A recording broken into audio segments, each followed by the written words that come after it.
Is that better? Oh, I see things moving. This might be the mic. I think we got it. Awesome. I just have to rant about this computer for a moment. This happens all the time, not just when we stream.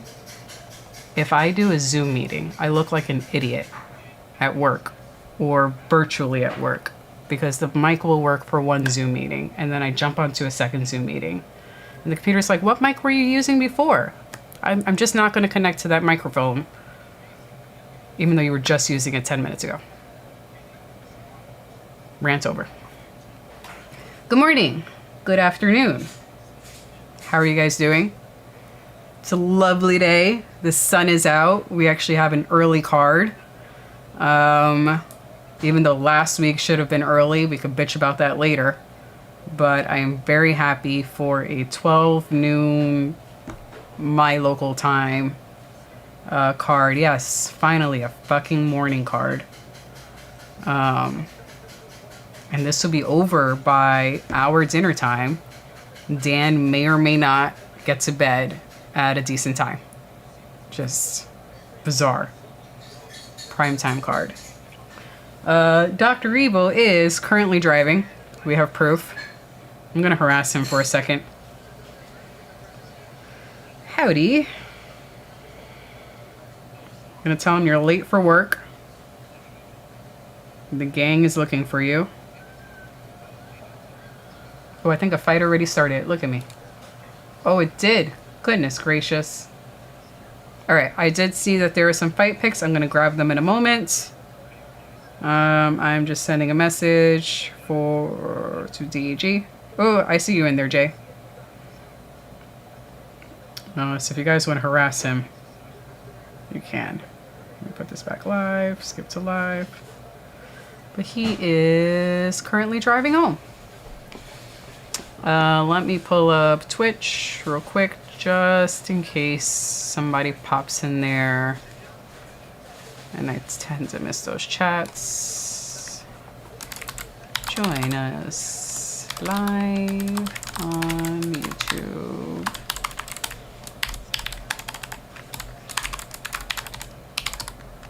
Clackety clackety clack.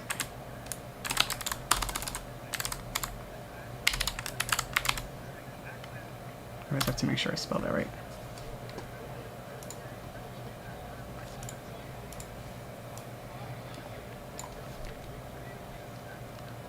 All right. I think I got it. Got it.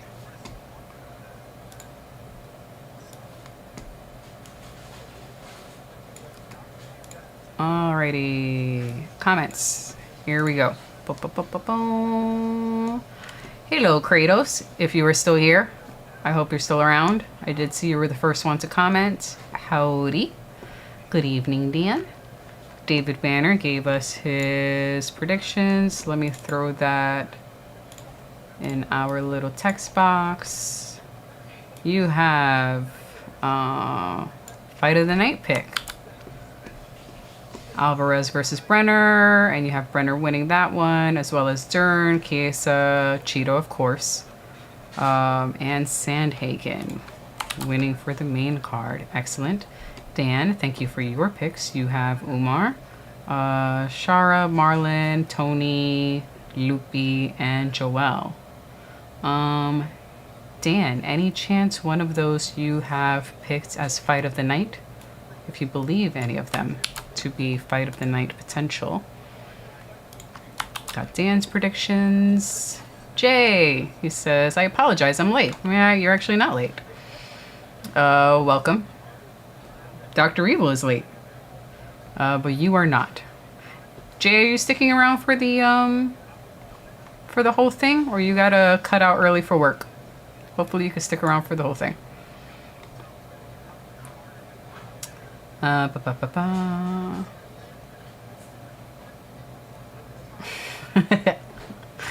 Already talking shit in the chat. David goes, Jay, you got any safe picks for us? I want to get 15% right today. Kratos is delivering packages in Missouri, so he'll be in and out of the chat.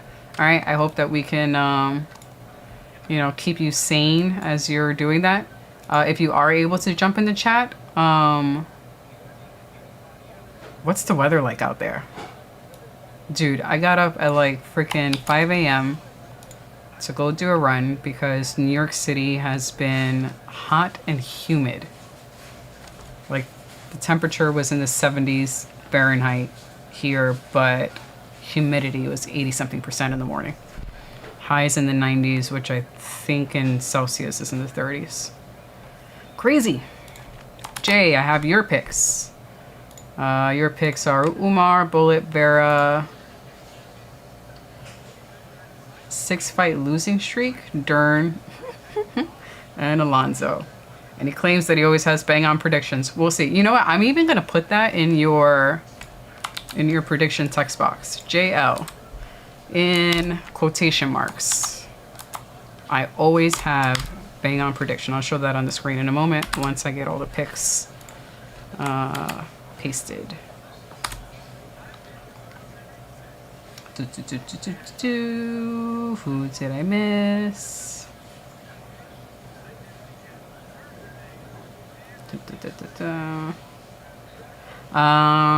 Yeah. JL. It was ridiculous that they had them fight at 5 a.m. last week. Yes, very ridiculous. And it looked like everybody was freaking falling asleep. And then Dr. Evil was talking about how Dana didn't want to give out those big bonuses anymore. I'll let him talk about that when he gets here. But he didn't want to give out the big bonuses anymore because, you know, people weren't fighting well. But it's 4 or 5 a.m. Who's fighting well at 4 or 5 a.m.? Come on. Come on.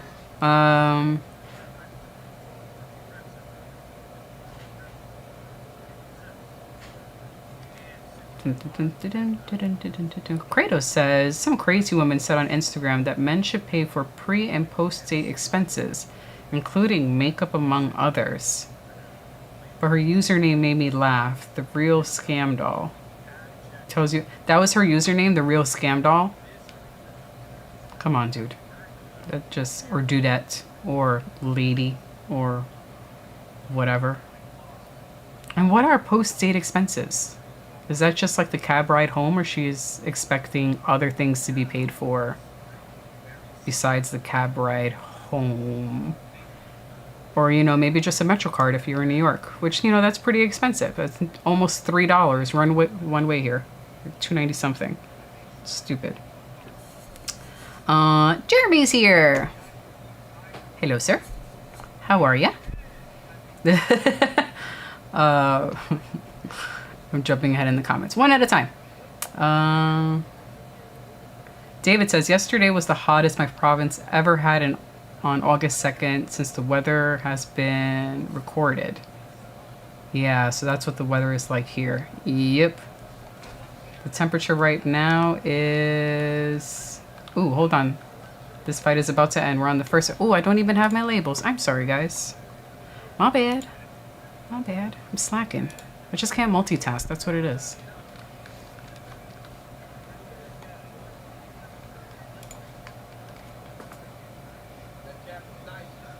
Raise the volume a bit for myself.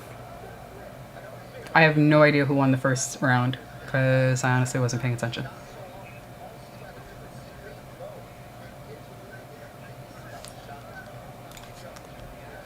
Temperature right now for us is...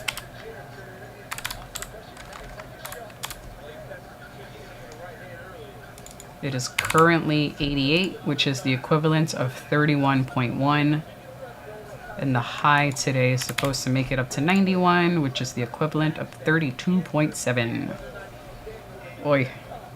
But then the highs for later this week are going to reach, they're not even going to make it to 80 degrees. Let's say 79, which is the equivalent of 26 for some of y'all. So it'll be so much more comfortable next week. I'm really looking forward to next week. Even if I have to wear a sweater, I don't care. It's 90 degrees are killing me. Anyways, we're surviving. Dan says that the post-date expenses are the wipes to take off the makeup. Ridiculous. But you know she has to use special wipes depending on how much makeup she's putting on. Yeah, the last time I wore makeup was for a wedding. It was one of DEG's clients. So we went, you know, really fancy and dressed up, and I paid for the full face makeup. But that was like a really special occasion because we were hoping he would get clients. I obviously don't wear makeup. However, it was a bitch to take that off. It really was. It was just not something I want to do again. Although I might have to do it one more time if another one of his clients gets married, just because of the people who will be there. Anyway.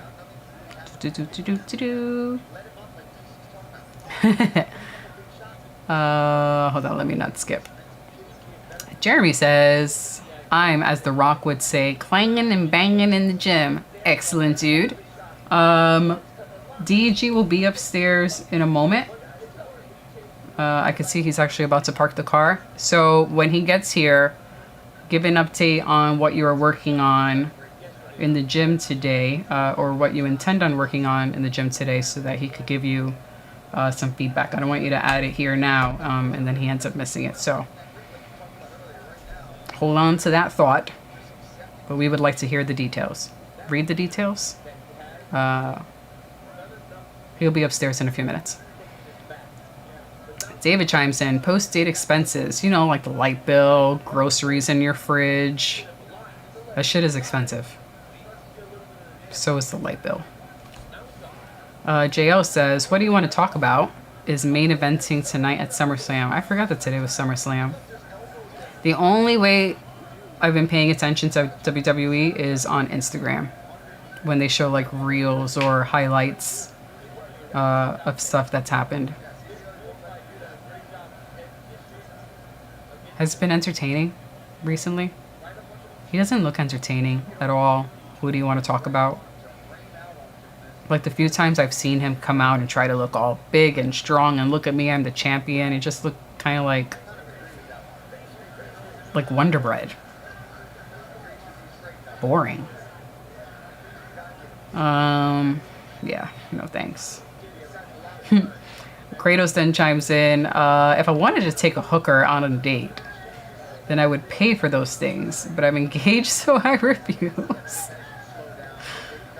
Yeah, man. Dating is expensive. I mean, shit, just like us going out to eat is expensive. The three of us, or even if it's just the two of us going out to eat.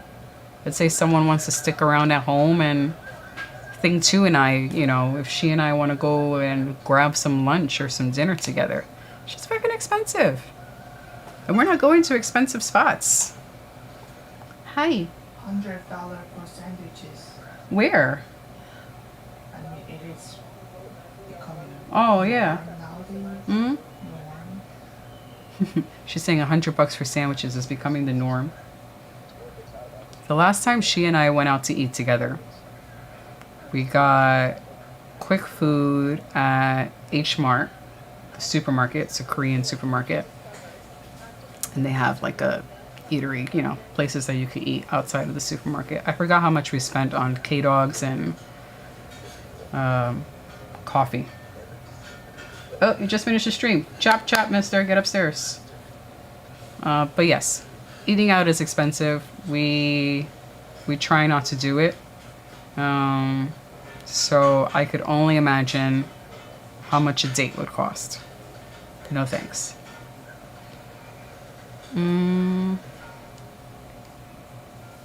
JL said, who let this SoundCloud rapper fight? Yeah. The tattoos are ridiculous. And not in a good way. Thoughts on the Olympic drama? I'm going to assume that you're talking about the drama when it has to do with boxing, because that's currently like the hot topic drama. I have not been reading the articles because most of the headlines for the articles are the clickbaity, want to get you all fired up and emotional type, where some will read, well, this person was actually a man, but then another one is like, but no, they're actually a woman. So my understanding, and I could be completely wrong, is that the person was actually born a woman, but has high level of testosterone. Again, I have not clicked on any of the articles because I feel like at the moment the articles are just coming out as be angry, be angry, be angry, be angry, instead of here are the facts and here's what's happening. So I'm gonna wait a little bit and I want to read what's actually, who is this person? Are they actually a chick? Are they actually a dude? DEG will give his thoughts in a moment, more than likely. But one of his questions was, if she was indeed born a woman and has high levels of testosterone, does she naturally have high levels of testosterone? Or was she taking hormone injections in order to raise her levels of testosterone? I have no idea. I just have a lot of questions. So I'm not going to be like, this was so terrible. I need more information. And I feel like the information that's currently out there is written in such a way so that we could just be really upset and angry about it. And it's like, give me information. I need to know facts. So I'm making the assumption that that's the topic you're talking about. But let me know if I was wrong.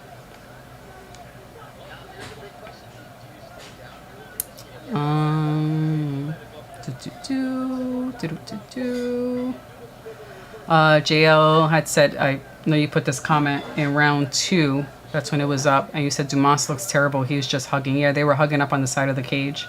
He's not looking all that hot right now. They are both at the bottom at the moment. DG would probably say pause, but he had said that. But it doesn't look too good right now. It seemed like there was way more output in, it almost looked like a headbutt. To Keith Peterson, just warn him. It looked like Tialulin, probably butchering his name. It looked like he had headbutt Dumas intentionally.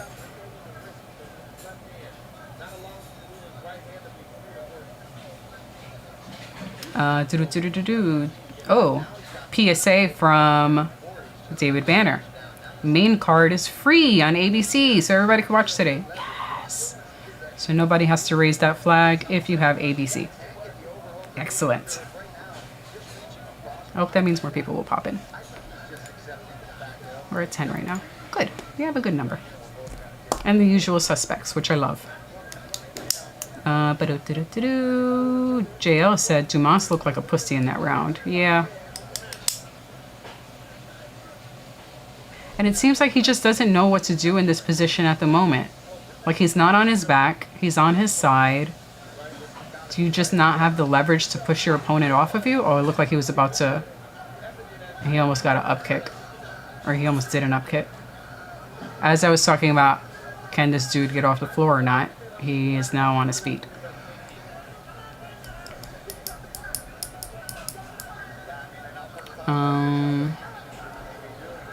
Dan says, very bad fight.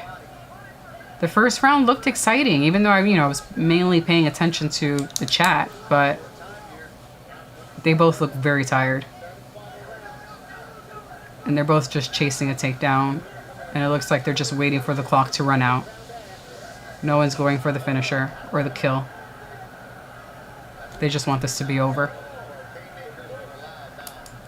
Jeremy says, really today is upper body. I don't have enough time to hit everything. Yeah, most of the time that happens.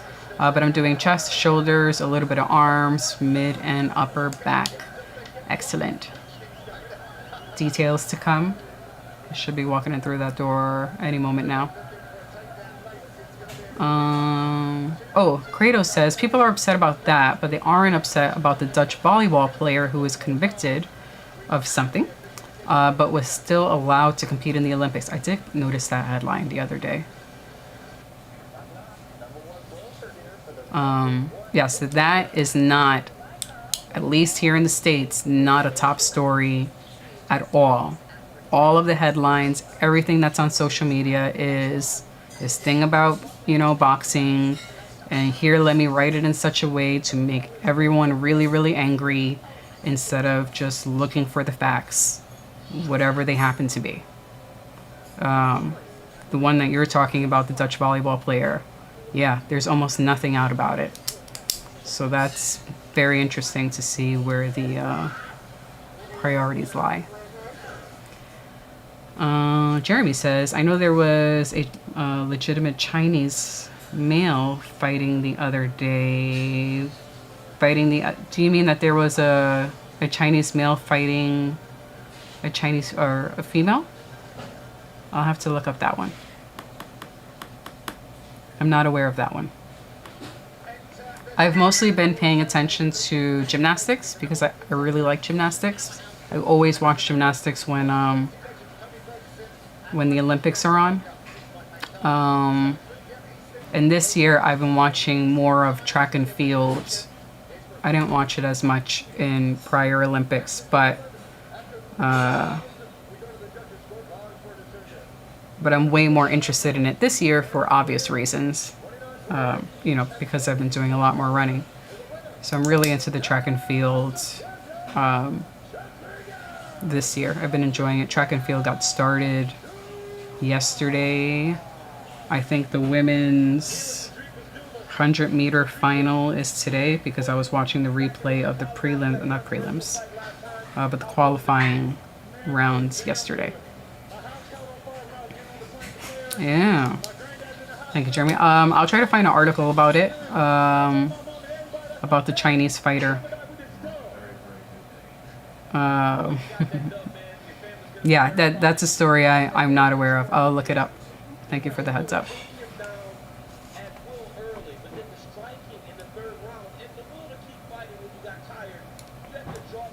All right, let me make sure my chats are side by side so I don't miss anything, because sometimes...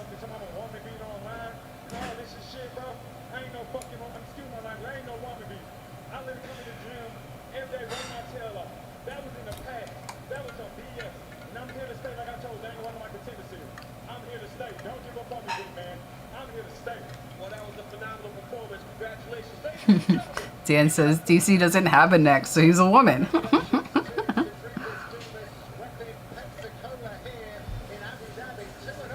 Alright, I think I finished all the labels. Jeremy, when you have a moment, give me your predictions, please.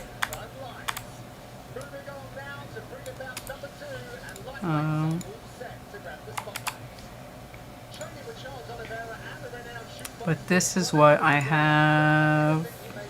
I'm going to make that look nicer later. I'm working on, I'm experimenting with the custom widgets. I couldn't get it to work properly.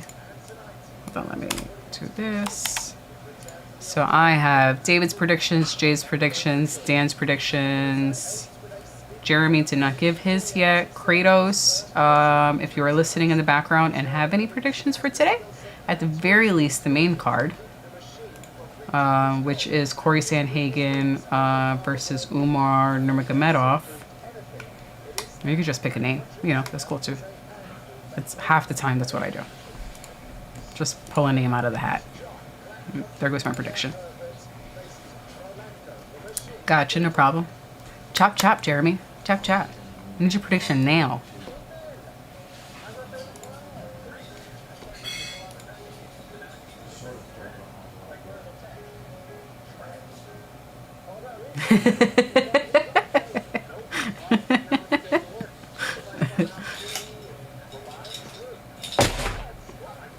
I tried to pressure Jeremy into give me his predictions. He's like, I'm busy, woman. Dr. AARP is here. Welcome, everybody.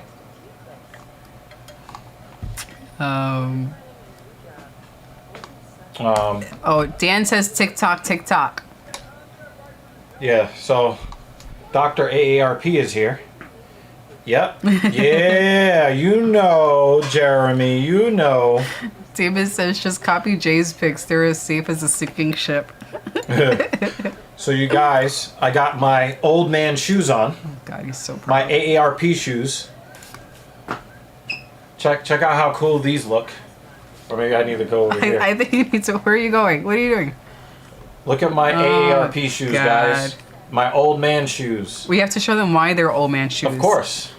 Of course. Oh, God. You ready for Right? this? So, check this out, guys. So, there's a Velcro strap here that goes over the front. So proud. And it's attached to a zipper that unzips the back of the shoe off. So look at this. Look, the back of the shoe comes off. And these shoelaces are fake. This is also Velcro. I mean, I've gone full senile. And now the shoe just falls off my foot. Look at that. Look at Can I interrupt? that. David goes, you are old. Fucking Velcro shoes. So while other guys are competing for their IFBB Pro card, Look at Dan's comment. I am competing for my AARP card. Dan says, we call those retard zips. And so because the stream's not monetized, right? No, it's Monetized, not. right? We don't monetize this stream. All y'all bitch ass niggas can go fuck yourself. How about that? Oh, God. Oh, no. I think I missed someone's prediction because I was distracted by your AARP shoes. Wait, Kratos gave a prediction. Where'd he go? Excuse me. So as Joy Walking would tell you guys, suck a dick. Just like that. Take a dick. JL goes, are you a sneakerhead? I mean, look at all the fucking boxes of sneakers everywhere. Alright, I got Kratos. Kratos Look at all the has- sneakers over here. Kratos has Sandhagen in 4 rounds or less. I have like 95 pairs. That's a really good question. I know that like you really do try to like, you know, troll and stuff. Bruce Bobtrotter. He has some legit questions. But every once in a while. yeah, They could be knockoffs. that is a question that I kind of asked myself. I don't want to say it out loud because it sounds, you know, racist. But see, on one side of the fence, you're like, well, that child is probably going to live a much better life with Michael Chandler than with your run-of-the-mill foster parent in the hood. I was severely abused as a baby and a toddler. And here in New York City, Child Protective Services was called BCW, the Bureau of Child Welfare. And so when I was 2 years old, I was removed from my mother's care because of the abuse that she allowed her father to inflict upon me since I was 3 months old. But I ended up in 2 different foster homes run by 2 different extended family members of my father. And I was still being abused in the foster home. So I can't say that all foster parents are abusive. I can't say that. I can only draw upon my own experiences from when I was 2 years old to before I turned 5. But at the same time, it's kind of like, you know, those kids might be living better lives than, you know, what the alternative could be, so to speak. But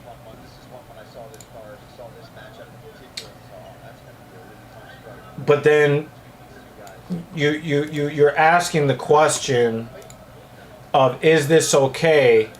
And the only way that you can really find an answer to that question that you can remotely be satisfied with is, how are those children being treated out of the view of other people? So you're never. So one of the things that is a general truth, not all the time, but a general truth. No one else is going to love your children the way that you love your children, generally speaking. And the reason why I say generally speaking is because that was not my experience. My mother was a very hateful but broken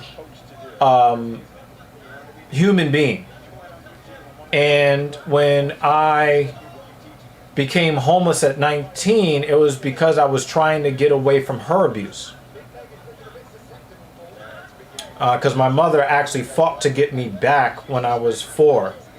And before I was 5, she got back custody.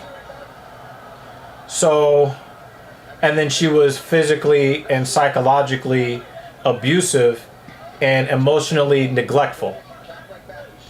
So, I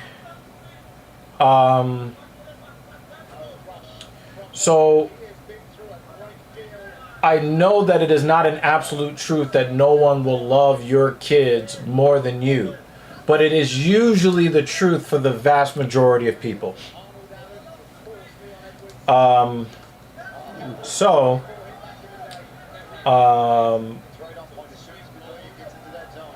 think that when you go across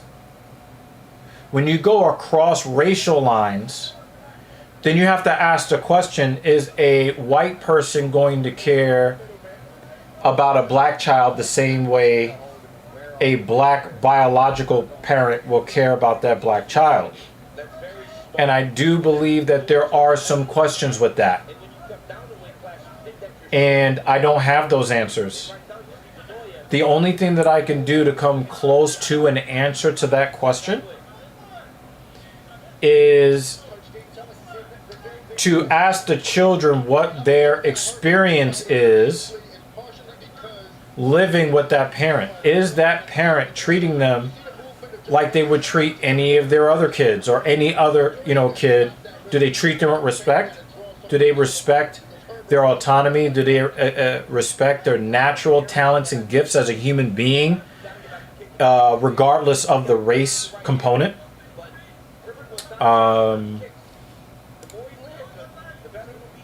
How well adjusted are those kids? How well do those kids understand the unique struggle of being a black boy in the United States? Because the struggles of white boys in the United States are somewhat similar, but definitely not the same.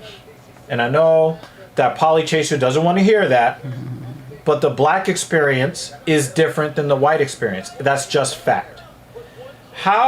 So in the case of Michael Chandler, how dedicated is he to getting the information that is necessary for those kids to understand the difficulties that they are bound to have growing up that are different than what his experiences were? Him being able to empathize with them on that level and then still show them something different. If he's treating those boys in a way that is going to make them grow up to be self-confident, psychologically, mentally, emotionally healthy, physically healthy young men, then good on him. I give him all of the credit in the world because he didn't have to do that. Oh, his cheek is bleeding. But I'm always going to have a couple of questions about the intent, because I'm pretty sure that there were some white kids that needed to be adopted as well.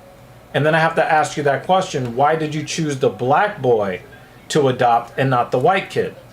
So if you look at a good example of this is a good example of a bad example is Charlize Theron. Charlize Theron is, I think her net worth is in the 8 figures, probably approaching. She's wealthy, right? She's very well respected actress. She went and adopted 2 young black boys from Africa. What does she do with those boys, Mrs. Evil? She the one that dressed them up as girls? She's trying to turn these little African boys into white girls. And you have to ask yourself the question, would she pull this stuff with two little white boys? Would she try to turn two little white girls into masculine wannabe boys, dressing them up as... Would she do that? And I think that for people who want to have hate in their heart, that actually truly have hate in their heart, it's easier to inflict your hate on other people when it's somebody else's kid. And some kid that doesn't look like you don't share any shared values, any shared lineage. They're complete fucking strangers to you. I think it's easier to abuse a child underneath that situation. And I'm not saying that that's what Michael Chandler is doing, but I'm letting you know that this shit is happening. And so, I actually have real questions about the intentions when you see these people adopting children across racial lines. I have some real questions. And I'm pretty sure that there are parents out there adopting kids and doing some other horrible things to those kids because, you know, those kids don't have a voice. Right? They wouldn't do it to their own kid. So, when you ask that question, Bruce Bob Trotter, that question is more important than what it looks like on its face. You know, you go deep down into that subject, and you're probably not going to like what you find. You're not going to like the answers that you get from reality.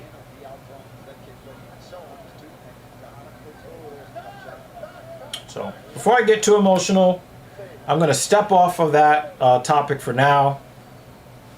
And just really say, like, I feel like I won a bronze medal. You want to sit with your leg warmers? Fuck you. Let me get these sweaty things off my legs. I'm not talking about like regular fuck you. I'm talking about FAH-Q. Fuck you. His knee sleeves look like leg warmers. Actually, I use this like when I do the prone leg curl and I do the seated leg extension. I actually fold them down so that the cushion doesn't actually make contact with my skin. So these actually do double duty for me.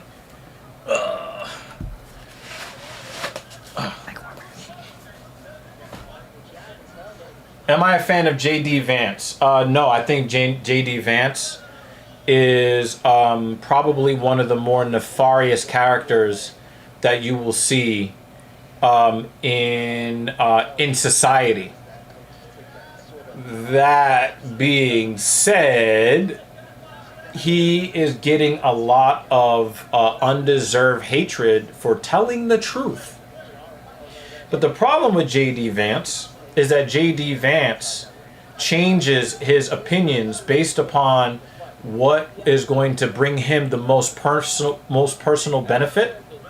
And so let's take Missouri Smart. Let's take Missouri Smart, right? Midmo Smart. Let's take him. I respect Midmo Smart's support for Donald Trump a billion times more than J.D. Vance. Do you know why? Because Midmo Smart has been consistent since the beginning.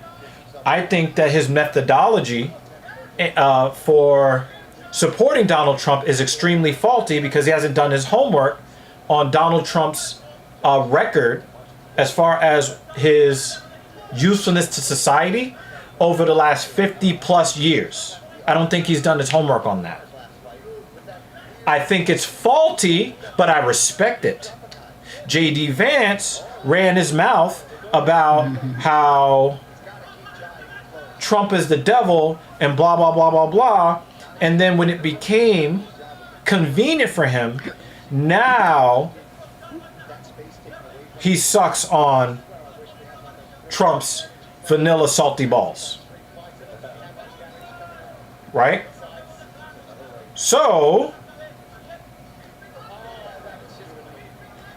I see him as a person who is as selfish and self-serving as Donald Trump himself. But at least Donald Trump is honest about the fact, at least somewhat honest, about the fact that he does not care about mid-most Mark. He doesn't care about him. He doesn't care about me. He doesn't care about anybody but himself. And he's very consistent in that. But J.D. Vance tries to use true statements.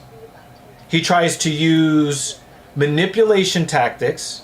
He tries to, and that's the thing that I cannot stand. Do not use a true statement to tell a lie, to mislead people. That's J.D. Vance. Trump will knowingly tell a lie to mislead you. J.D. Vance will use the truth to mislead you. That is a billion times more slimy than Trump himself, in my opinion. And I don't know if you guys noticed, but there are reports that that Donald Trump is rethinking his running mate. And I think he should. And if Donald Trump can stop saying that he's going to end democracy in slick ways, oh, Christians, we just need you to vote this one time and you'll never have to vote again. Right? If he can stop doing that, I hope he beats the shit out of Kamala Harris. She is beyond worthless. She is the female version of J.D. Vance. And it's not hyperbole. He's been talking about being a dictator. He's been sucking Putin's cock. He's been sucking Kim Jong-un's cock for the last 7 years. Stop it. It's not a chess move. He has been consistent in wanting to be a dictator. He keeps saying it. He's been consistent, and he continues to become more emboldened. He is consistent in his drive to want to be a dictator. This is not up for debate. These are words out of his own mouth. And he's been consistent. He's never flip-flopped. He's never flip-flopped on this. But J.D. Vance is a flip-flopper. You know who else is a flip-flopper? Kamala Harris. J.D. Vance and Kamala Harris are the same person. They're two of the most slimy human beings in the country. Two of the most slimy people in the country. If you look at it, J.D. Vance went interracial for political reasons in his relationship. She did the same thing. Kamala Harris switched up on her policy where she was anti-black in how she went about her job on her trajectory upward. Now she's using Megan Thee Stallion to try to get the black vote by pumping her pussy in your face on a political stage. Pandering.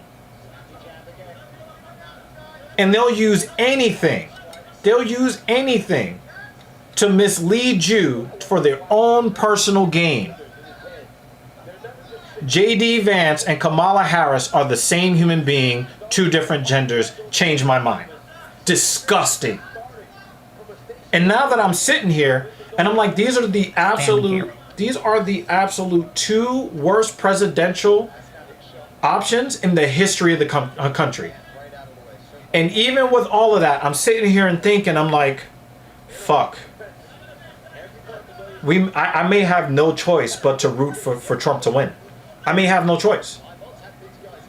Because these are the absolute two worst options ever. And I'm thinking to myself, if Trump can stop talking about getting rid of democracy, I'll hold my nose and hope he wins. Stop talking about getting rid of democracy, please. Stop talking about getting rid of democracy, Please. Stop talking about it.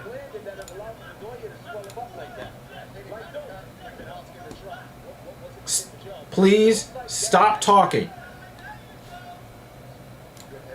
I would rather have Kanye West in office because he will get absolutely nothing done. That's good, but he also can't do anything bad. Kamala Harris is going to do real damage to this country. Donald Trump is going to do real damage to this country. And I don't know if the damage, because they're going to do two different types of damage. I am not sure that we can recover as a country with the kind of damage that can be done with Harris or Trump in the White House. I'm just not sure.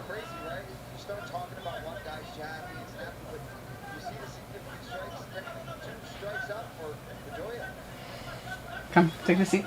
Let's switch. Because I'm getting a shower right now. I need some sauce. If you choose a random egg sauce. Sorry. That's like, Sorry. just you keep Sorry. Can you find a good time to extend it. Can you just pick one of the four? Okay.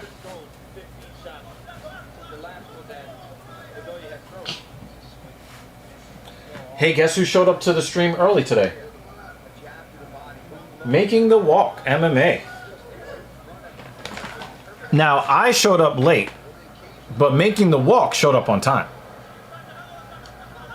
Dan Jensen, that might be the comment of the stream. You might want to. I think Dan's comment is the comment of the stream. Oh, okay, cool. This one. This will probably be the comment of the stream. From outside the U.S., we wonder if these people are the best you can produce.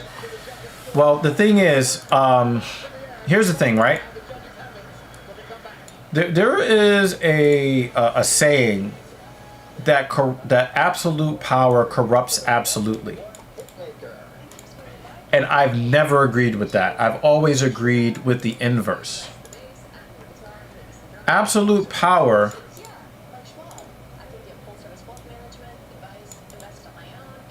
He's a stream sponsor? No, Oh, this okay. is an old one. Okay. I'm just Fixing it. leaving it there for.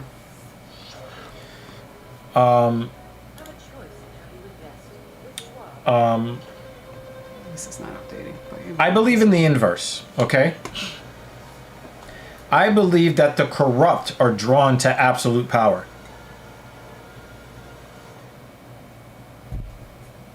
Because if you think of all of the people out there that have no interest in the presidency, that have great ideas, there is a humility, an internal humility, that people with really good policy ideas are just like, listen, I don't want to rule over anybody. I don't want to make policy, but I really wish that somebody out there. Oh, Dan is like, listen. Dan is like, listen, I am still the stream sponsor.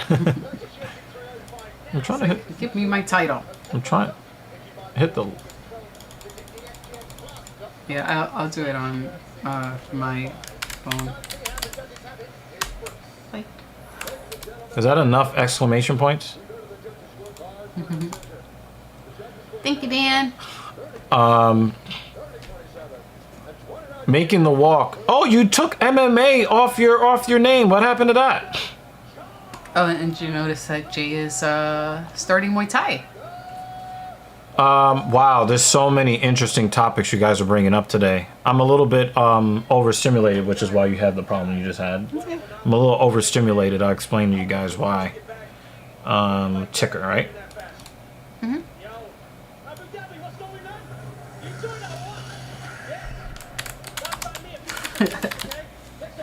That's still so awesome.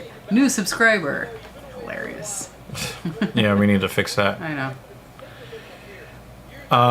Okay. Yeah, you guys are asking ridiculously good questions, and I do want to address some of these questions. Midmost Mark says, either way this election goes, either side is going to claim the other is cheating. We're heading for serious problems. I do agree with that. I do agree with that. Actually, yeah, I do agree with that. But there was a really good reason. Oh, can you do the Like, can you do the I'm going to offend him grassy ass. by saying it in a language of the undocumented. How about that? Let's troll. Hey, Thank you, JL. Jay. Oh, finally, I was able to hit the like button. No, that was me. Oh, that was you. Oh shit. No, but isn't Jeremy Puerto Rican? So you didn't offend him. No, I think didn't he say he was transracial? Nah, JL, do not ever say that. That's the worst. No. That's the worst comment in the stream. We're not gonna compare donations here. We're not doing that here. You just We're not here doing and that. chatting. We're not doing that. We're not doing that. We're always happy to see you. We're not doing that. Yeah, we're not doing that. Nah, we're not doing that, Jay. Nope. Thank you, sir. I'm just like, listen, like you guys are just supporting the platform. That's all we give a fuck about over here. And you come every single Saturday. And that's supporting the stream. If you're Yeah. sharing the stream, you're hitting the like button, you know, you're making sure people aren't putting a spam or actual hate in the comments, and you get them the up out of here. That's all we ask. All right? So you're one of the reasons why we do this fucking show to begin with. That's why you got the wrench. Yeah, exactly. You're in that wrench. Okay. Thank you, guys. So I just disagreed with Midmost Mark that absolute power does not corrupt absolutely. The corrupt are drawn to power.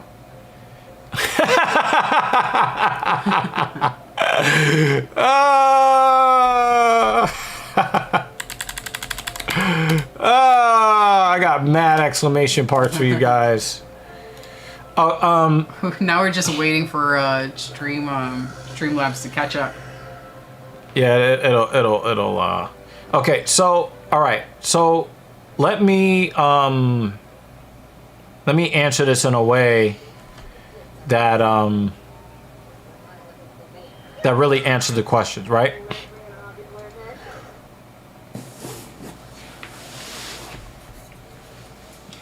And I need to preface this by saying that I don't believe that I'm better or worse than anybody for having this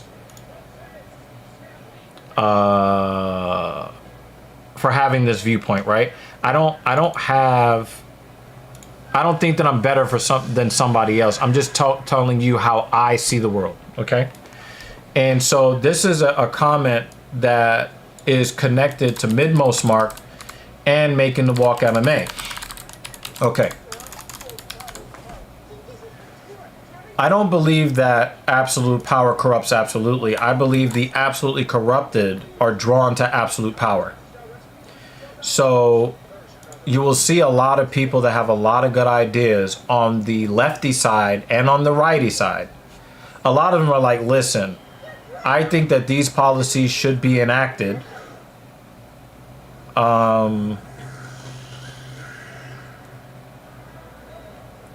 But I'm not the person to do it. I've got my own issues, okay?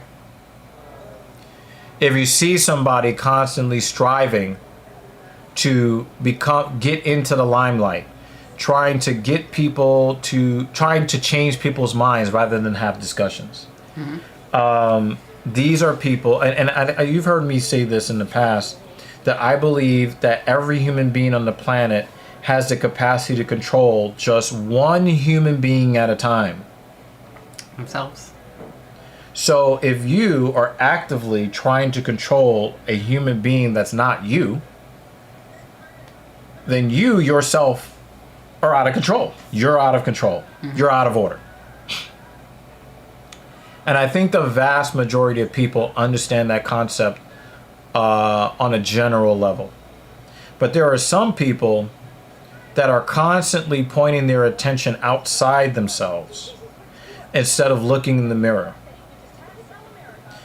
I know that there's a lot of people that don't like AOC, but in that way, AOC and Trump are the same person. JD Vance and Kamala Harris, same person. Mm-hmm. I was saying that Biden, and remember, Biden did not drop out of the race for the betterment of America. He was dropping out of the race because he saw the writing on the wall that he would not be able to continue to hold on to power for the rest of his life, because I don't think he's going to live another 4 years after January 20th, 2025. I don't think that he will still be alive January 20th, 2029, which means that he would not finish out that presidency. Which means, and especially if you're a guy over the age of 80 seeking to control the free world, you're out of control. Period. Oh, I love this. Look at that coconut flavored jacket. A little bit of that off-white, and then the clean white shirt. I don't know, I like it. Also, didn't I look kind of sort of similar to that at our wedding? Yes. Okay. David, we need your ranking of Bruce. Please. Right. Midmost Mark said he got threatened with the 25th Amendment by Kamala Harris, another old-ass hag, Pelosi, and Chuck Schumer. Chuck Schumer is probably the one that I dislike the least out of all of these people. Mm-hmm. Okay. Thank you, Making the Walk, for Biden. Once you start falling up the stairs, your days are numbered. Yeah, absolutely. They're numbered in the negative, right? His ability to effectively run the country probably ran out before he fell up the stairs. Okay? There's an important question in the chat. Doesn't Dudakova have like a poor posture where she kind of does this? I have to check it out. That's Dudakova, right? Mm. She is a 5. She's a 5.5 for me. He gives it a 9.5 out of 10. Yeah, okay. For me, her face is forgettable. She doesn't have anything wrong with her face. She's not especially beautiful. She probably looks better outside the cage with her hair not braided, right? She just may not look her absolute best with a buzz cut or with her hair completely out of her face. If I probably saw her outside of the cage, she might get upgraded to up to a 7. She's in excellent physical shape. She's not overly muscular. But obviously, we kind of like girls that are well endowed in certain areas. Mm-hmm. She's decidedly in the middle. Mm-hmm. So I love this comment from Midmo. Chuck Schumer is such a fake. He doesn't even know how to grill a hamburger. That is some South ass shit right there. Like, they say, don't trust a skinny cook? Yeah. That's Midmo Smart. Oh my God. All right. Yeah, I'm going to restart the screen chat. I don't know why it just freezes mid. We have the chat up on a separate browser, which is why we're able to see it, but yeah. Yeah. That is this dude annoying. said big booty hoes. Actually, didn't we just have a discussion 2 days ago where I kind of discounted the type of women or men that you actually find attractive below the belly button? Huh? Oh yeah, we were on a walk. Yeah. Wednesday. Yeah, and she was just saying, like, I don't just like shoulders, chest, and arms. Like, I look at legs too. I'm like, oh, so the size of glutes and legs and calves. But I think you don't like the type of glutes that look like they are their own separate entity. Like, they kind of look like they are like attached, like a separate person attached to the other person. Yeah, I think the ones that I was thinking about, or at the time, the year that we were talking about this 10 plus years ago, those ladies more than likely had work done. BBLs, yeah, I don't like BBLs. Versus if I see glutes, if you're just naturally plump there, or you've done a lot of work in the gym, there's a different sort of shape and movement to them versus the other ones where it's just like, that just doesn't seem natural. So in my mind, I know that when you look, right, You're probably thinking, what does it look like if you smack it or grab it? Yeah. Okay. Yeah. Have you ever thought about what it would look like if I was clapping it? No. Not at the moment. Ooh, we have a follower. Hey, we got a follower on Twitch, I believe. Thank you. Mariana GC01. Thank you for the follow. We do appreciate you. Join us on YouTube if you like. Yep, There's it's a pinned comment at the top. Pinned comment there. I'm pointing in the right direction. But you've never thought about it before, but I did see your wheels just start turning just now. Okay, back to the other topic that we were talking. The main conversation. Okay, so The sun's still up. Are we supposed to be having these types of conversations when the sun is still up? I don't know. I think Kratos was Kratos already. is back. I think. Oh, he re-upped. Thank you, Kratos. Welcome back, sir. All right. Make sure your name is on the correct list. The correct followers list. Okay. So, I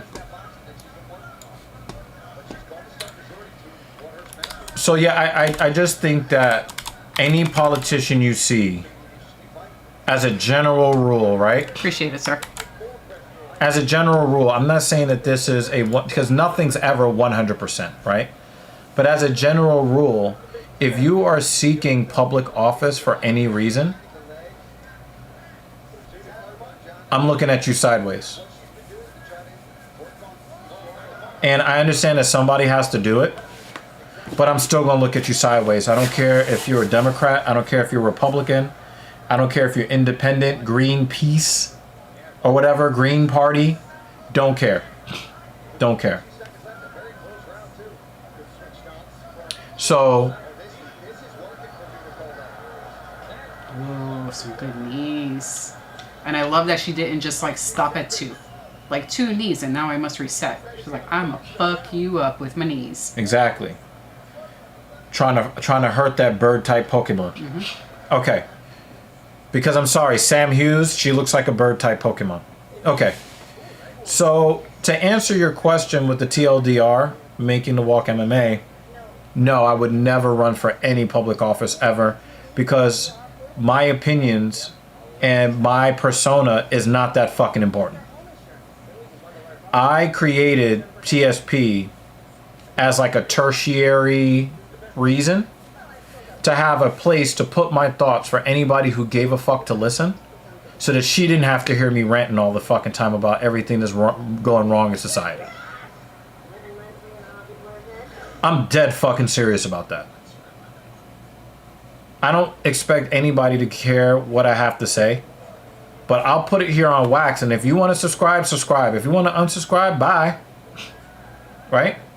I'm looking to have the conversation so that either my insinuations or my suspicions are confirmed by other people observing the same things I'm observing, or somebody is able to show me something I haven't seen, and then I figure that out, and then I add it to the equation, and then I decide if I need to change my opinion on something.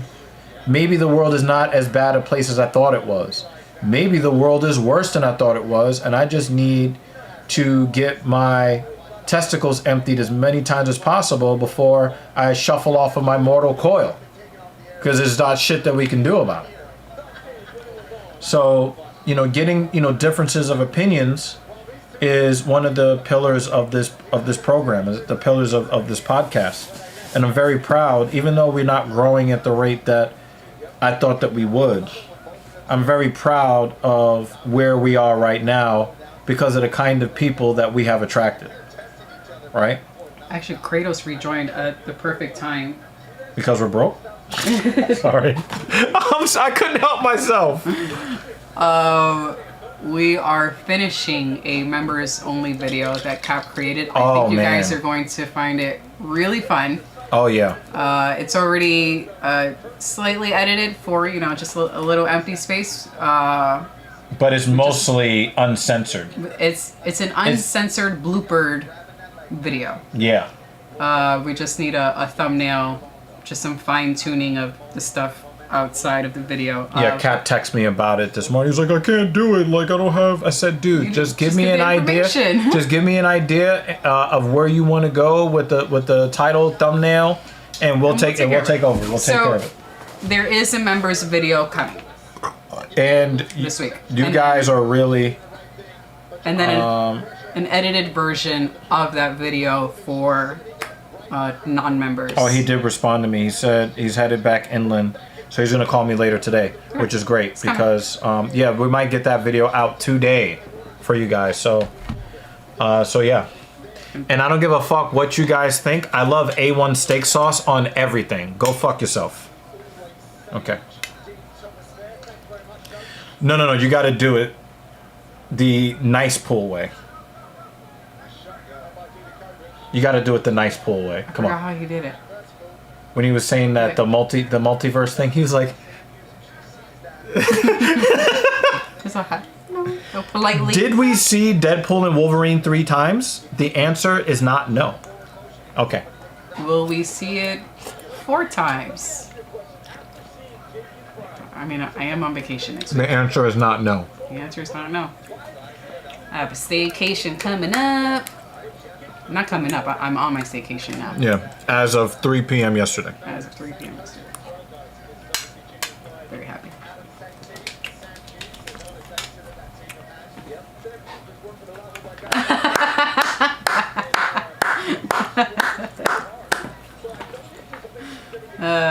Damn. That was nice. A1 is good, but Country Bob's is better. Send me a link. Because if you actually think that it's better than A1, and remember, I don't really think that any sauce is necessarily better than other sauces, but it's different. Mm-hmm. It is a plum vinegar salt base. I just love it. I just love the flavor. Making the Walk MMA says, I dig how you put that, even though I value your opinion and your viewpoint on things, except that you want to stay so outside, so I continue to show up. It mirrors why I started creating content. Yeah. Vanilla ice cream might be in danger one of these days. I might no. I might have. Don't disrespect ice cream like that. Are we able to bring the chat box back? It's up. It just stopped working. Oh, you put it. Oh, you did put it up. Yeah. So I just hit it and then put it back up, and it's empty. It stopped generating. I mean, the thing is, we probably need to like update Streamlabs because they're probably because they're always trying to bring new stuffs, but then you change one. Come on, you're a coder. You change one line, I know, but you fuck up it's something else. so inconsistent. That it's disappointing. It's a problem.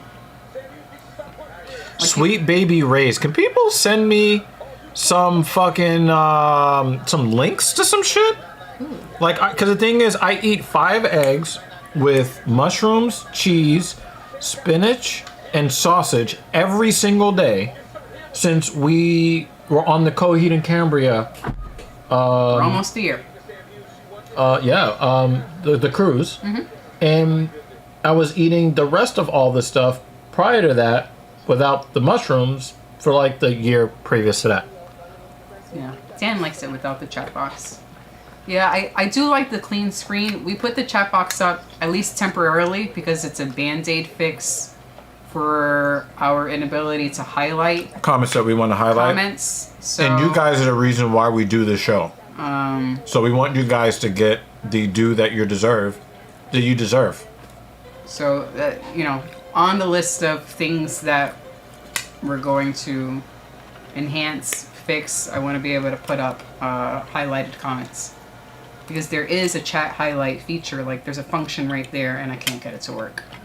So we're doing things. We're doing things and stuff and things. I did find how to do a custom widget, and then I was able to World Watcher. I was able to put up custom text with my own formatting, like highlight the title and everything. And then as soon as I save it and open it back up, it doesn't open up. And I was like, motherfucker. Who remembers Widget the World Watcher? Crickets. At least from you.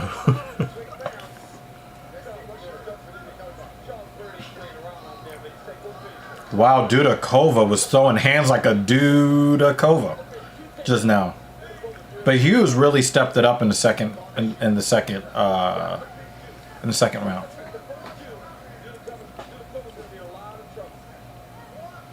Nice footwork from Dudakova. When Hughes went with the right cross, she basically just pivoted on her foot and her hand just passed right in front of her face. I was born in 98, Evil. That was 30 years before my time. Oh my God. Banner is way younger than I thought he was. Yeah, he had told us his age before. I mean, he's 26. Good God.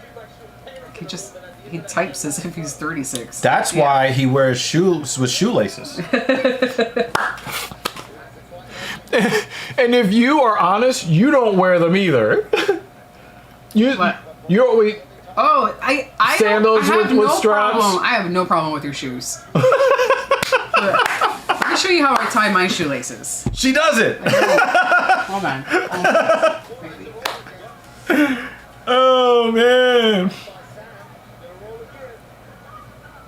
Yeah, guys, I need you to go into the Discord and send me a whisper or a DM or whatever, sending me links to where I can buy these sauces that you say are so good.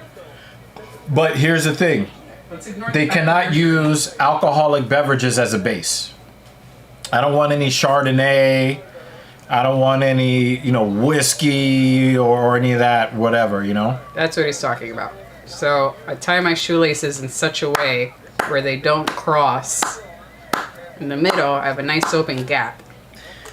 So that, because I have a high foot, like I have a really high arch. Every dollar donated to stream goes to Dr. Evil getting a I can't get up button. That's the life alert. I've fallen and I can't get up. So if these were Velcro, that would be great too. But for now, they're tied in such a way where they're not too tight. Yep. Just the way I basically like vagina. I don't like vagina that's too tight. I'm a little bit... I don't want to be like trying to fight busting a nut just trying to get in. This sounds like a members only Patreon conversation. Yeah, today I just don't quite give a fuck today. Okay. Well, you know what happened making the walk? It was applying too much pressure to her instep. I have a high arch. She's got the type of bricks for feet that they normally tie around, that the mob ties around your waist when they throw you in the river. Feet. I have like really small but wide feet. Yeah. So yeah, I need the space up. Yeah. So, making the walk didn't see the AARP shoes. He didn't see them. Oh my God. Oh yeah, I had told Jeremy to wait until you got here before he gave a summary of his workout today. That's way too much volume. That's way too much volume. Way too much volume. Way too much volume. And I'm glad that you posted this. Yeah! Grab it! Grab it! Grab it! Grab it! Grab it! Yeah! Yeah! My water. You know what I'm saying? Like, you could tell. We grew up in similar hoods, yo. We'll get to you in a moment, Jeremy. Literally. Literally. Yeah. Yeah. So do the grand reveal. Yeah, so check this out, right? Here, obviously it looks laced. Not really. Okay? No, what? So, but this is not, I'm going to show you the coup de grace. But there's more. Look. It's a fucking zipper that zips off the back of the shoe. Ay. Yo! Jerry said those are fake laces. People will ask me if I'm a fake natty. Oh boy. And I might have to say yeah, because my shoelaces aren't real. Thank you. Yeah, he said he got some A. So What I said in the live stream when I revealed that I bought these shoes, I said while other men are aiming for their aiming to get their IFBB Pro card, I am training to get my AARP Pro card. And he says they normally give you a Denny's Grand Slam Senior discount coupon when you get those. See, Midmo, the reason why I'm not broke is because I get that goddamn discount. And I did get a crazy discount. I got those. They were on sale. I got them on sale like 48% off. So I'm actually not really hurting. But now I don't have any problem when I kill my legs of getting my feet out of my shoes.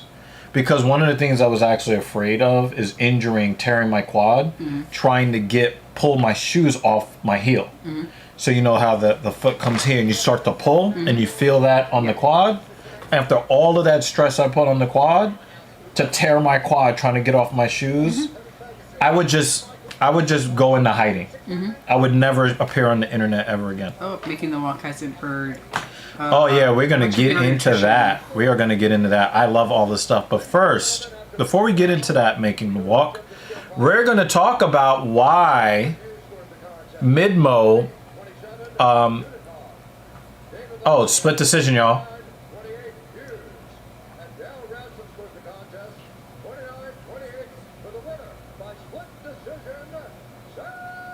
Oh, the bird type Pokemon was very effective.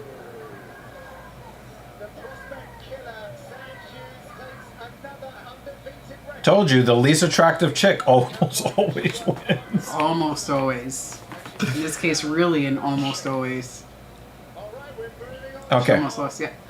So we're going to talk about what Midmo had to say because these are very important concepts. And when we talk about Midmo, you're probably going to watch my stream from earlier today. And you're going to understand exactly what I'm saying. But I want all of you guys to pay attention to what I'm about to tell you. This nigga, yo! Sam Hughes looks like Nick Nolte. Stop it! Stop. That's not fair. Chill. Chill, man. Damn, that was fucked.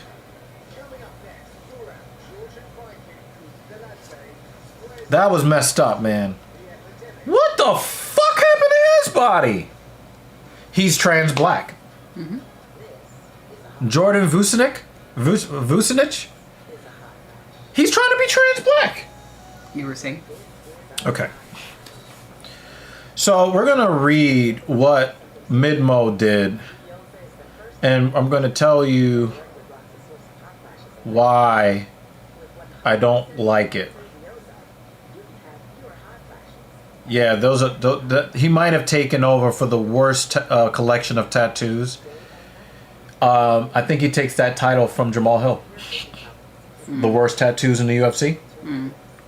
Jordan Vucinic takes the title for the worst tattoos. And he takes that away. Like, you know what's really sad? Jamal Hill can't hold on to any title in the UFC.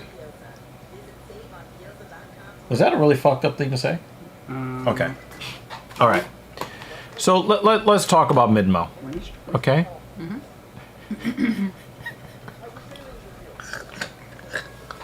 Yo, I can't run this stream with him commenting. All right, Focus. I say this with all the love in the world, making it walk. Shut the fuck up and let me focus. Okay. Fuck. JL said those girl tattoos are grotesque. That's so true. Okay, let's look at what Midmos had to say. A total of 23 sets of 5 to 8 on chest between dumbbell presses, flies, cable flies, Smith, incline, 10 good working sets of 8 on shoulder presses, 10 sets of 5 on lats before I had to leave, okay? So we are talking about 43 sets.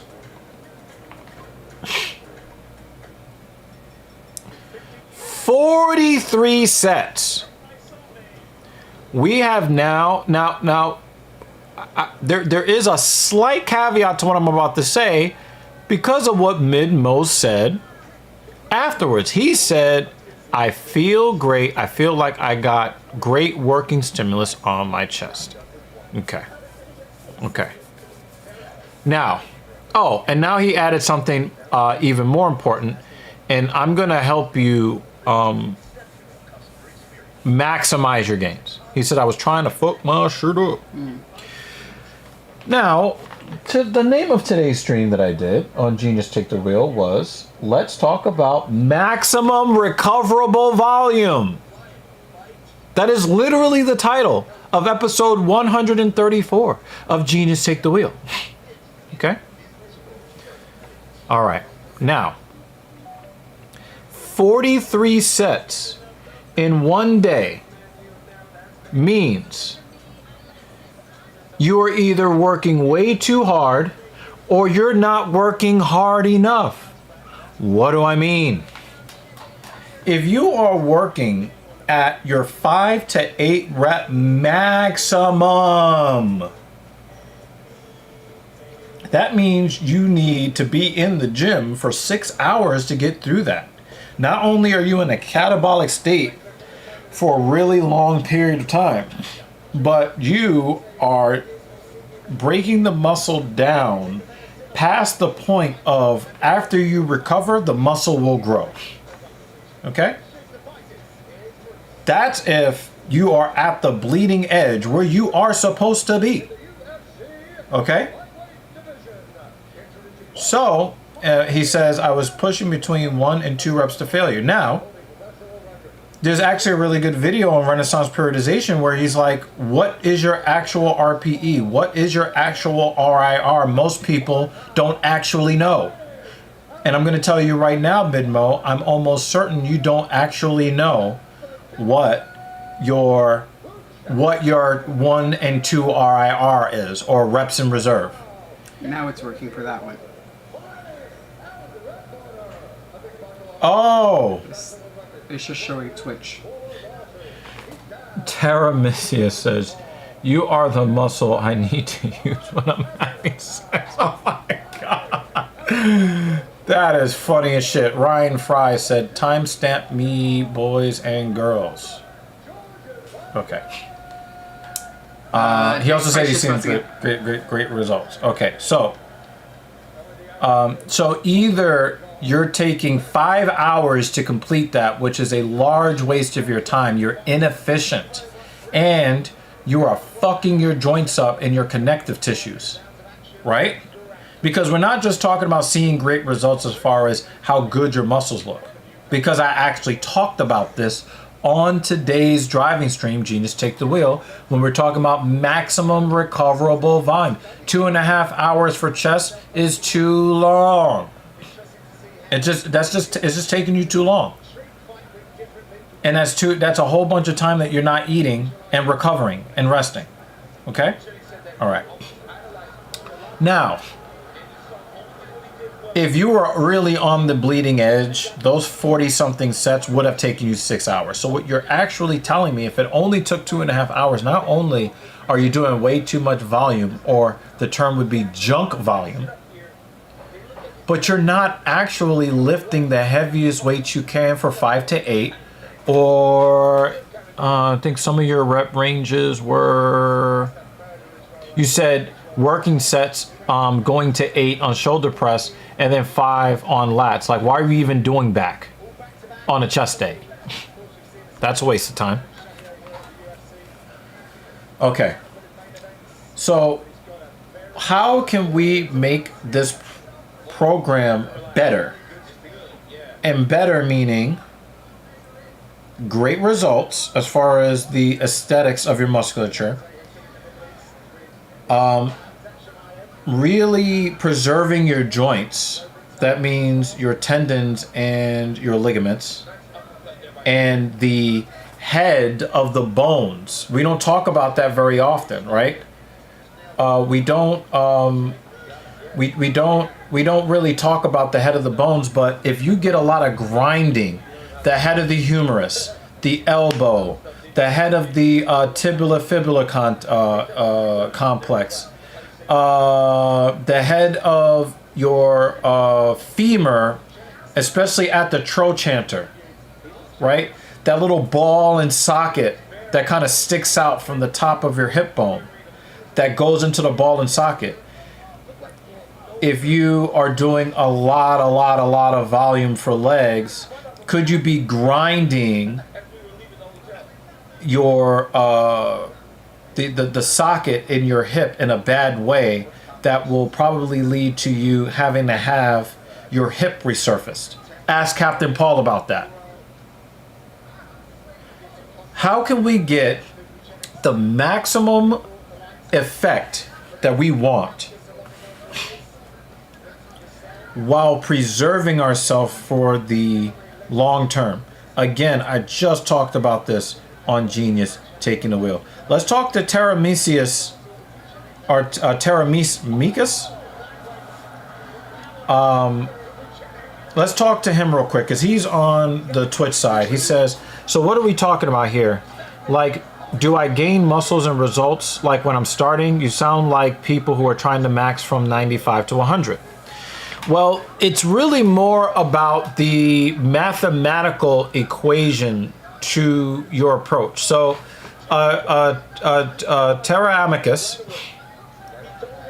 in the YouTube side, because you're on the Twitch side of things, I'm talking to the YouTube chat where most of our viewers are.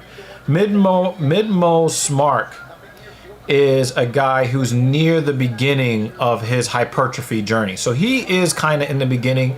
He is getting those newbie gains, right?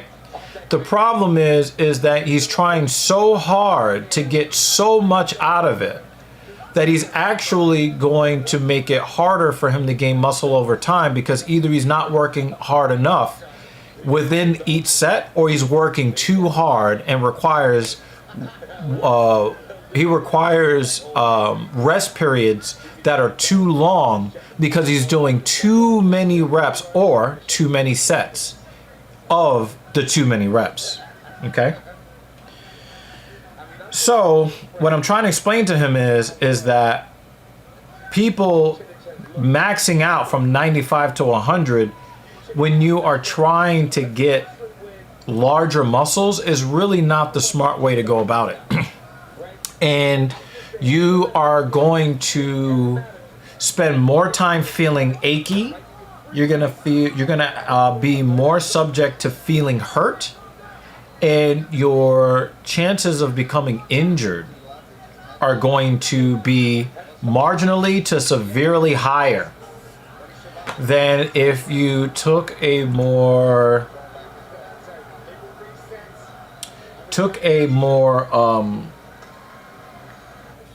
efficient approach to your programming. So Midmost Mark did 43 heavy sets today. That's just too many goddamn sets. And so 43 sets taking 2.5 hours tells me that you're not really working your 5 to 8 rep max. And,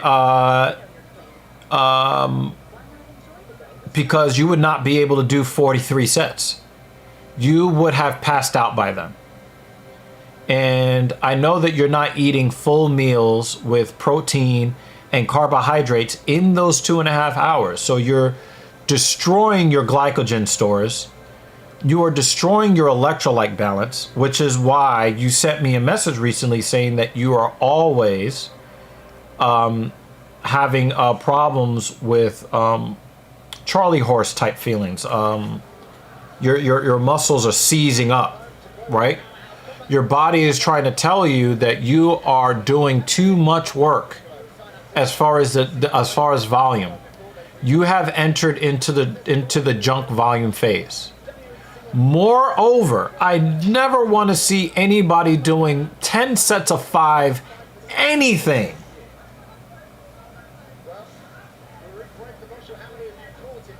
Five repetitions is squarely in strength building territory. if you're doing 10 sets, that puts you at 50 total reps. That is firmly in the hypertrophy side of things. And usually, when you try to max out on two different things, you get a suboptimal response from your body for both. Ooh, nice scramble. Your strength doesn't really go up as much as you're looking for if you're working in that 5 rep that won the 5 rep. You're not getting as strong as you could get. And if you're doing 10 sets of 5, you're not getting as big as you can get. Make a choice. You're like that guy who won't choose a lane. Choose a lane and let me pass. If you are gonna hit those lats, decide what you want. Do you want stronger lats right now, or do you want bigger lats? And if you want bigger lats, we need to do way less than 10 working sets. And we need to get up in that 6 to 15 rep range. The heaviest you can go for 6 to 15 reps. And I don't recommend really anything more, maximum 5 sets. Maximum. So there are ways that you can be more efficient and save your goddamn joints. Right? Let the metabolites build up in the muscle belly. You'll know because you'll feel like the muscle is just filling up with pressure, filling up with blood.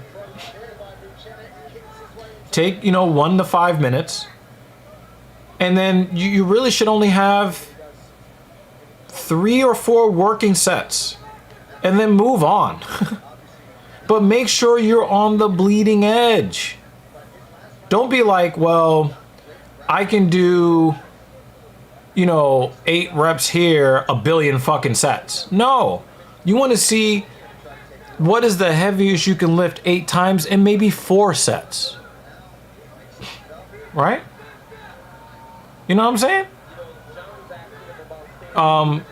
So you need to figure out what is it that you can do at the bottom of the hypertrophy range. Some coaches will tell you the bottom of hypertrophy is at 5 reps. To make sure that people don't get confused, I tell people that the bottom of the hypertrophy rep range is 6. I want to make a clear delineation between what the strength range is and what the hypertrophy range is. 1 to 5 reps strength, 6 to 15, or studies have shown that up to 30 reps in a set is good for building muscle.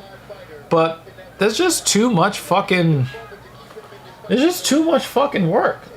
What is the heaviest you can do for me? And this is just me. You don't have to do exactly what I do, but understand the principle. What is the heaviest weight I can do for X number of reps in the hypertrophy range in 4 sets, while limiting rest pauses, aka myo reps?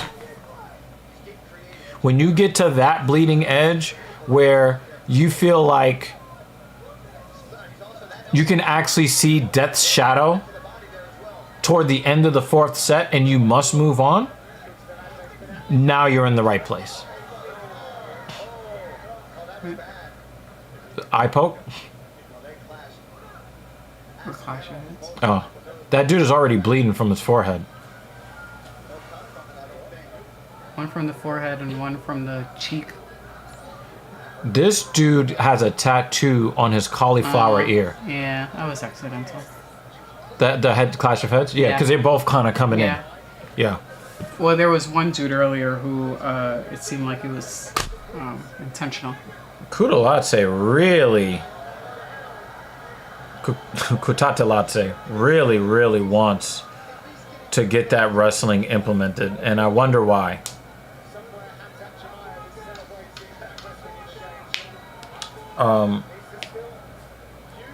Right, so the thing is, you don't need to be in the gym mid-mo. You don't need to be in the gym the longest out of everybody. You need to get the most out of the effort that you're putting in. And so right now you're still in newbie gains territory. So, because you're still in newbie gains territory, you're going to think that what you're doing is the right way to go because you're seeing results. And I just fucking talked about that today on the drive on the way over here when you started the show. Right? I had to make... Wow. So we're really going to do... We're really going to do the Greg Doucette thing, JL. Says the guy in there for 5 hours. And the thing is, let me tell you something, right? Let me tell you something, right? And I talked about this in today's stream, and you're going to be like, oh, that's what he was talking about. There is a professional bodybuilder named Hadi Chupin, who is objectively the second or third best mass monster in the world. How do we know this? Because he was second in the Mr. Olympia in the open bodybuilding category, which has no weight, has no weight cap, no weight limit.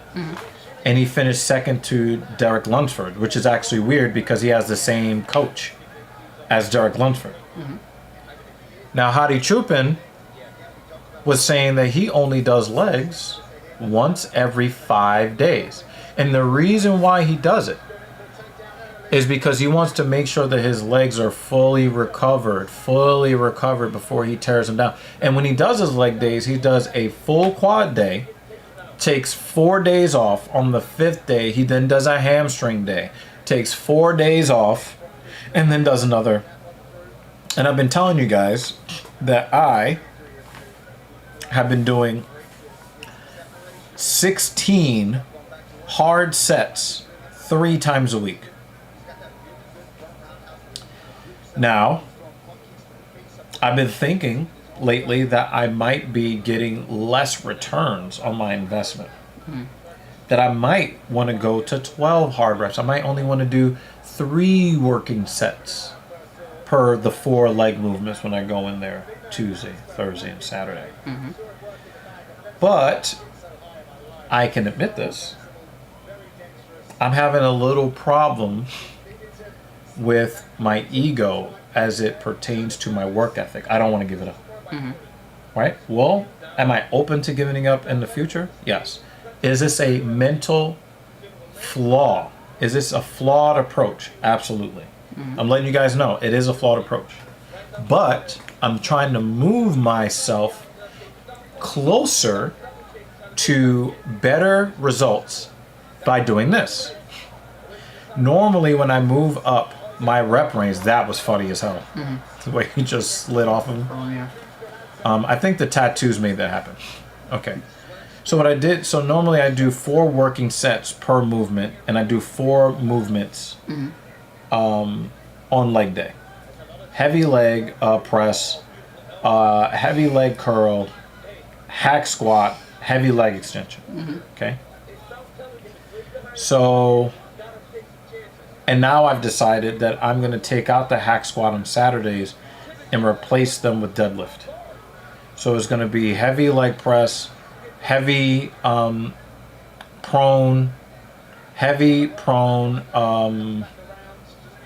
leg curl, then deadlift, then leg extension. And normally what I do is I would do a certain rep range on Tuesday and then immediately go up the rep range. Position. Yeah, that is awkward. So what I've done is I know that I'm working too hard, right? Because my muscles feel bad all the time. So what I've decided to do to great success is instead of going up in repetitions all the way up to 12 repetitions per set every single time out, I'm only going to go up in repetitions every week. So when I did the leg press, that deep slow leg press at 455 on Tuesday, 4 sets of 6. I did 4 sets of 6 on Thursday. I did 4 sets of 6 today. And my legs feel worked but they don't feel completely burned, char, right? It's kind of like you want to cook the burger medium. You don't want it like past well done where you can use it as a weapon. I was gonna say they're hockey pucks then. Hockey pucks. Yeah. What Mid-Mo Smart, Mr. I know how to grill, is doing to his muscles is turning them into hockey pucks. Okay? So what I've done is I've adjusted my approach. And I'm saying I want to lower my intensity from hockey puck to well done. Okay? You've seen... and you've seen over time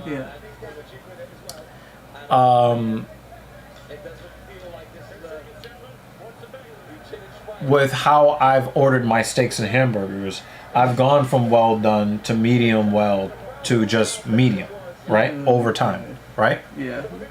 I am going to... Well, the debut was embarrassing because of the tattoos. Solely because of the tattoos. He was pretty game. Both of these guys fought really well. Okay? Split decision for Kutateladze. You couldn't even spell his name. The name is on the screen, Banner. The dude's name is on the screen and you still spelled it wrong. He was spelling, he's saying the name out loud. Good God. Okay, right? So the thing is, Mid-Mo, your body, as far as growing muscle, likes medium too. Okay? And you do want to cook the muscle, but cook it medium. You want to save something in the tank so that you can come back fully recovered to then tear the muscles down again within a reasonable range. So,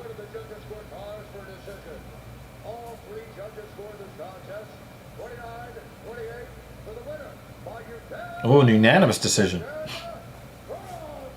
Kutateladze. I forgot which is which. Right. So, when it comes to... Oh, this is a really, really good question. JL is crazy. Good question, Mid-Mo. How would you define working sets as far as a percentage of your capability? Like I said, there is a math equation to it. Absolutely. Right? Okay? Mm-hmm. You always want to be working, if you're looking to build muscle, you need to be working in the 70 to 80% of your 1 rep maximum. 70 to 80% of your 1 rep maximum for hypertrophy. You can go 75 to 85%. You can do 70 to 80. You can do 75 to 85. 75 to 80, 70 to 75. You probably will. You'll advance, but you're going to advance slower. And your job is to see how many times you can, if you can go from lifting it 6 times over certain weights, over a certain amount of sets, to 7 times over a certain amount of weight, all the way through to, depending on what your proclivity is, somewhere between 12 and 20 repetitions. Me, because of my ego, I stop at 12. So I could just kind of give you a window into the math that I use. I'm always on the bleeding edge of what my physical capacities are, and I know that I am, because when I aim for a certain rep range, when I go up in rep range, I'm almost certain that as I go through sets 2, 3, and 4, because I limit it to 4 sets, 4 working sets, I know that when I go through sets 2, 3, and 4, particularly 3 and 4, the chances that I'm going to be able to get all of the reps in one set, one clean set that I got in sets 1 and or 1 and 2, the chances that I'm going to be able to still hit that rep number on set 3 and 4 is going to be diminished because I'm going to get tired. The muscle is fatigued. So if I get to set 3 and I can no longer control the weight, let's say I'm doing 4 sets of 10, right? Mm-hmm. And I get 10 on set 1, I get 10 on set 2, and it's not a problem. I get to set 3, mm-hmm. and I get to 9, and I'm falling off a cliff. Right. And I physically can't really move the muscle. I'm barely getting past the 9th, and I know that if I go through the eccentric on 10, that I'm not getting out of it. Mm-hmm. I will re-rack the weight, wait 5 to 7 seconds, unrack the weight, get that extra rep in, mm-hmm. right? So I know I'm on the bleeding edge because somewhere around the line I hit failure, and now I'm going beyond failure. What happens if you get to set 3? Because I Right. think that this might be helpful for Jeremy. Right. You get to set 3 and it is not that difficult. What Right. does that mean? Then you go to set 4. Mm-hmm. Well, like I said, I would like most people to stay 3 sets, and just kind of move up. But like I said, I'm really aggressive, so I do 4 working sets. Yeah. Let's say he's going to do 3 working sets, mm-hmm. right? And he gets through all 3 sets of 10 clean. Mm-hmm. Well, your job is to either move on to the next motion, save that little bit of gas in the tank, mm-hmm. go on to the next motion, or if you're done for the day, mm-hmm. you know that it's time to move from 3 sets of 10 to 3 sets of 11. And then you're going to know, that if you hit a clean 30 reps, mm-hmm. You're going to hit 11 on that first set. It's guaranteed the next time, mm-hmm. because you're only getting bigger and stronger. If you have to do a 10 plus 1 on 2 and then a 9 plus 2 on 3, mm-hmm. then I got to come back to this, string all of these reps together clean with no myo reps. Mm-hmm. And then maybe the next time out he goes 11, 10 plus 1. Mm-hmm. Maybe the next time out he goes 11, 11, 11, and he knows the next time, now we're going to hit that 12. Mm-hmm. Right? Mm-hmm. Now for me, because I stop at 12 because I want to lift heavier weight. Mm-hmm. I want to lift the heaviest weight that I can between 6 and 12 repetitions. Once I get to 12 repetitions 4 times, mm-hmm.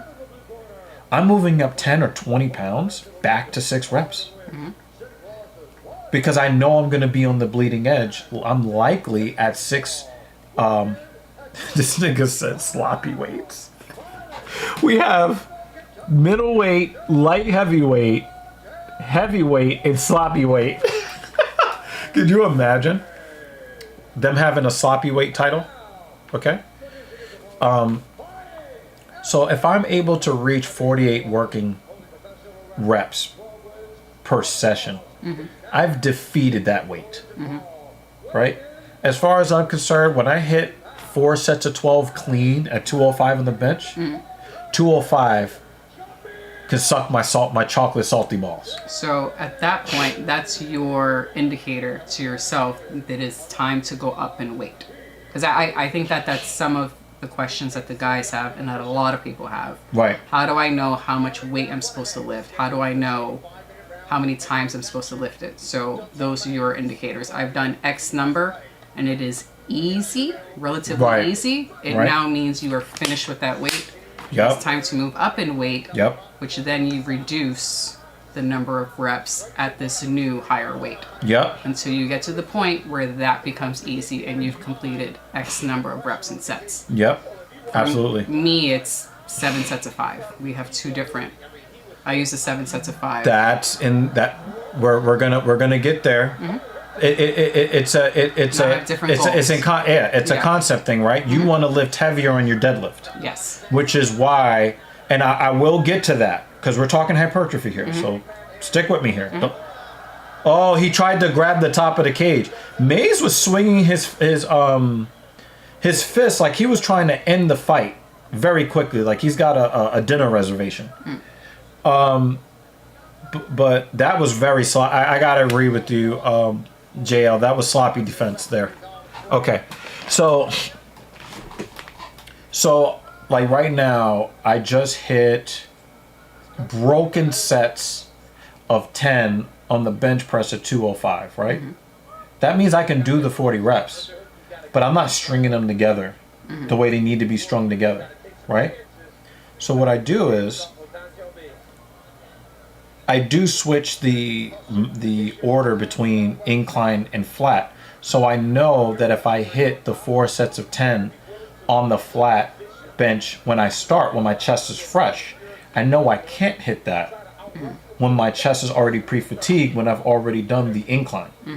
So what I do is I judge my strength and my abilities by what I'm able to do when my chest is already pre-fatigued. If I can string together all the reps in that set, then I know that I'm strong enough. I've earned the right to move up in reps and or weight. So last time I did the incline first, I did 4 sets of 8 at 195. Then I went and did my work at 205. Well, I believe the numbers came out. I mile repped on the first set. 9 plus 1, then 8 plus 2, then 9 plus 1, then 7 plus 1 plus 2. Right? That was when my chest was already burned, kind of burned at that point, right? So I can still do the work, but I can't do it optimally, right? So the next time, I know I'm going to hit the flat first. What are the do you think I have a higher chance of hitting the full 10 on 1? Absolutely. Will I be able to hit the full 10 on 2? Probably.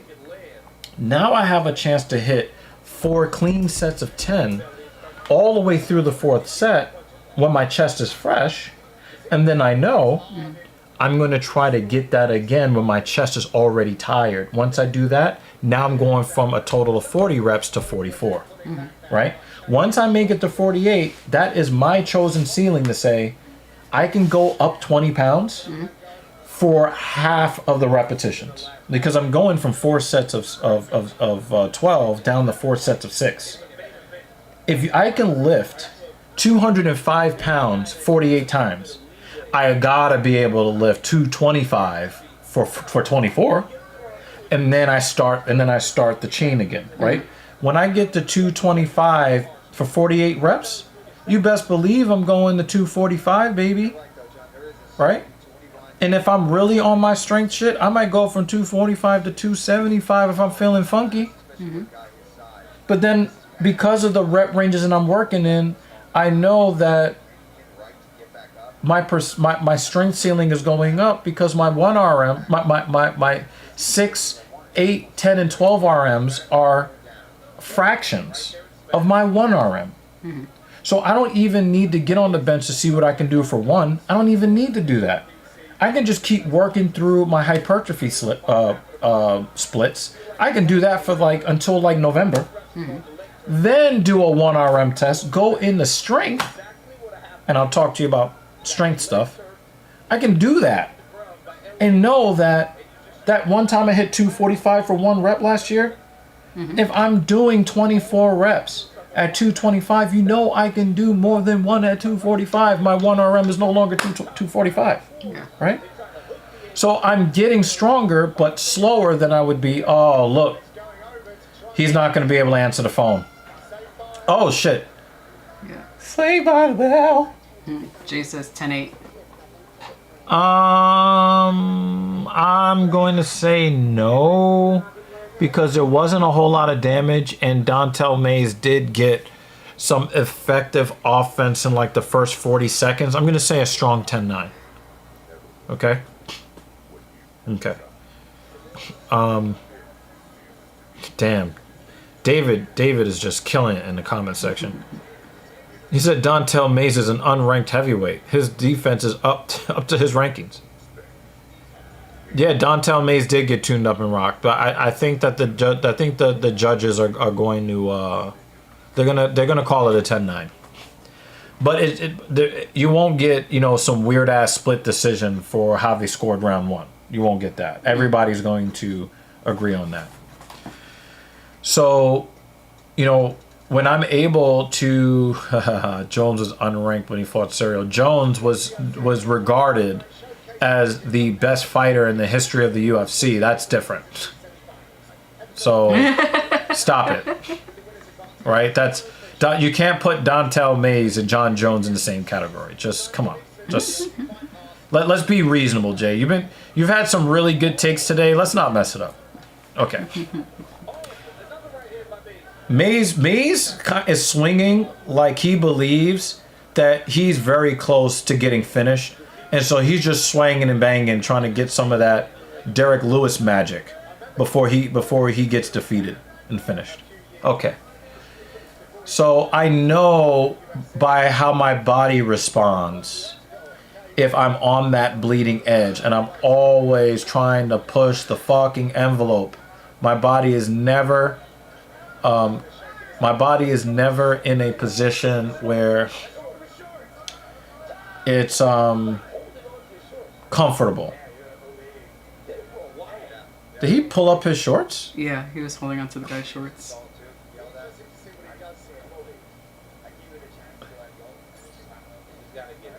It looked like they were both. Oh wait, it was just him holding on to his shorts. Yeah. We don't want to see his thighs, okay, Maze?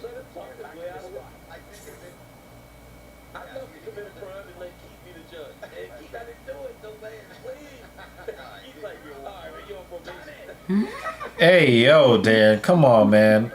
I know you. He paused himself. I know you like androgynous, Jessica androgynous, but that's come on. That's beyond the pale. Stop it, right? Mm.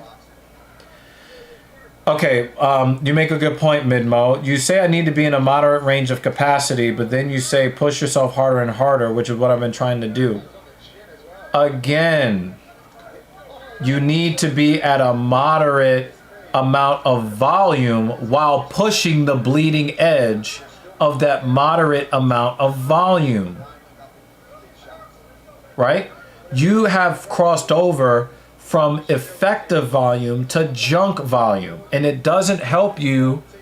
It does not help you build more muscle. That actually puts you in a position where you're only going to recover 80% of the damage instead of 105% of the damage. You grow more muscle by recovering 101+% of the damage you did, because you're doing so much damage and then you're going right back in. You're probably only recovering maybe 80 to 90%, which means your capacity for work is going up, but your muscles are going to get smaller over time. And obviously, you know, your ego is going to be satisfied. You're going to see a pump while you're at the gym, but you're not going to be making the gains that you want to gain. And then you're going to be asking me in the DM, yo, like, you know, dude, I'm starting to plateau, and I'm going to let you know that your body is sending you a message. You're doing too much junk volume. So like I said, I need to lift the heaviest weight that I can lift for 6 to 12 reps. So the volume is moderate. The resistance is very heavy for the moderate volume. And you'll get more gains in less time. And your connective tissue will be healthier. These guys are taking too long. I need lunch. High five for lunch. I was trying to miss it. Look at us. And connecting high fives. Well, we've been connecting a lot of other things lately. I'm gonna go get lunch now. Bye. And I'm done. She keeps throwing me alley-oops and allowing me not, and expecting that I won't slam it. Okay. So yes, moderate volume, heavy weight for the moderate volume. Okay. So, yeah, smash burger, right? Midmo says I should smash your burgers. Dan Jensen said, that's another show. That's $39.99 on OnlyFriends. Okay.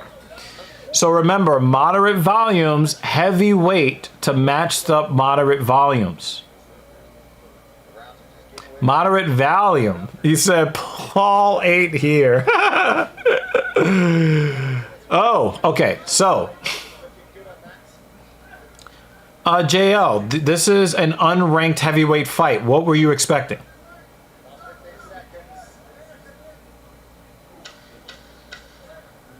Okay. Actually, I don't know what volume is actually supposed to do. But anyway, moderate volume for the heaviest that you can go. So you really want to lift the heaviest that you can between 6 and 20 reps per set. The heaviest that you can stand. And only do a few sets. And then move on to the next movement or get the fuck out the gym. Get the protein in. How is it a stimulant and a downer? That don't make no sense. You don't know shit about drugs, and I'm happy that you don't. That you don't know. Okay. So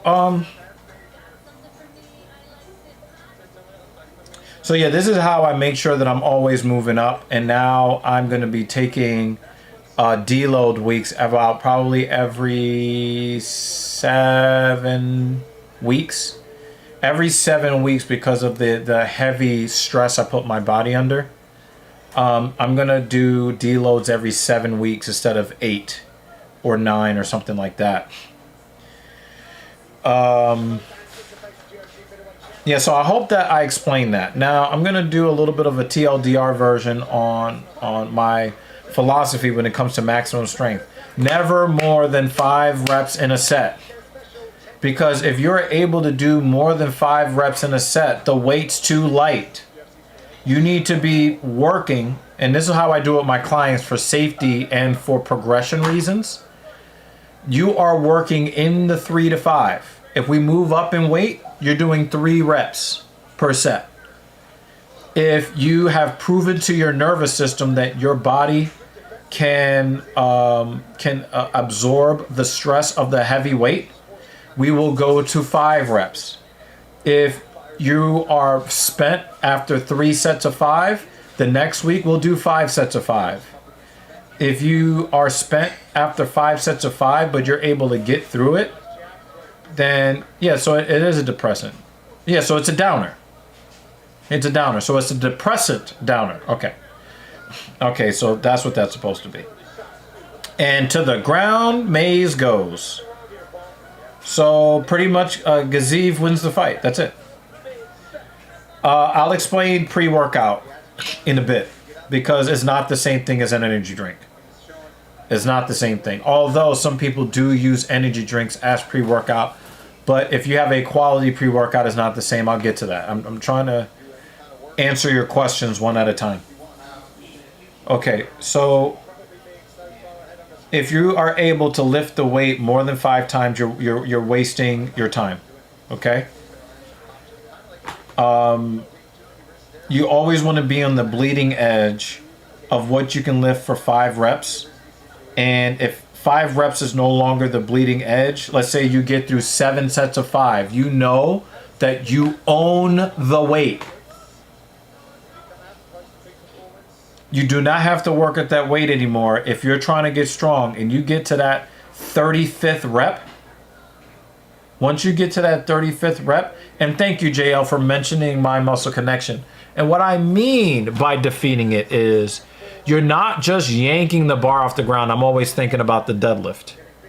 If you're deadlifting, it's not that you got the weight off the ground, but were you still able to control the bar with your glutes and hamstrings through the eccentric and the concentric phase of the movement all the way through the last rep on the last set? That's how you know you've defeated it. Not just merely getting the bar off the ground, but making sure that your hips are in good position, your knees are in good position, you've got a good grip on the bar, your chest is prominent, when you brace against the bar in the ground, you immediately feel your hamstrings and glutes light up. You're able to use your hamstrings and glutes to overcome the resistance, and then you're able to keep the weight on your hamstrings and glutes through the eccentric phase. That is, cheat reps never count, ever. Okay. So when you are able to keep full control of whatever the weight apparatus is, and then you don't need more than 35 reps to prove it. Now you're ready to move up in weight. And what I normally do is, if I get a client that is able to do 7 sets of 5 and they're able to stay in control, I'll move them up in weight and then bring them either to 3 sets of 3, or if they're feeling froggy, I might push them to 5 sets of 3 on the next. But I want you to be neurologically prepared for the amount of stress that you're underneath. Get your brain to feel good about the amount of stress that it's under. You don't feel like you're about to get injured. You don't feel like the bar is going to break your leg, or you know, whatever, right? You don't want to feel like an injury is on the horizon. But if you are, let's say you're deadlifting 315 for 35 reps. If I move you to 335 for 3 by 3, your brain is not going to freak out. Why? Because you are able to do 35 reps at 315. 335 is a very slight neurological adjustment, and you're only hitting it 9 times total. Your body is going to be able to handle that, and then you start stair-stepping it up again, right? So, yeah, I think that you guys will kind of get an idea. But if your movement patterns aren't good, when you are executing it, then you don't move up in weight. You might have to move down in weight to improve your movement. But this is all considering good mechanics in your attempts. It doesn't mean be on the bleeding edge and then, you know, using other muscles to like help you get there, you know. And that's why cheap reps don't count. Length and partials do count, but as far as the way that I do my program, I don't count the length and partial as far as what I write in the book. Only the full repetitions do I count in the book. If I choose to do length and partials, I just do that to get a little bit of an extra benefit from what I'm doing. And then if I do recover on time the way I'm supposed to, those length and partials are going to make it easy for me to get through the working sets, right? So Midmo is correct. Midmo is correct when it comes to the whole when it comes to the length and partials. They do have value. It's just that when you do your programming, I would notate the fact that you're doing length and partials if you choose to catalog the length and partials. Make sure they're cataloged as length and partials. When I do them, I don't even count them. They're not the work. They're not the work. They're just the chocolate sauce and the banana in the sundae. Right? I only count the ice cream as the main part of the dish. Right? So yeah, I do agree with Midmo on that. I just think that you're wildly inefficient. Your workouts are taking too long. You're in a catabolic state for too long, and you're especially depending on how often you train, you're probably not recovering as much as you need to for the long run of your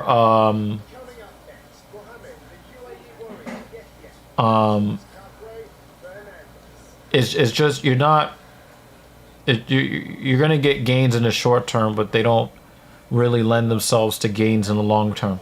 Okay, Yeah, 3 to 4 times a week, you're still doing too much volume on chest, and you're pressing, and now you're adding a pull at the end of it that had nothing to do with that. You know, have your pull day, have your press day. Doing the lat stuff after the chest and shoulder, that was a waste. And you probably thought, wow, my workout didn't last long enough. I didn't do enough work. Let me do some more.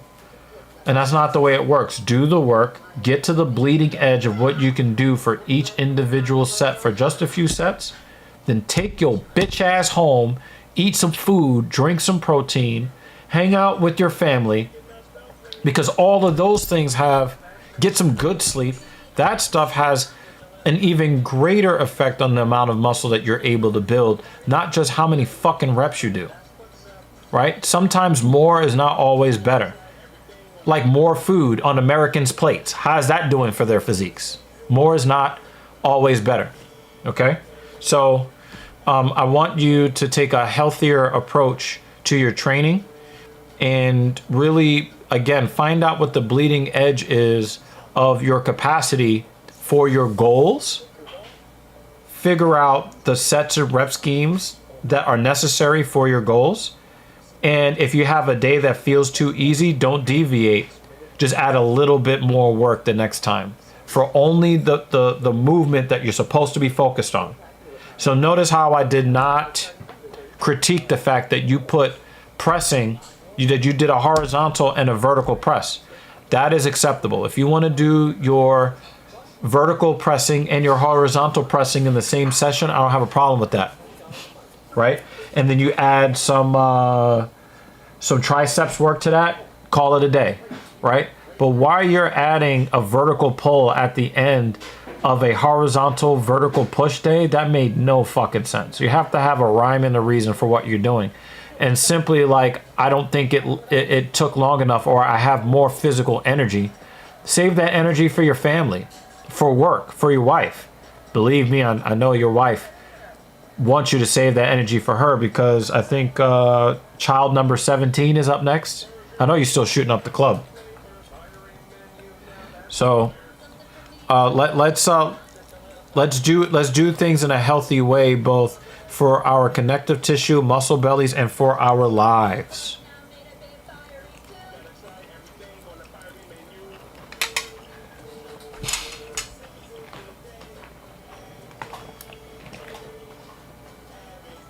Okay, so let's talk pre-workout, since you guys asked about pre-workout. Energy drinks can be a pre-workout, but a pre-workout is not an energy drink. Dan Jensen is just savaging in this comment section right now. And I know when Mrs. Evil comes back, she is going to be open mouth laughing at this bullshit that you guys are putting in the comments. Okay. What is the difference between a pre-workout and an energy drink? An energy drink, for the most part, is just sugar. I don't like the way you talk to me. And a lot of energy drink concoctions is either going to be sugar and caffeine, sugar water with caffeine in it, or it is going to be bastardized sugar, artificial sweetener, food coloring, and caffeine. Some will add taurine. Some will add ginseng of different types. But that's basically what an energy drink is. And what caffeine, the main ingredient, the active ingredient, basically does is that it attaches to receptors in your brain that block the sleepy time chemical from attaching to those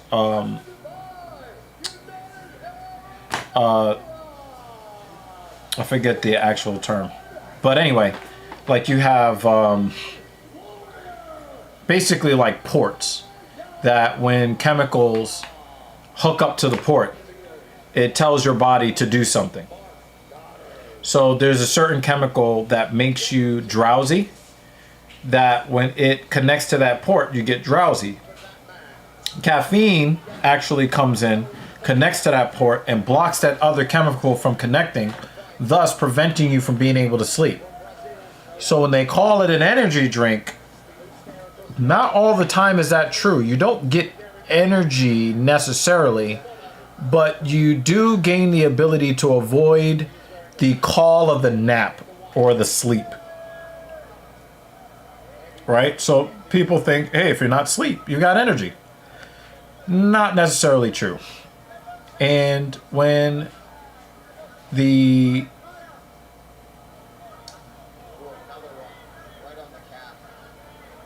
receptors, that's what I meant to say. When the receptors are used to being gunked up with caffeine, your body knows you need sleep. It will just produce more receptors. So you'll notice over time you need more and more caffeine to be able to avoid the drowsiness or feeling like you're kind of, coming down, right?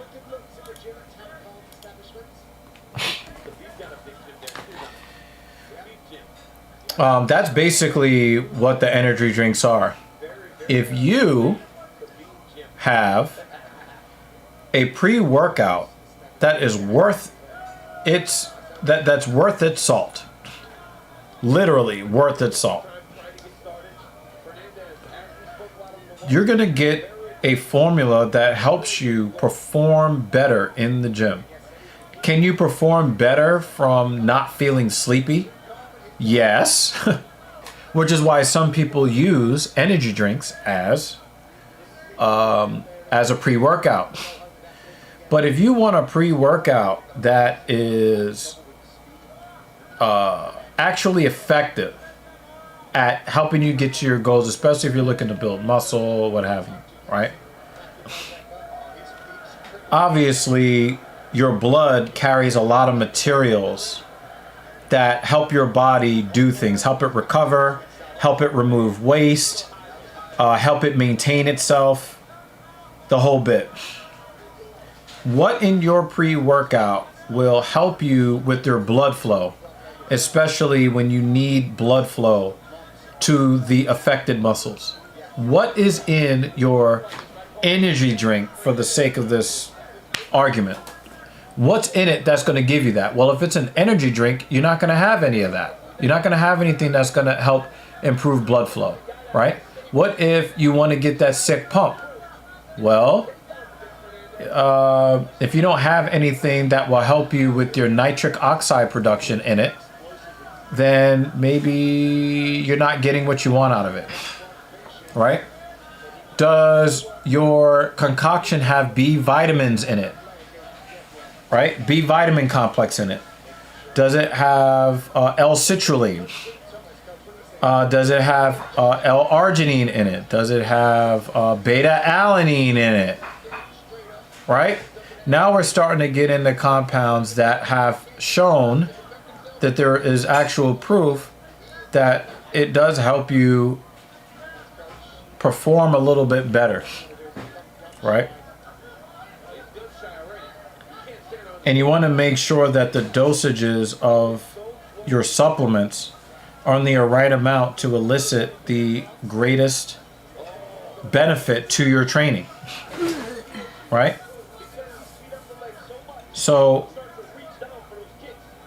can you use pre-workout as an energy drink? I don't recommend it. Pre-workouts are very expensive. They're way more expensive than energy drinks. Don't do what I did. I'm not. I'm very careful. Okay. 2 eggs, cheddar cheese, and some spicy Korean noodles. Because we have a spicy Korean over there. She is spicy. No, she said that she's innocent. No, wait. Pure, naive, and innocent. That's what she says. Total bullshit. The lies that she tells. To herself. Yaya's fucking calf is cooked. He can't even switch stances effectively. He's now square to his opponent. Oh! I saw it coming. I saw that knockout coming. I saw it coming. I saw that coming. The dude squared his. He didn't know what to do. I saw that knockout coming a mile away. And the thing is, some guys are just orthodox fighters. He's an orthodox fighter. Some fighters, no. He can't sit up, not because he got knocked out, but he can't put any pressure on that leg. He got his calf cooked. Look, he's lumpy. He's lumpy. Oh my God. That's crazy, man. Aww. Midmo, whole family is just making babies, just like Republicans. Congratulations. I mean, that's how you fight the liberals, right? The liberals aren't having any babies. So you have the most babies, and there you go. Enjoy your evening, dude. Right? That's how you vote for your political party. You have the babies that the other party is saying they don't need to have. Okay. So yes, pre-workout powders are very expensive, and so I don't recommend trying to use it as an energy drink. But I think that energy drinks are not very good. We're great at math, Jeremy. I don't think that energy drinks are great for training. Can an energy drink help you at all if you have never used a good pre-workout? Yes, because it's better to not feel sleepy when you train. Dan said it's a family thing. Okay. But I would not use energy drinks for training. There are some good energy drinks. There are some good pre-workouts, but you have to use the ones that come with the least amount of bad side effects. For example, Chris Bumstead's C-Bum pre-workout actually did work for me. The problem is it made my nose painfully runny. And it did give me gastrointestinal distress when I used the entire serving. The entire serving ended up totaling 400 milligrams of caffeine, and that is the maximum safe dosage for a 24-hour period for most human beings. And so it made my stomach feel bad. It made my nose run. When I pulled it back to only using half of it, it was better, right? So when I use Gorilla Mode, not only do I not get any of the side effects when I use the full dosage, which is now 400 milligrams, but without the stomach issues and without the runny nose. What I do is that I buy 2 different forms of Gorilla Mode. I take the nitric and the stimulant versions, and I mix them together, 1 scoop each or a half a serving each. They come together to give me all of what I want outside the caffeine while limiting me to 200 milligrams of caffeine a day. And your tummy is better? Way better. Way better. So yeah. So I hope that I explained the whole thing with the pre-workouts, the difference between energy drinks and pre-workouts. Greg Doucette's product, from what I understand, has efficacious dosages of what you need in a good pre-workout. I already know that Gorilla Mode has it, C-Bum has it, but you have to kind of test it to see its effects on your body. It was not very comfortable for me. I used GNC's Lit AF. Oh, fuck. But that also gave me distress because I don't like the feeling of beta-alanine. So I do believe that Chris Bumstead's version, I think, had beta-alanine, but for whatever reason, it did not give me any skin discomfort. But generally speaking, my body does not like beta-alanine. Let me go get that empty canister and see if I'm right that... Are the canisters that are on top of the thingy, are those empty? Why do we still have them? for this exact reason. So that Got a bunch of empty canvases. actually talk to people about the best pre-workouts that are out there, I actually still have a supplements fact that I can read to them. I might as well bring the gorilla mode too, right? Might as well. You want to show them the new protein you got? Yeah, eventually. All right. Show and tell time. Well, we're gonna do this in a way that kind of makes sense. We're only going to talk about. We're only going to talk about the pre-workouts right now, and just kind of taking these guys through my maturation process or my matriculation through different pre-workouts that I've taken.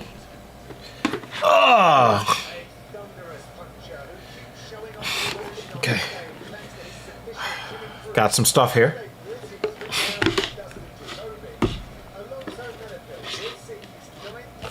Okay. So I'm going to start with the one that I started with. Actually, I started with Lit, and then I moved to the Lit AF because it had more stuff that I wanted in it, right? Mm-hmm.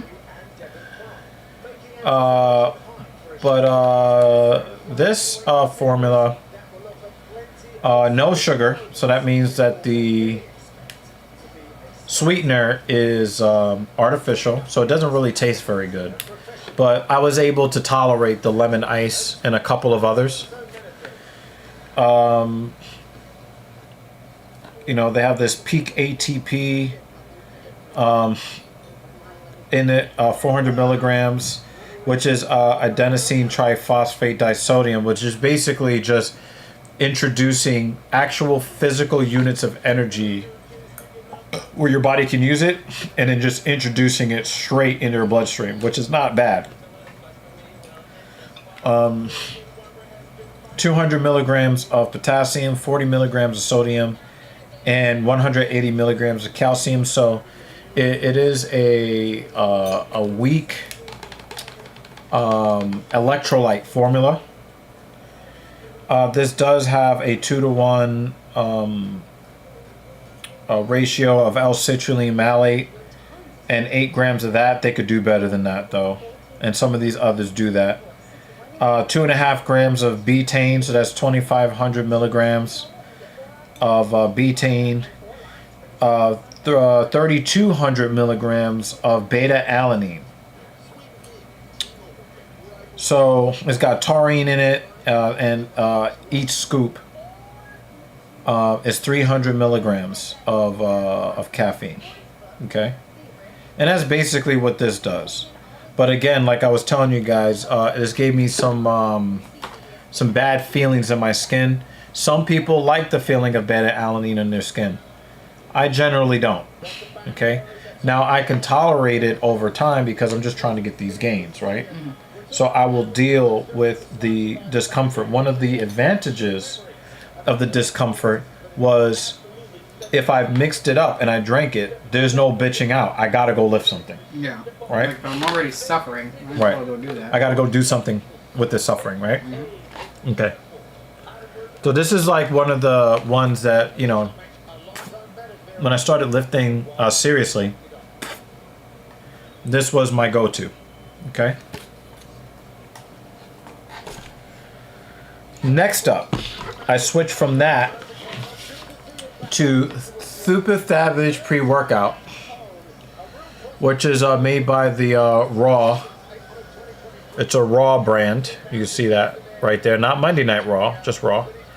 And this is Chris Bumstead's, which is why it says bum on there, right? And you can tell because at the time that he developed this formula, he was 4-time Mr. Olympia. He is now 5-time Mr. Olympia, and he is going to win a 6th straight time. He does have a lisp. Okay, so this has more stuff in it than the other. It has 190 milligrams of sodium, so not as much as the GNC brand. But 2,500 milligrams of betaine, 5 grams of creatine. So this doesn't have any creatine in it, right? This has 5 grams of creatine monohydrate in it. So I didn't have to use this and add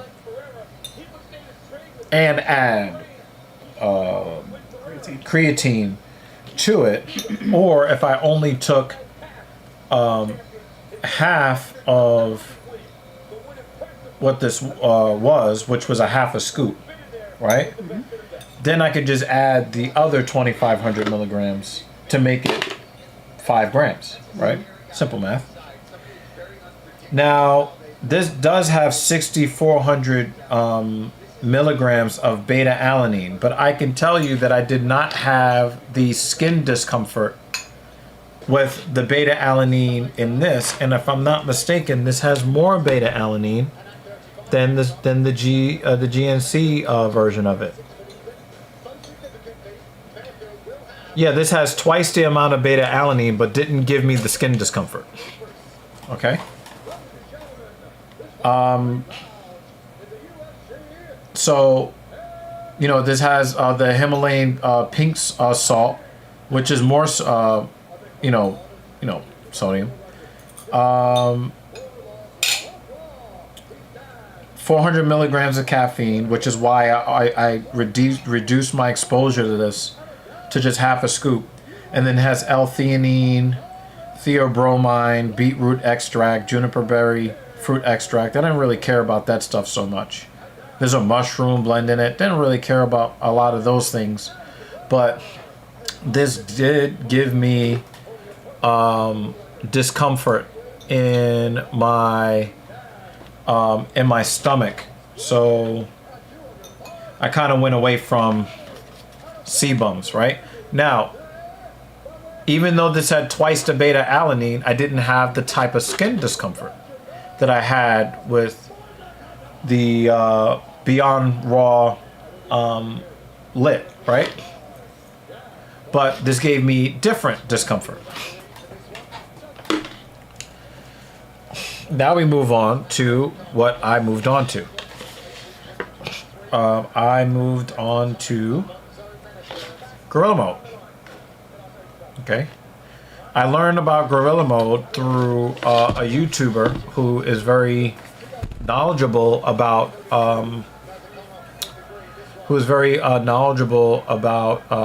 all different types of compounds, from electrolyte formulas to what test and trend and Anavar and, you know, Andro and all of that stuff, right?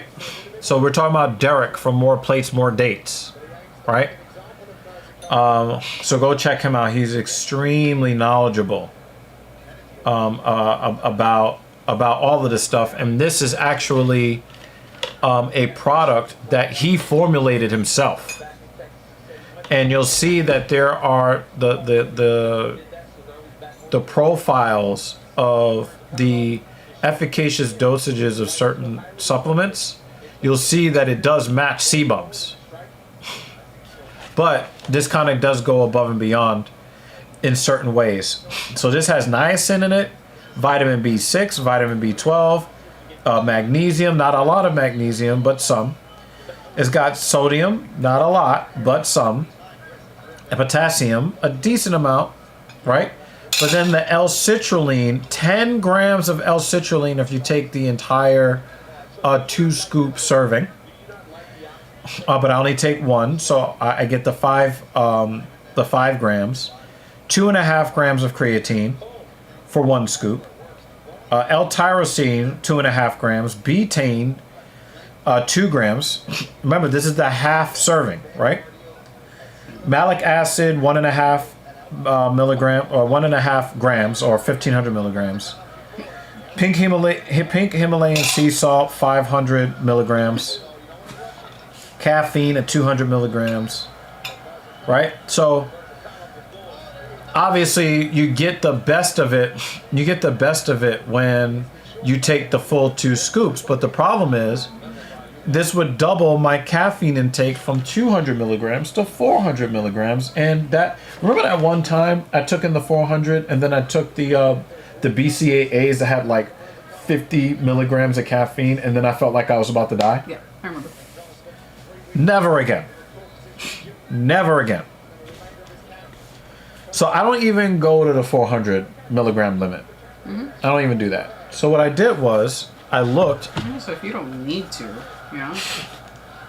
Well, the thing is, I would so-called need to get the full benefit of all of this L-citrulline, the L-tyrosine, the full gamut as far as the full scoop of creatine, the whole bit, because I'm chopping it in half, right? Yeah.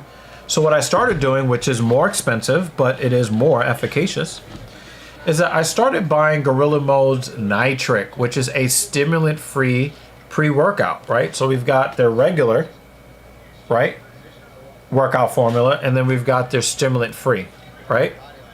Now what I do is, you look at one scoop of the stimulant-free, wow, it has the same amount of L-citrulline, creatine, betaine, although this doesn't have L-tyrosine. This has a pump complex that they use here. Malic acid is the same. Doesn't seem to have the same amount of sea salt, but they have 750 milligrams of sodium nitrate. Some other stuff for the pump. So I'm getting half of the serving of pump. I'm getting half of the serving of stuff of like tyrosine and that kind of stuff. But I get the full dosage of the L-citrulline, the creatine, the betaine, the stuff that I care about. But there's no caffeine in here. So I get pretty much the entire full scoops formula, plus a couple of other things, from this by only taking one scoop of this and one scoop of this, combining them together, and I keep my caffeine intake at a reasonable level, which is half the safe dosage for the day. So when we went to the Gold's Gym, we had to drive, right? When I had to drive home, we were like, uh-oh, we might need to get a 5-hour energy. Now, if I took the whole serving of this, I could have had a heart attack and crashed the car, right? But instead, I only use 200 grams. I never go above 200 grams per day. Even if the caffeine becomes less efficacious over time, I don't care. I'm never going to go up above the 200 milligram per day limit. I'm just not going to do it anymore, right?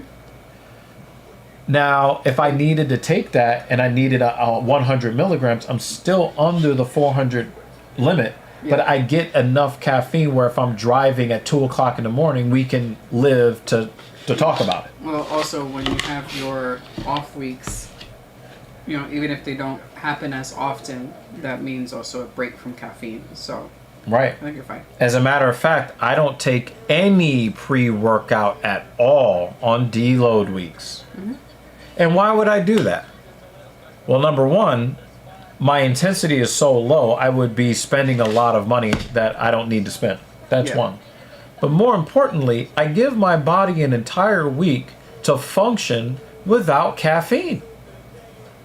And then when I'm ready to go hard again, the caffeine is more effective again. Because again, if your body gets used to 200 milligrams of caffeine over time, you're just going to get new receptors that receive the chemical that induces you to go to sleep. So you can take 200 milligrams every single day for a year straight and then end up just as sleepy as you used to be, because if your body doubled the receptors, then the same amount of caffeine can't cover them all. So it's going to not be as effective over time. Not taking the caffeine for a whole week and forcing my body to produce its no go to sleep on its own is just physically healthy, right? So I have a system that works for me, and it's expensive, but it is very useful. And in addition to this, I use Gorilla Mode's electrolyte.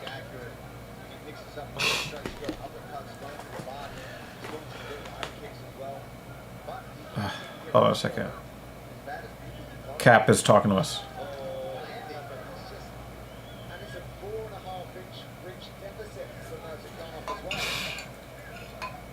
Have fun, dude.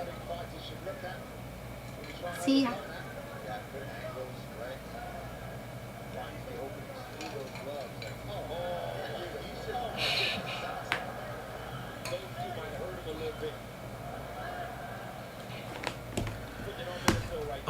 Oh yeah, you know I got you, Midmo. You know it's all love, bro. It's always all love, right?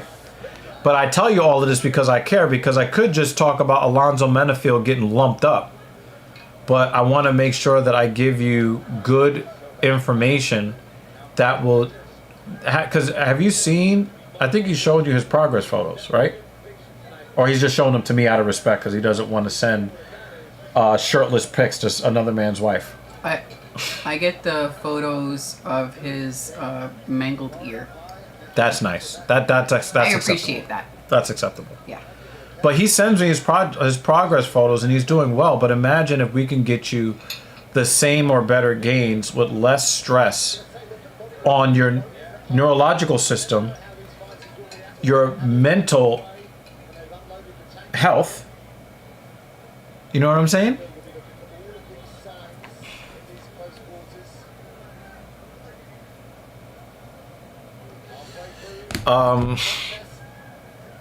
Yeah. I want you to have the best information, and I want to see you continue to get those gains. And somebody else might be listening and getting some information, and then they ask more questions, and I'm able to give more targeted information, right? And the thing is, this is the type of information I give to people that pay me $150 an hour. Nice defense, Menefield. Mirzakhanov was trying to get that outside trip. Menefield did a good job with his footwork. But the problem is he hasn't done a good job protecting his eyeballs. He's getting fucking hooked off on. Oh, it's over. He's dead. Damn.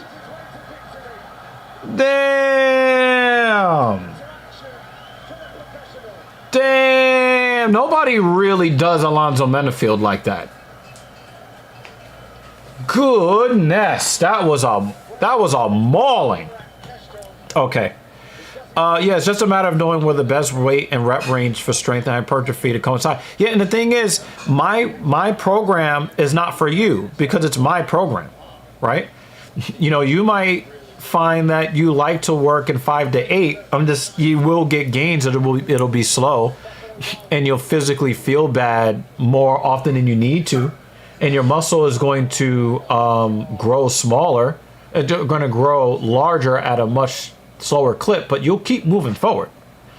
But I want you to be more. I want you to just be more.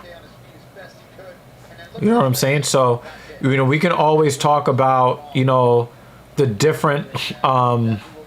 Oh, he knocked the actual mouthpiece out of this man's mouth. You know, we can talk about, you know, you trying out different things, seeing how you feel. If the pump is just as good, doing 48 total reps, or, you know, 24 to 48 total reps, and you can find out how you want to do that. Do you want to do your 24 to 48 within 3 sets, 4 sets, or 5 sets? Right?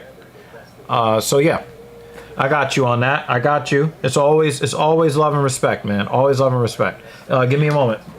Let me put this bull-ish back. Hopefully you guys learned some stuff. If you have any more questions about proper supplementation, I will do my best to give you good information. Woo!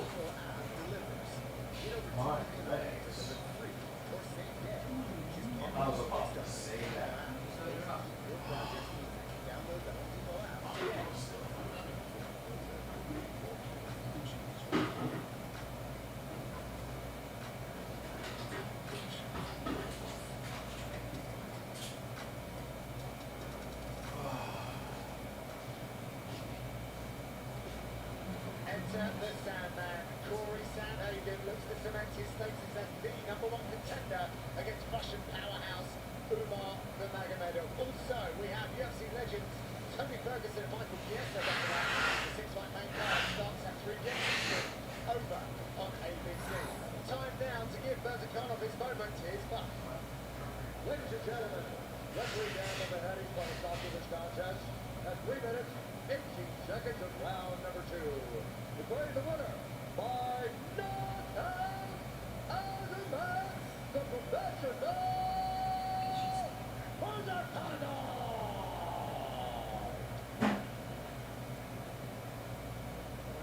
I'm here with Azamat Berzakanov. Azamat, it's been a while since you've been inside the octagon. How good does it feel to be back and have a performance like that? Хороший вопрос, я долго отвечал. Я чуть больше года не выступал, но я вернулся и хочу сказать вам, хочу относиться к лиге, обратиться. 14 никого не смущает в моем дивизионе. Кто-нибудь давайте попробуйте только с 5 сделать мне поражение. Yes, it's a great question. It's been a little bit over a year that I haven't been here, but I've come back, and I'd like to ask you a question. 14 I'm gonna remind everyone of their predictions. about that. Maybe you want to give me somebody from the top 5 next, eh? Azamat, let's take a look at your work here. Were you surprised that he was able to take as many shots as he did? I don't know if anyone had picks for this one. Finished him. Да, на самом деле я был удивлен, он очень здоровый. Очень крепкий мальчик. Yeah, I don't think so. Not for this one. С характером боец, спасибо ему собой. Ребята вот здесь, как мы ехали и ходили, я слышал каждый их крик во время боя. Спасибо большое, который приехал с моей родной республики, Кабардино-Балкарии. Честь, что это приехали и поддерживают меня, а также спасибо, которые сейчас сидят возле телевизора, возле телеэкрана и смотрят, болеют за нас. Спасибо. Yes, I was quite surprised. He took a lot of shots. I was surprised about that. He's a really strong guy, great character. Hey guys, everybody who was cheering for me, I heard every single scream of yours. Everybody who came here from my republic, Kabardino-Balkaria, and also everybody who's sitting around here, I heard all your cheers. Thank you so much. Azamat, you said maybe you get a guy in the top 5, top 10. You are 14-0. Do you have a name? Да, я еще хотел бы сказать, обратиться. Мне не нравится, когда ставят меня прилипом. Пожалуйста, у меня 4-0 в UFC. I would also like to say, I don't like to be in the prelims, you know? I mean, I have 4-0 in the UFC. You gotta understand why I don't like that, eh? Well, congratulations on a great performance. Ladies and gentlemen, give it up for Azamat Berzakanov. How about the performance of Azamat Berzakanov, shooting all kinds of shots in the octagon and on the mic as well. Fantastic performance, taking out a very, very tough and skilled Alonso Menifil here in Abu Dhabi. Congratulations to him and his team. All right, time now for us to send it over to our friends down Elliott crew who will get you ready for a main card over on ABC. All right, John, thank you very much. Dean Thomas calling a knockout tonight in the first round. That's right, boy. You know how I do. And Anthony Smith, you were right. Azamat Berzakanov is a fun fighter to watch. He's very dangerous inside the octagon. Obviously, in your division, this guy put on a show tonight. Yeah, Tony, this is an undefeated guy that's a thorn in the side of everybody. I was supposed to go back in there. I just didn't want it to be a screen of empty chairs. Oh, okay.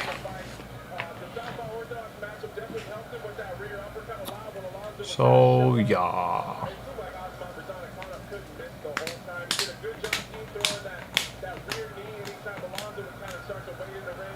JL, I definitely understand how that feels.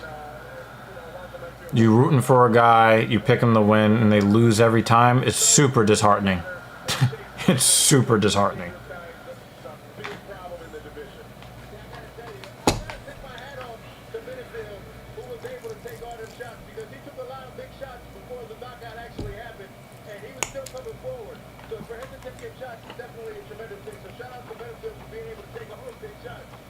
From light heavyweight to bantamweight we go. This is just a massive card for the bantamweight division. Obviously, you have Cory Sandhagen fighting Umar Nurmagomedov. This is a title eliminator. But a couple of fights before that, you have Chito Vera taking on Jason Figueiredo. This is two top 6 fighters. Figueiredo 2-0 in the division since moving up to bantamweight. And you had Chito Vera coming off that title fight. Had a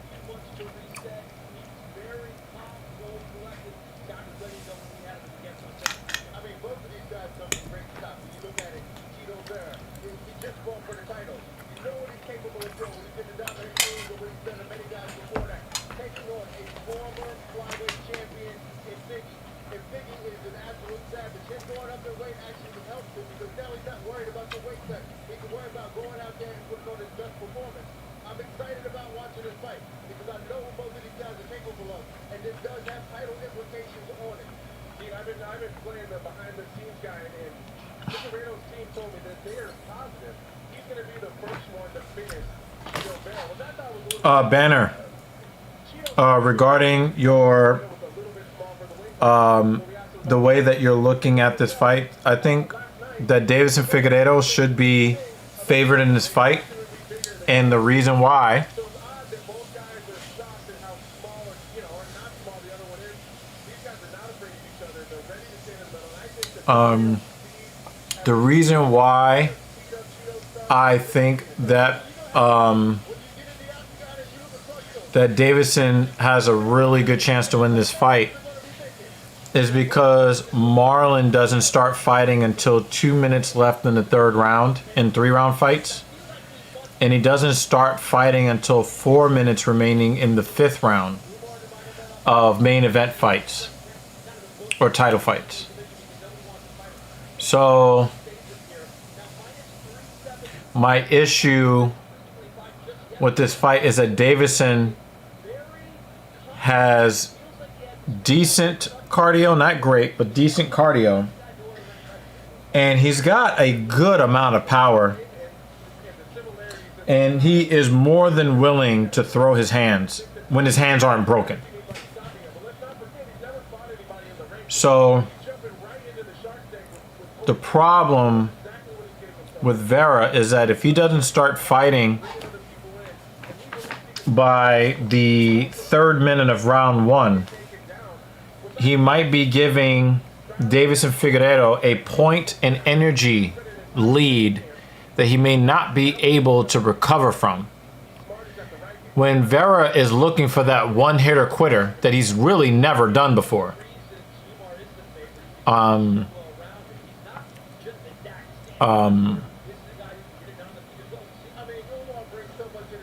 He's just there to be hit. And if you're there to be hit,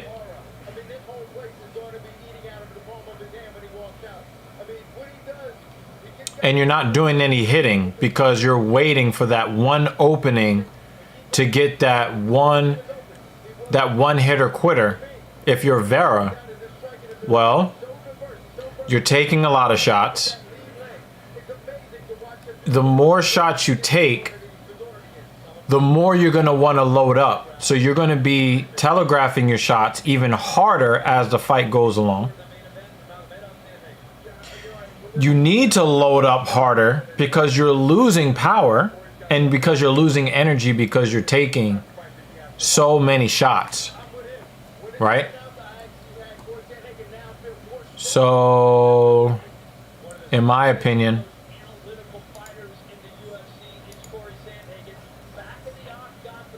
I just don't think it's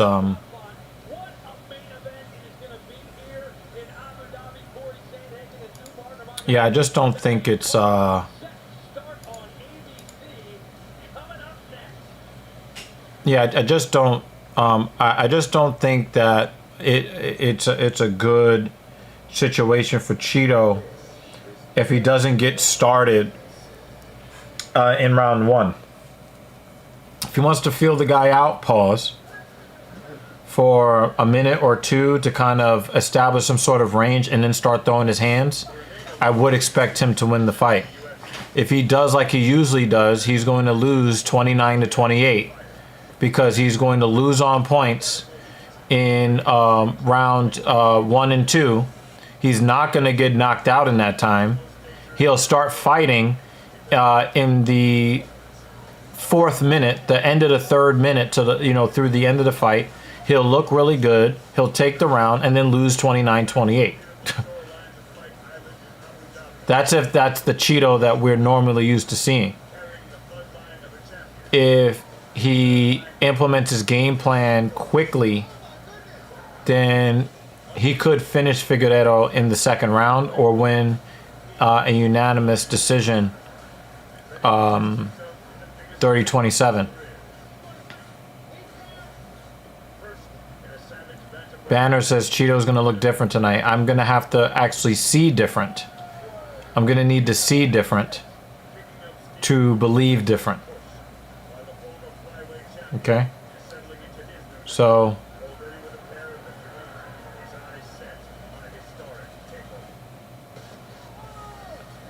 Banner says, my only concern I have is that Jay is so confident picking him. Bad omen. So, yeah. Well, I gave you actual analysis. So, Jay you know, picks are a pretty good analysis. in the opposite direction. Mm-hmm.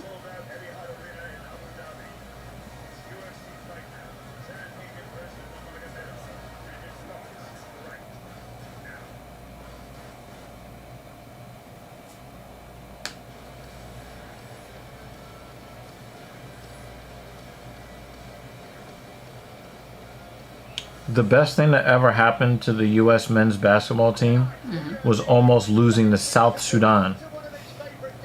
Now they just smacking niggas now. It's not even worth watching Olympic basketball. They're just gonna they're just gonna run through everybody. I'm trying to avoid some of the headlines, especially for the The Olympic stuff, because you don't want to know what the outcome is before you watch it. yeah. Although when I watched the gymnastics, rewatched it, well not rewatched, but I watched the replay, I already knew most of the outcome. But I watched it anyway because I wanted to see. I just enjoy watching it. But like the track and field stuff is going on now, and I don't want to know. I don't want to know. I'll watch it on my own later.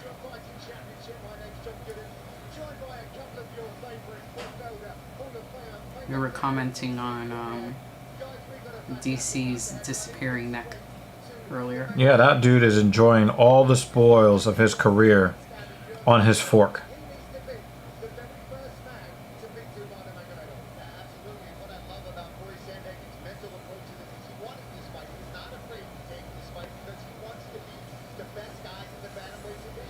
You get a fat boy that becomes rich.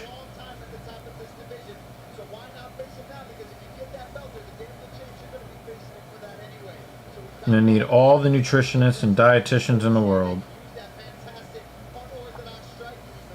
You're gonna need it.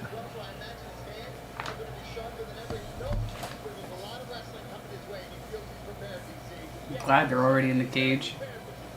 JL says, I know Vera is going to get beaten to a pulp and then land a lucky kick like Sami Zayn.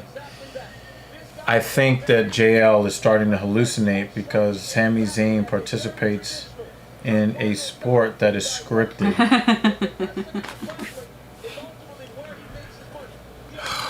Man, sometimes he says some like really intelligent things.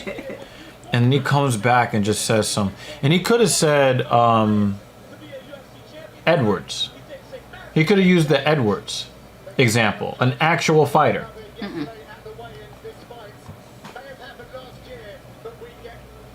I mean, would you want Jay any differently?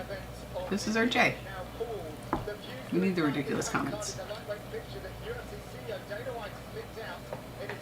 We only have the tolerance for one ridiculous comment, and that's the one that requires something in the tip jar.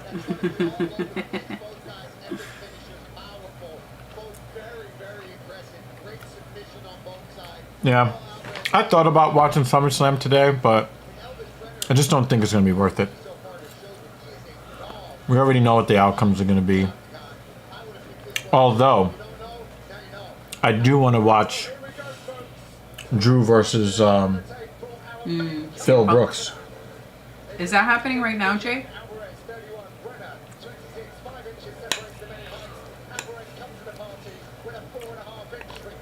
Alvarez comes to the party.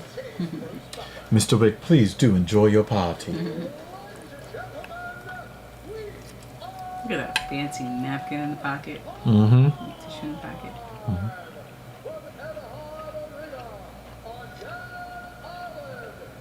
I think this is one of his best where it fits where they are. You know? With all the shakes sitting there. Should they call that arena Shake Shack? Good thing we're not monetized. I think they're gonna cancel the channel now. Shut up, Jay. I'm tired of your ass.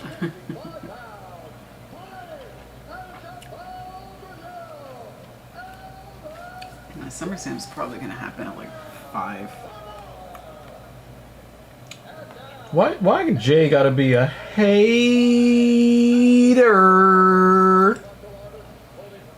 That's his role in our Hating ass hater. army of folks who are going to hell together. Oh, 4 o'clock. That was pretty early, actually. No, he's gotta sit on the short bus. Behind our bus.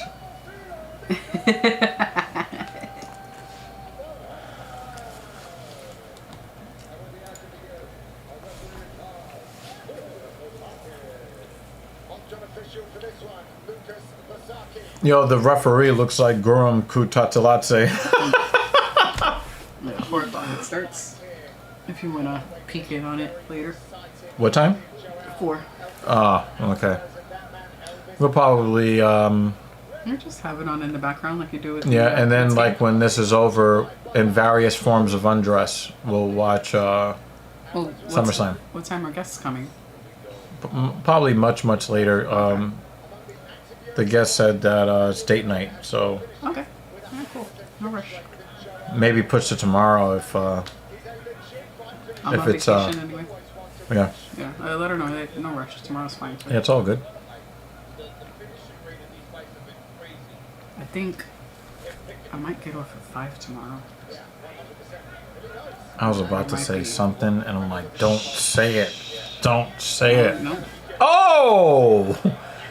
He caught Elvis on the coming in. No, tomorrow's 6. He's trying to knock the peroxide out of his hair. The 2 Sundays after, I get off at 5.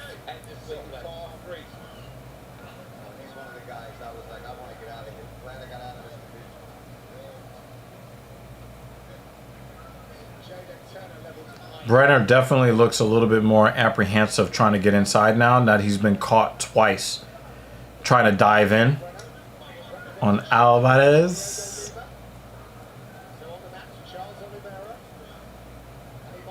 September 15th is Alvarez is doing a good job just cutting off Brenner, but not really chasing him too hard. And I think that happens when you have a lot of faith in your own power. Like, you know you can stand your ground, but you know that your counter game is just going to be just right. Banner says Alvarez is smart by not following Brenner's movement. Great cage generalship so far. Yeah, we're thinking the same thing. He's doing a really great job of not chasing him around the cage. Just a little, couple of steps to the left, because Brenner is circling to his right. So Alvarez is not like running in circles after him. He's just like, you circle, I'll take 2 steps to the left.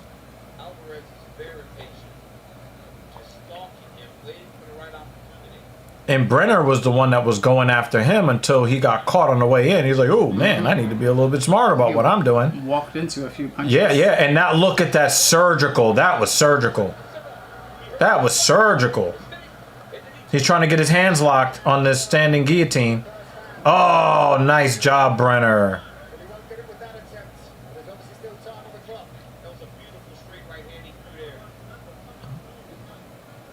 Oh, he went to the body. Alvarez can really strike, man. Oh, touched him with the left hand. Nice outside leg kick from Brenner. Kick up the middle. Brenner is trying to establish more range here, and he can't do that with his arms because I think he's at a reach disadvantage. So now he's trying to implement the kick game.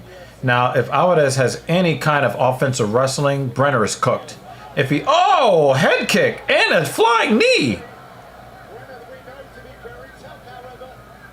Wow. Alvarez, I don't know if he's quicker than Brenner, but his timing is better. And his accuracy is nasty. And his footwork is really nice. Hey, let's be friends. Look at him. He's just stalking him. That was a nice overhand left that Brenner threw. The thing is, he needs to throw that knee up. Oh, to the body. He hooked off. Oh, outside leg kick. Now Brenner just looks like he's under siege. He doesn't know what's coming next. Alvarez is coming for the body, the head, the legs. You know, he's threatening standing submissions, knees to the body. Oh man, this is turning into a bludgeoning right now. And again, Brenner is no bitch. Brenner is no bitch. When you're seeing him getting owned like this is a test. Oh, he got locked up. Oh, they're gonna scoot. They're gonna do the doggy scoot. Scoot, scoot. Scoot. Oh, he's trying to tighten it up. Oh! Vagina tight. He's like, no, don't grab my leg. Yeah, there's still life in those eyes. No, yeah, you gotta keep circling away. Keep circling away, Brenner. Oh, say bye to Bell. Darren Jensen just wants to see bad things happening to people. Yes. Damn, yo. What are we here for? Oh, God. Chill, Dan. The commands are sleep or bleed. It's pretty good commands. JL said. He's on the Lutch scale right now.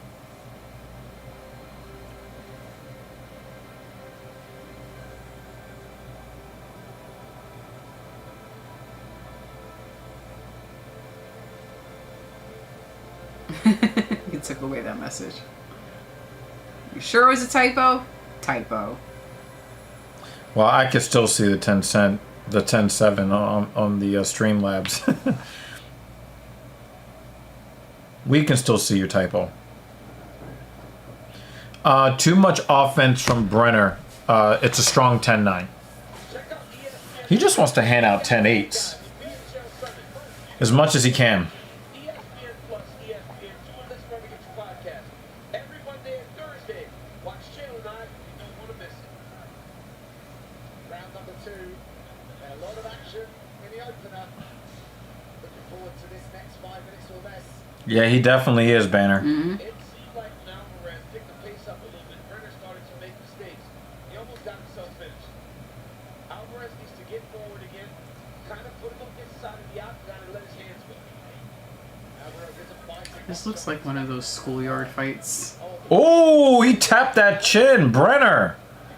where the shorter guy is talking shit while he's doing all the moving around. And the taller guy is like, just step forward so I can knock you the fuck out. It has like that type of energy.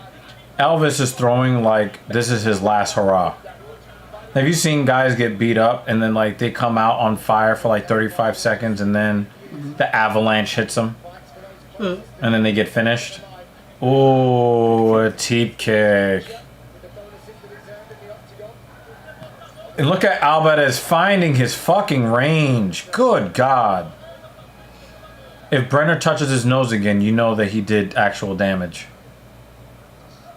Inside leg kick, Brenner. You see his like his nose, upper lip areas turning colors.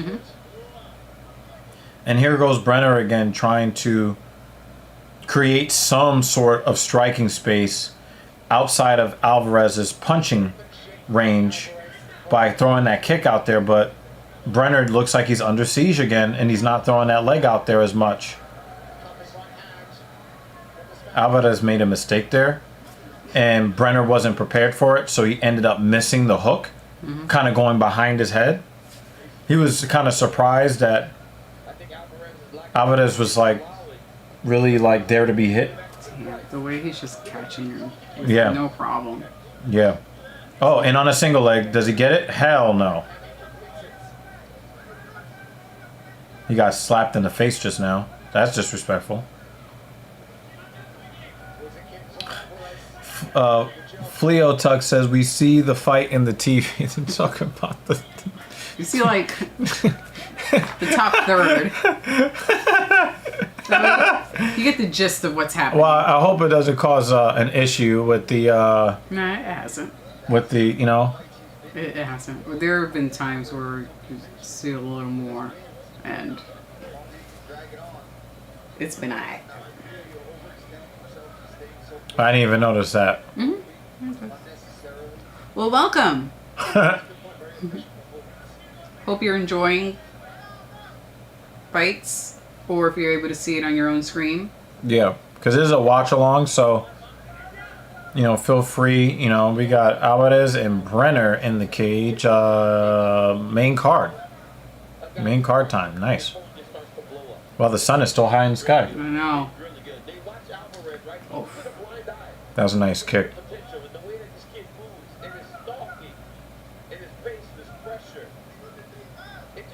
You see how Brenner is now changing directions? That's a little more effective than just always sliding to his right, you know? Mm-hmm.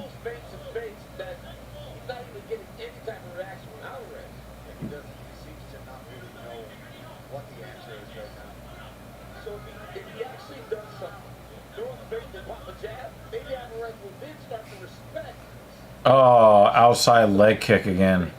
Alvarez catches him. So he gave it back to him. That's how you know it hurts. He's like, oh, I got an outside leg kick you too. Nice little left hand from Brenner.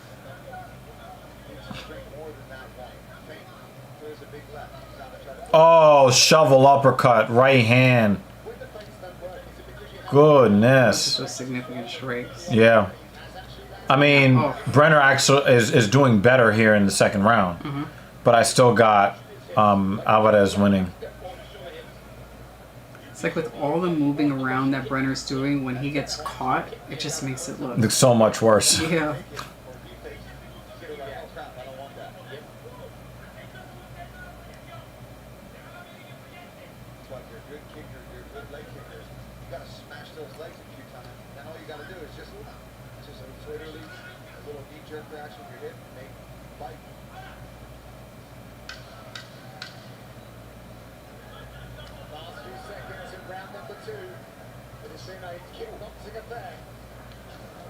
Oh, wow. At least he's taking chances, but he lost that second round. He basically lost the fight already. Mm-hmm. Yep. Yep.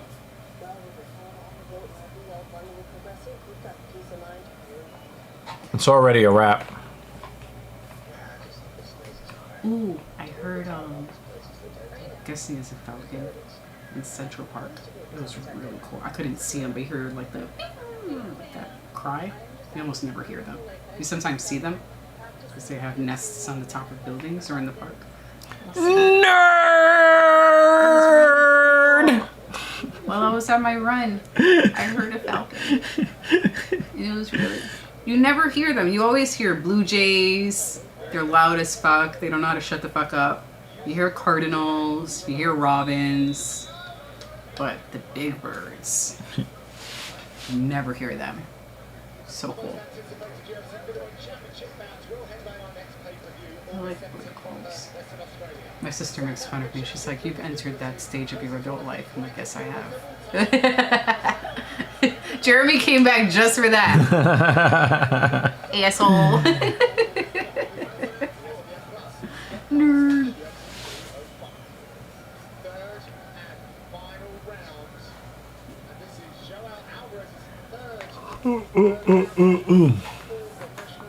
That is racist as hell, Dan. Fuck.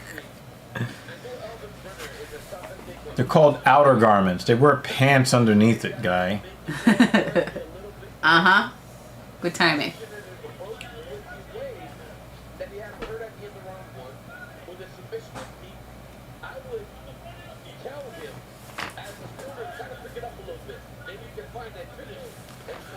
I need some carbohydrates. What kind of carbs you want? I bought extra milk. If you want. Oh, wow. He tried the body kick and got countered with a right cross. Even when Brenner is doing something that is like cool, he's still getting caught. We also have a lot of ice cream in that freezer. But of course. If you wants it in that form. Well, you know it's going to be mostly fat and protein when it comes to ice cream, though. Delicious. Some sandwiches. Hmm? The sandwich one. Not like a ton of carbs, but Yeah, a little bit. something. I might go muffining.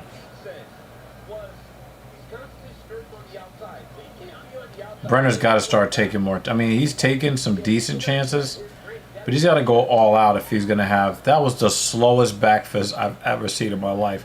He loaded up on that to try to hurt him. But the thing is, with the spinning back fist, you need speed to make that effective. And he slowed it down so he could try to put more force on it.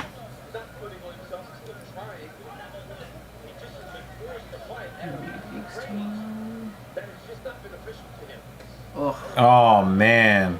Now he's defending high When kicks. they happen, it just looks disrespectful. Yeah, it does. Every time he gets hit with anything. Yeah.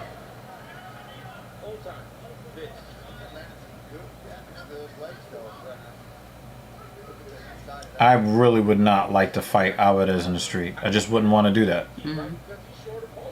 He's just going to like stand there in front of you and it just pop. You're on the ground. You don't know what direction it came from. You see the swelling on Alvarez's leg, his left leg, inner. Yeah. But it's not like it's not consequential. Still, it's gross. He almost punched him in the dick.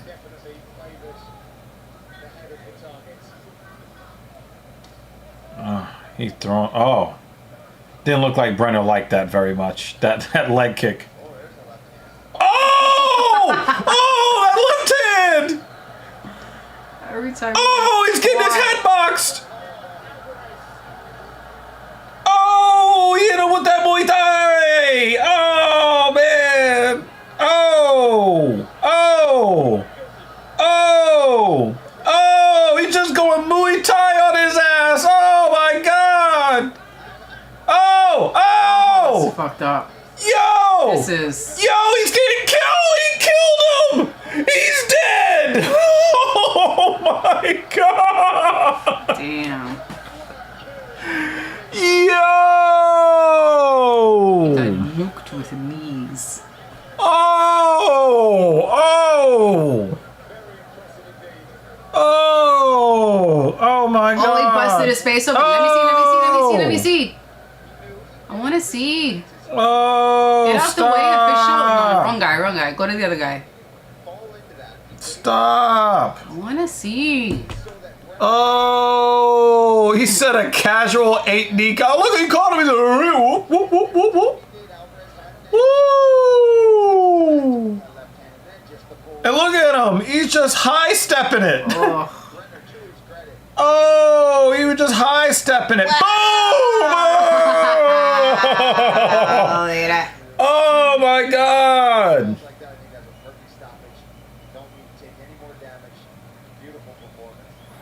Can I see the damage? And the way he did him, he was like, I could have did this to you in the first minute or the 14th minute. I don't care. No. All right, so the sadist to me comes out when I give this matchup. Okay. I want to see Alvarez versus Dan Hooker. Damn. You know, That would be a Hooker. bloodbath. Hooker takes so much punishment. Just be. Oh man, Octagon would be painted. do you remember what Barboza did to Hooker? Great.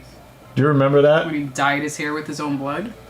No, that was a different fight. Oh, okay. No, that's when like That's the one that stands Hooker out to didn't me. want to give up, so he kept kicking him in the body. Mm-hmm. And then Hooker would be like, nope. Oh yeah. Nope, not gonna do it. Yeah. That was nuts. That was a crazy ass finish, yo. Oh my God.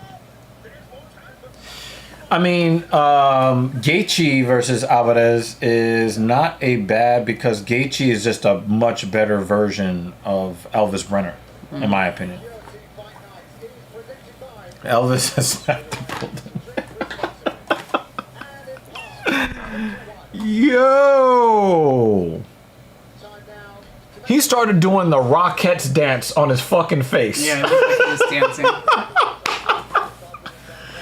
And he doesn't care. He's like, another day, another dollar. Should I get another pack of muffins tomorrow? Huh? Should I get another pack of muffins tomorrow? If you can find the chocolate chip version. That nigga's nasty. I didn't know that they had men of that caliber walking around Spain. You know, they have that weird European, oh, we're really feminine and our wives can be complete horrors and we don't care. Right? But that was disgusting. Jay is excited about the next fight. We'll see you later, Dan. We'll see you later. We'll text you. We'll call you back when Jessica Androgynous is back in the cage. Probably like, fuck you guys.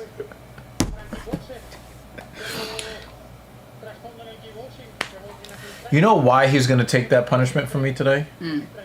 Because I did not trash John Jones and I had the chance. He was waiting for it too. Yeah, no, yeah, he was. He was waiting for it. Yeah. But I'm objective, unlike some people. I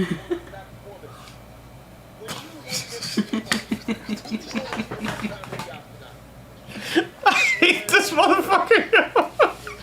This is ridiculous. Well, he knows Lupi's is probably going to win because she's not as good looking as Mackenzie Dern. My issue with Mackenzie Dern is the fake ass accent that's not real. But I mean, she doesn't need to talk.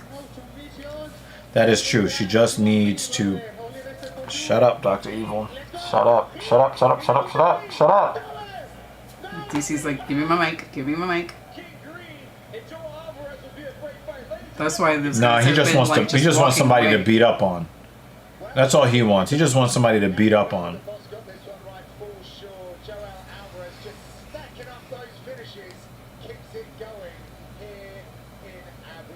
That's right. We haven't seen Fazeev in a while.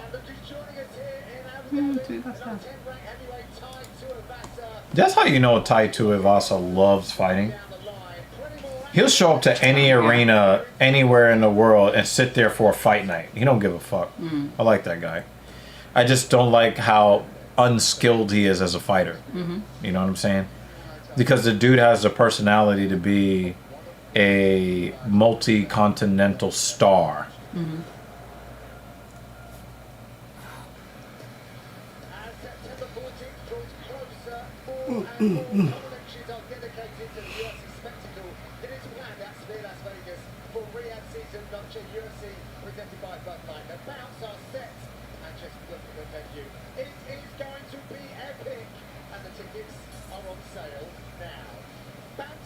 I heard that the cheapest tickets to that event, $3,000.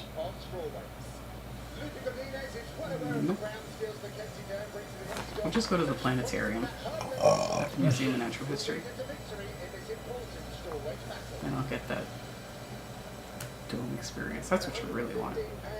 Anybody notice that Tony has that permanent 1,000-yard stare now? It's sad they booked him, and we will watch another dementia-advancing performance. But from what I understand, it will be his last fight in the UFC.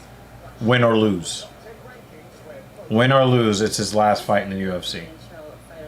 And I've always had middling respect for him because of his stupidity as far as talking about Khabib.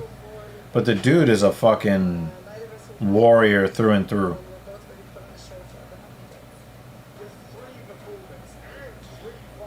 I will say that she has kind of lost her edge as far as how good her skin was looking before. You could tell that age and time in the cage has aged her skin. Or the hair color she chose doesn't help.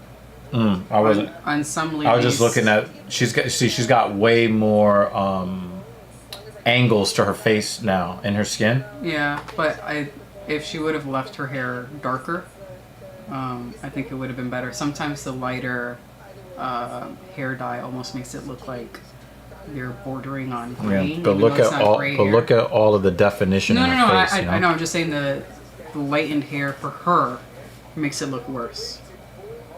For someone, they go and they bleach their hair like that, it actually makes them look older. Mm. And I've seen it on ladies who, like, their skin is fine. It's just the lighter hair makes them look older. Have you noticed that when Mackenzie Dern is about to step into the cage, Dan Jensen turns into JL? Have you noticed that? Well, we have to just ignore everything that they have to say for that block of time. We only have to ignore him for the next 15 minutes. Or less. Or it's going to be him ignoring us for the next 15 minutes. We're probably muted by now. It's always something with him. His love for ugly women or his love for John Jones, which is pretty much the same thing, right? We're muted now. We're going to see that viewer count drop in a moment. Yo, Drops by man. one. You know we lost him. Yeah, we lost him. Go to Arrow.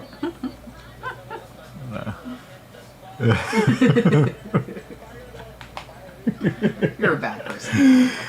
Oh man, Dern would get essayed by Zhang Weili.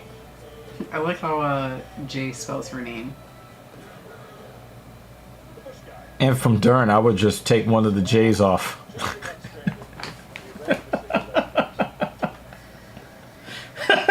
You're thinking about it too. Members only conversations. Do you think that she'll do the long braid? Her hair's long enough.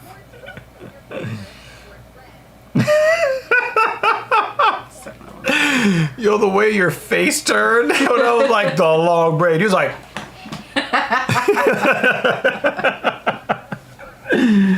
oh man. We're all going home. Well, I'll go there with empty testicles. Just bring extra hair ties. 4 delicious pieces of chocolate. 3 crisp wafers. 2 layers of sweet Kit Kat filling. 1 have a break. Have a Kit Kat. Now serve Debbie birthday cake. With Schwab investing things, it's easy to invest in ideas you believe in. Spot a trend in electric vehicles. So, Dana White said that he would like to see Tony Ferguson retire. This is Tony Ferguson's quote after hearing that. Mm-hmm. Well, we want Dana to do a lot of shit too. So we can't discredit that one either. I mean, I'm being real with it at 170. I'm not killing myself to get to 155. I do feel fresher. 155 pounds is closer to my high school wrestling weight, 152. So you guys do the math. I'm 40 fucking years old. I've been competing in this sport for a very long time, all around in sports for over 35 years. I don't feel like this can be my last fight. I have to do some extraordinary shit, what I'm planning to do. He goes on to say, I love this company. I have plenty of fights left. I know that's going to piss David Banner off. Oh my God. But this is not a fight last or first or whatever the fuck how everybody wants to see it.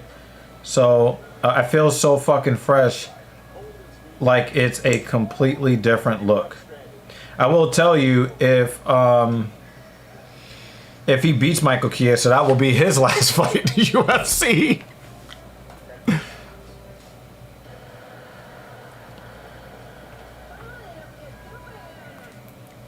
That might be one of my favorite quotes from Tony Ferguson.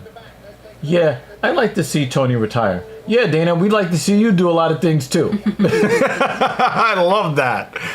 I love that. JL, that was nice.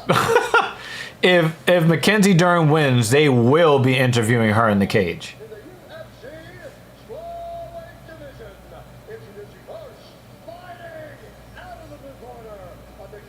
She looks like Gumby.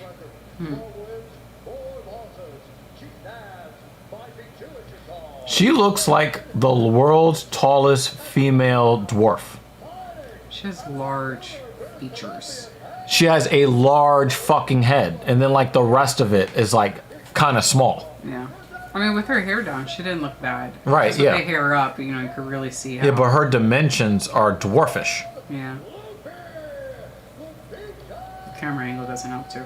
Yep, big nose, big cheeks, big eyes, and then like her shoulders are wide, and then it just swoops. Mm-hmm. She looks about as strange as Keith Peterson. Do you think that they gave her a more supportive titty holder? Yeah, they're a little bit more supportive than normal. But they just can't help but be the rocking tits that they actually are. They're going to do... What they're gonna do. They have a life of their own. But they are a little bit more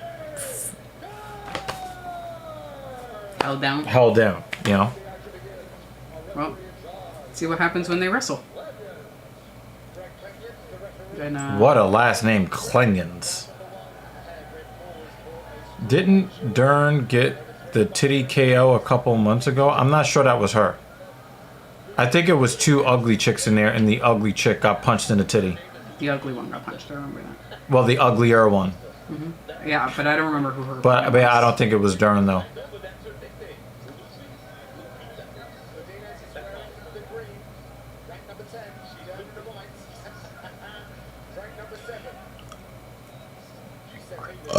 You know what? Why Loopy has weird body features? Her hip to waist ratio is a full 1.0. Like she is shaped like Square shape. like a tube of toothpaste, except that the cap is like really big.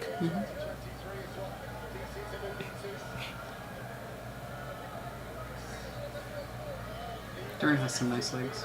Yes, she We were does. talking about that yesterday. Yep. And her skin, if her skin on her face was as smooth as on her legs, I would still be like, yeah, she's in that top tier. But she's come down just a little bit because of the age of the skin.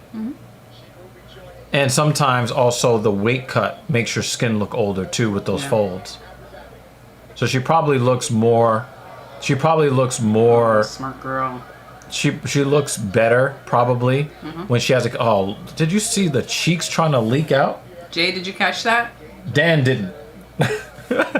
Dan didn't. So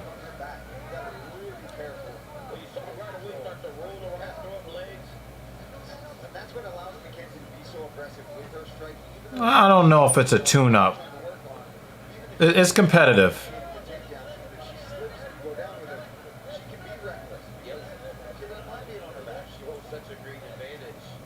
She almost got her in the taco. There's certain things you should not be talking to people about, and if you don't talk to them about it, you won't get kicked in a taco.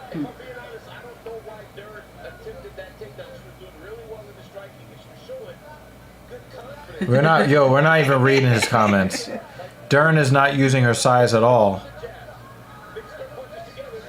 Oh, yeah, she is getting tagged now. Jay caught it. Man. Oh, he forgot. He misspelled her name. That's why. Good catch, Jay. Yeah.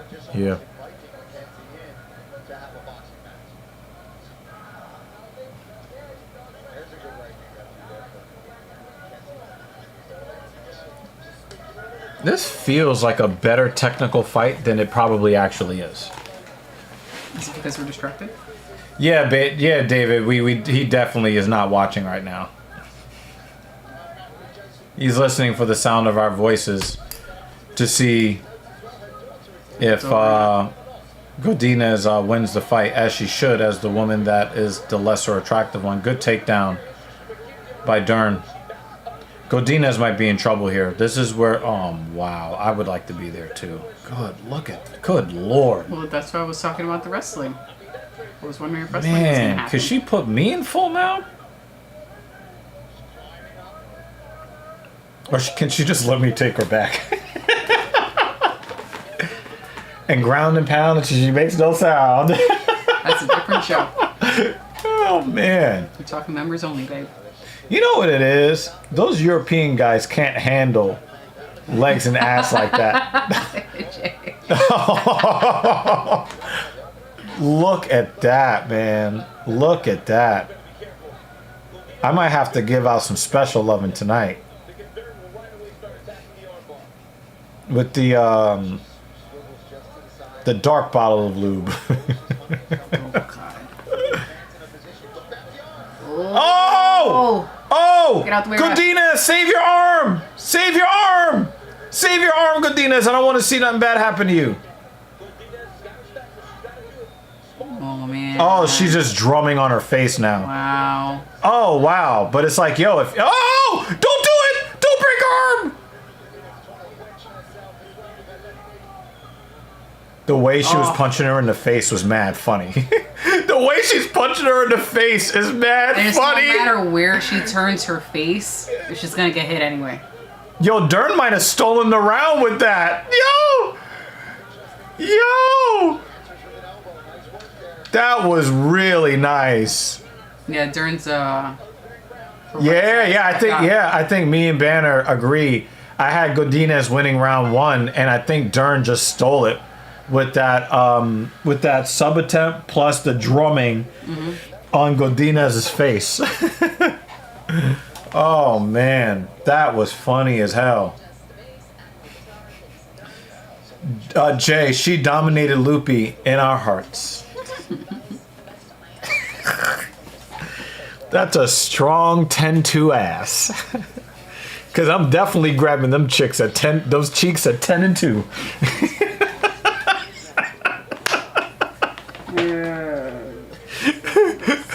Hey, you gotta ride safe. 10 and 2, baby. 10 and 2. awful. And you know I'm right. Different show. Bring away free content. Oh man. Oh man. Goodness gracious. This has been a good day.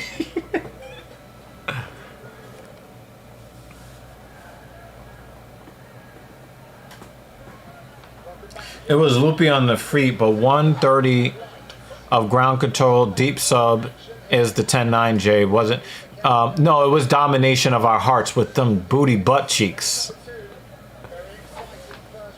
Now Dern is trying to get her. Oh, but Loopy is like, hey, I still got these loopy strikes. Yeah. Dern wants to go back to the wrestling. Oh, look at the way she just wraps her legs. Oh, yo, Jay, are you watching this, yo? They're gonna mute us. Oh man. YouTube's gonna be like, what I'm sort gonna have of to turn. content? I'm gonna have to turn this camera off. Oh my god. And mute the mic. Let's just finish the show. Goodness gracious.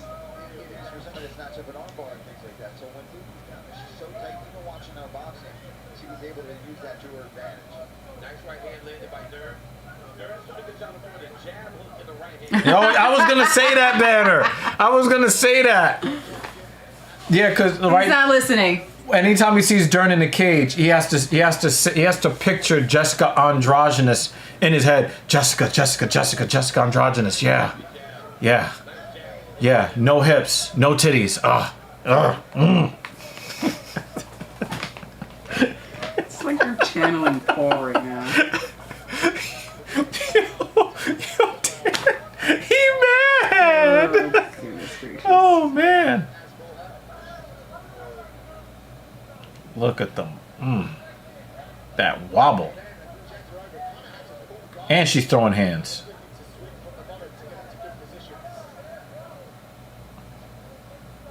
Loopy's doing a good job by using the straight right hand and the straight left.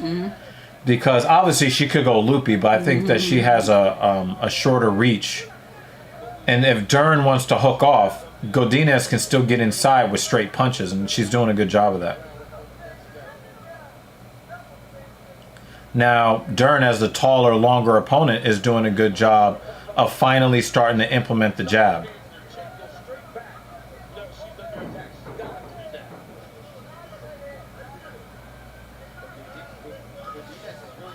Yo, Dan, we already know what it is, man. We already know what it is. The first time that the first time you looked at Dern and you went flaccid, we knew what time it was, man. And it's okay, man. It doesn't mean you're gay. It just means that you're gay adjacent. You know, you're not like really gay. You're just like manly, ugly looking. It's okay, man. Just as long as you're not sucking dick, you ain't gay. You know what I'm saying? It's all good. And here again, most people that ends up happening to you, you end up on your back with somebody on top of you. In this case, Mackenzie's got that defensive. Not saying that there's anything wrong with sucking dick, Oh, there's a big right hand. Coach but we know that that's not what you do. Your viewer count is definitely going down. He's gonna be like, oh, what? Oh, my internet stopped working. Sorry, guys. Yeah, we got a DDoS attack from Dan's company. He got his IT guy. Yo, cut their internet off.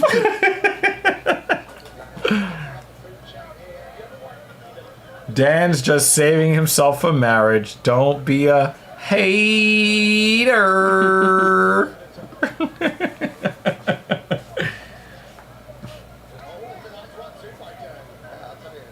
You could tell that the announcers want a piece of her pie, because that was like the nicest half a combo that she's done, and they were like, oh my god, yeah. Oh, yeah. Oh.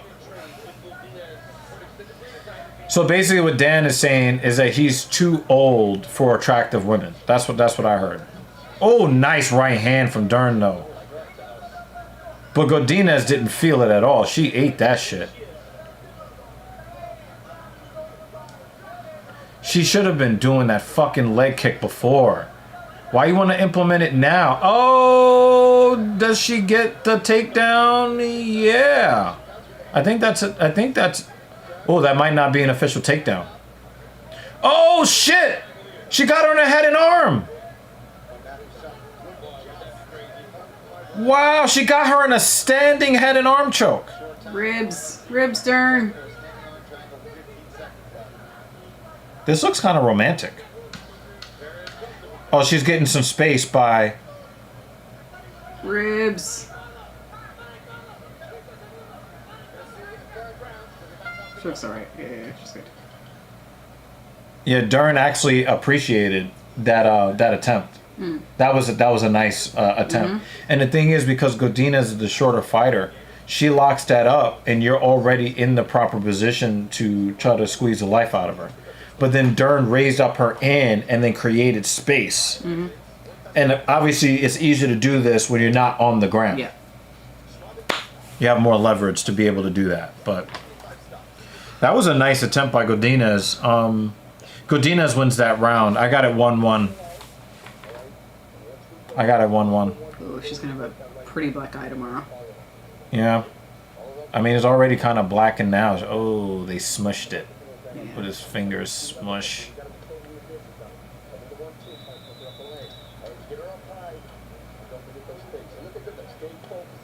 It didn't look like it actually hurt, because when he smushed it with his finger, mm-hmm. She didn't even smart. So might just be adrenaline. Her face is a bit lumpy though. Yeah. Lumpy versus loopy. Round 3. Fight. Probably hurt her in a few hours.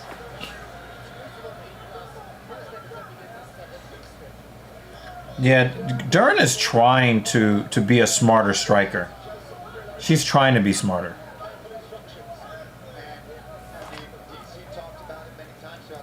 Dan, you have it 1-1?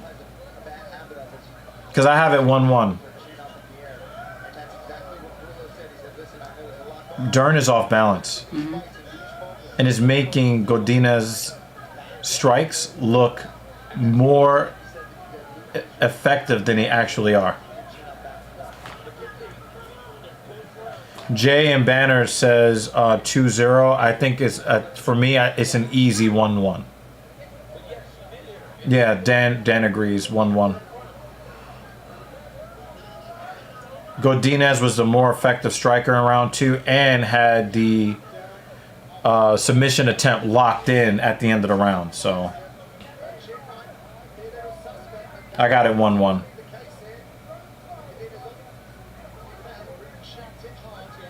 Godinez is aiming for them titties.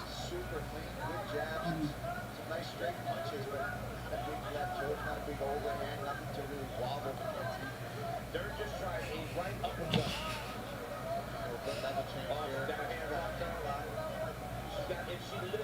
He knows. See, Banner. Dan knows that if he, Good job. if Dan knows that if he says anything good about Dern, that Jessica Androgynous will not accept his marriage proposal. And he's got to let her know that she's the only woman for him. And the way that he can do that is to let Jessica Androgynous know that he is not attracted to attractive women. So she's safe. She doesn't have to worry about him replacing her with somebody better looking. I know. He does have to go to work. All right, dude. All right, Jay, man. We'll see ya. Stop being a hater. And dream about Dern's booty butt cheeks.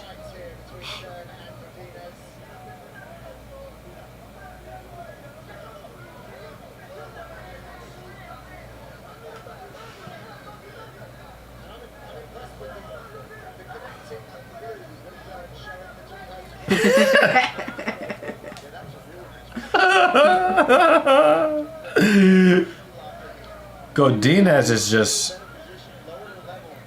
I don't know. I think part of the problem is that Dern doesn't take her head off the center line. That's her problem. Everyone's picks are safe now. Godinez looks like she's in a little bit of discomfort right now.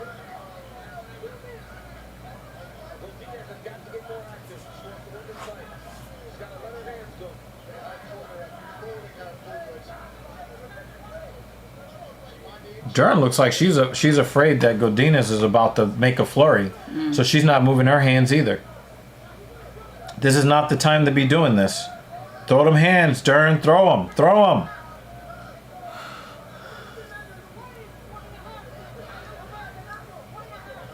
Dern doesn't have all the damage, but the damage profile is definitely worse, visibly. She's definitely got the worst looking damage, at least at this point. Godinez's nose is going to hell right now, so Dern's just got the eye issue, and she probably was bleeding from the nose, but her corner did a good job cleaning up her nose. I don't see her nose bleeding anymore. Nice leg kick. Should have did it in the first round. Not with 1 minute to go in the third.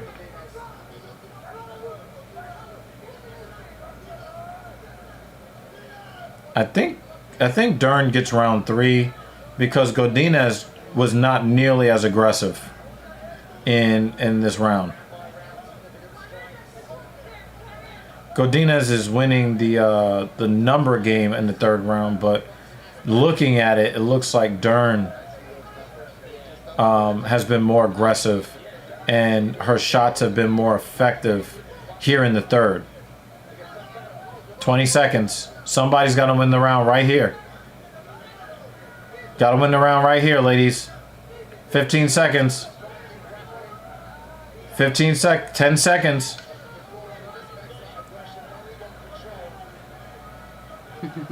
Oh, Dern is trying to take the round here at the end. Yeah, that's gonna be a tough one. That's gonna be a tough one.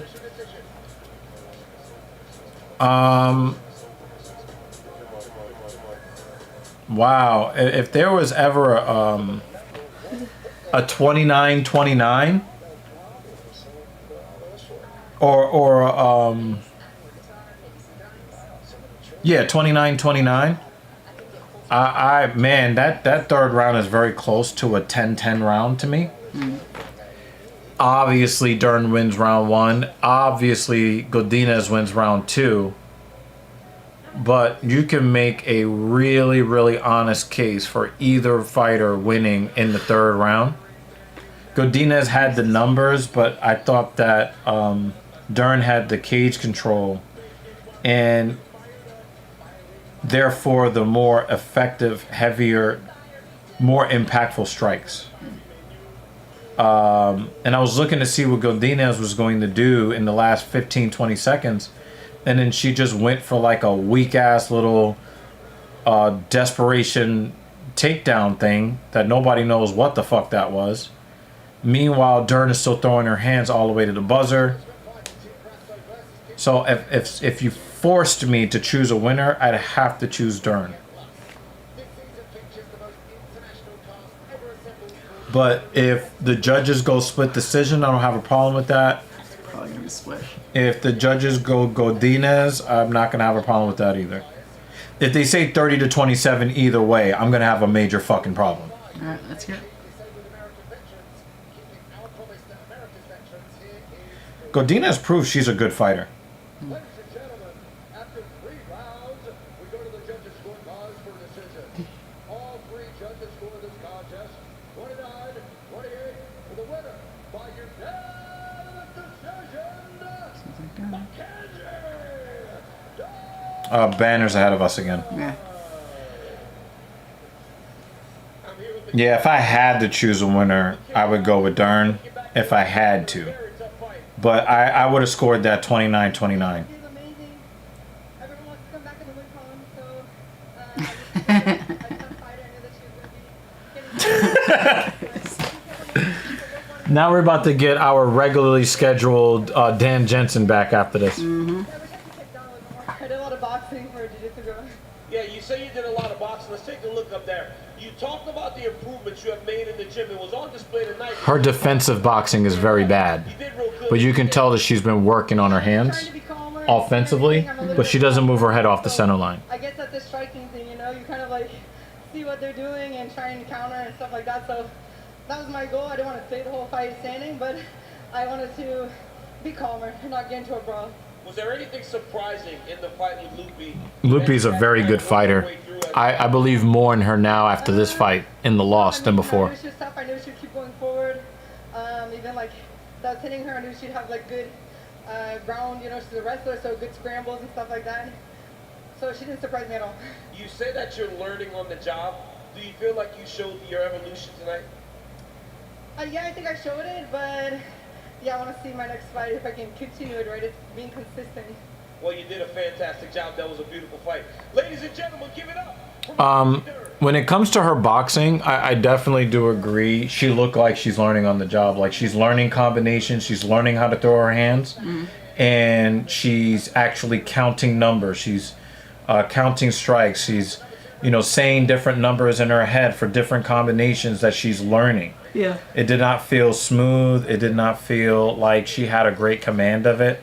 But it looked like, she's been hitting the heavy bag a lot. Maybe a little bit of the speed bag. She's getting better as far as the technical aspects of actually throwing her hands. But she did a lot of thinking in there, and there was no striking defense whatsoever. She never moved her head off the center line, and that's fine, I guess, because she got the win. But Godinez is just she's not a chump, So. Kudos to Lupi. I thought that she had a real chance to win. Maybe she had an issue with her cardio because the last 3 minutes of the fight, she just didn't throw her hands as much,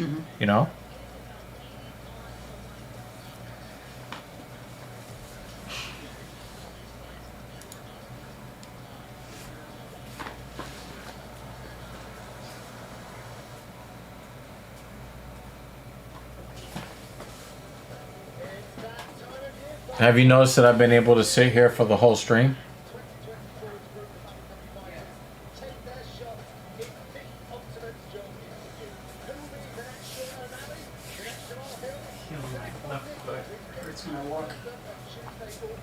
And the ballpark franks plump when you cook them. Yeah. This is my life.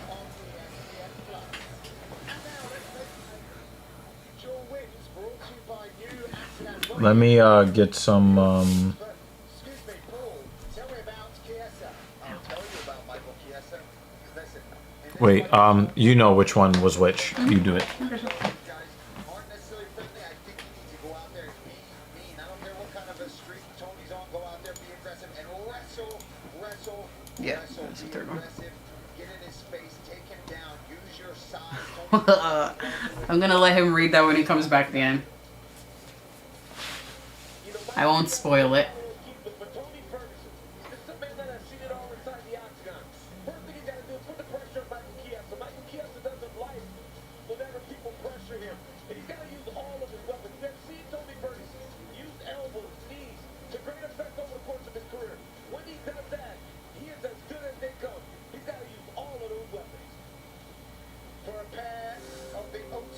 Yeah, he looks like he's somewhere else, David. Very focused. Like he's not standing there. Scheduled meeting hit a roadblock, but finally tonight in Abu Dhabi, it shall be done. So here he is, the mixed martial arts legend and former UFC lightweight champion Tony Ferguson.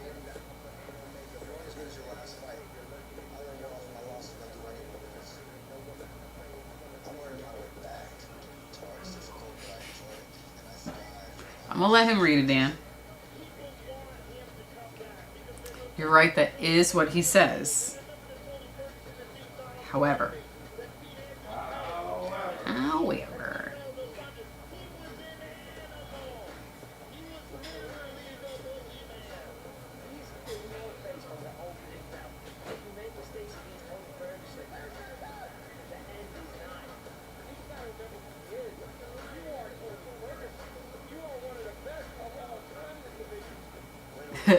David says, I can't believe we're watching a fight pack for a guy with 7-fight lose streak. Yeah, you're gonna have to go back to when they were wearing Reebok gear to find good highlights for Tony Ferguson.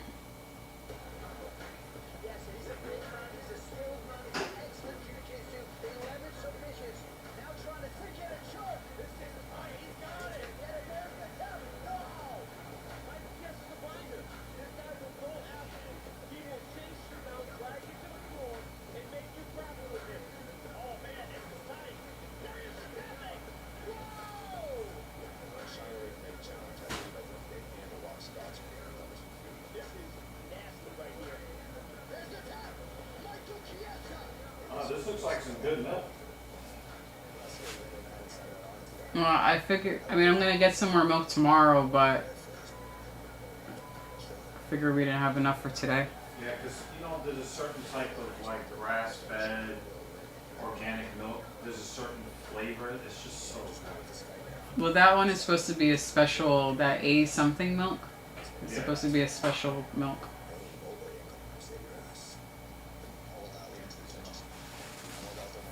But I can't wait to have, like, a full bowl of just that. Mm-hmm.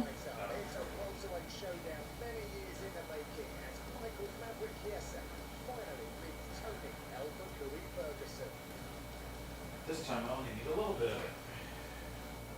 With Schwab investing fees, it's easy to invest in ideas. Do you know? No. Nope. No. Nope. Ready to get some more muffins? Nope. I know. Nope. Go to get them from the Oh, muffin man. God. All your fingertips. Schwab investing fees, 40 customizable fees, up to 25 stocks. Dan says, Tony's getting into his prime now, so I'm told. His prime brain damage years. Says his prime brain damage years.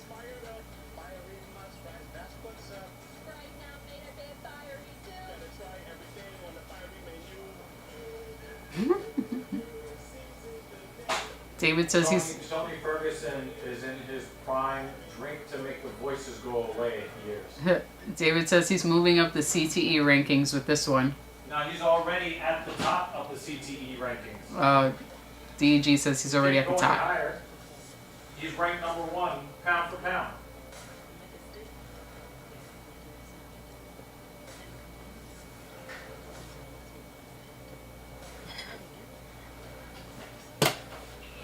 Yeah, Tony Ferguson is ranked number 1 pound for pound on the all-time and the current CTE rankings.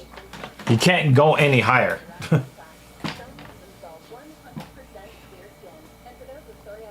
Evil always, well, says that the ugly one wins. Almost always.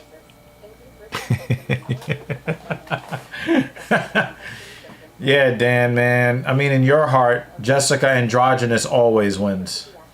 In your heart. Sanzius wants us to get our channel removed from both Twitch and YouTube by showing copyrighted material. And so I can tell you that I'm unable to process your request favorably. Because we would like to keep our channels and not get sued by the UFC and ESPN. If you have ABC, I believe tonight's fights Oh, it's on regular TV? are on ABC. Oh, it's on regular ass TV.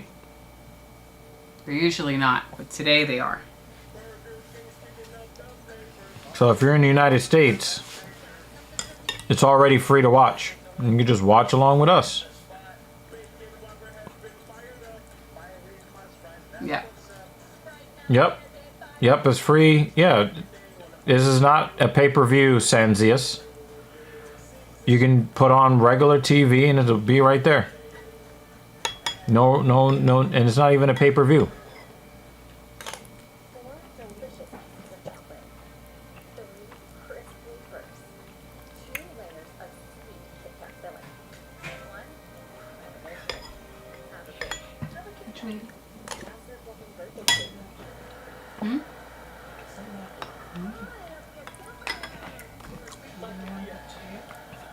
Tony Ferguson in the cage, y'all. You are witnessing history.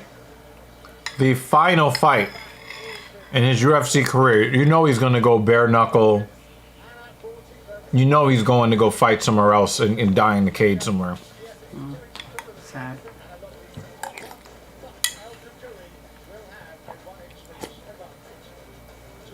Want to see McCoy Bond? No. I would like to see you.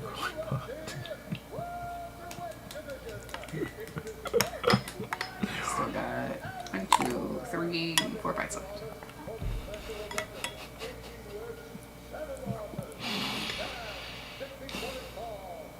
I'm having too much fun.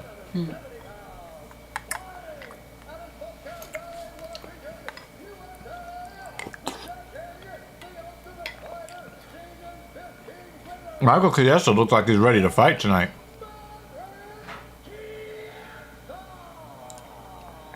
He's got a lot more gray in his beard. Mm-hmm.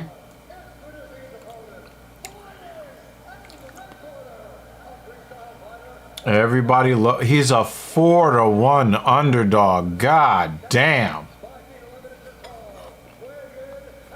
They think he's about to get killed today.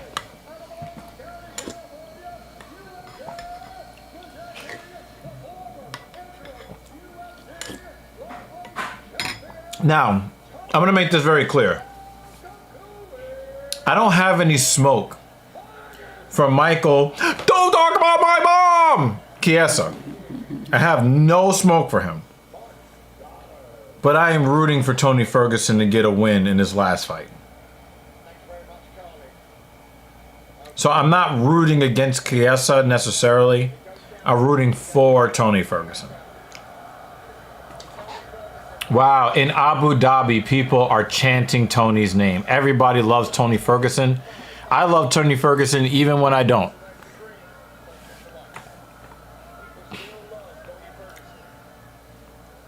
It looks like he dyed his hair with like that spice that you put on the chicken.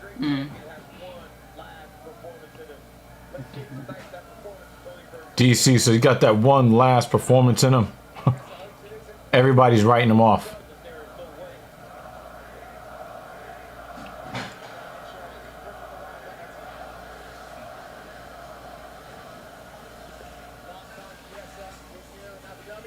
This almost feels like a championship fight with the tension. Mm-hmm.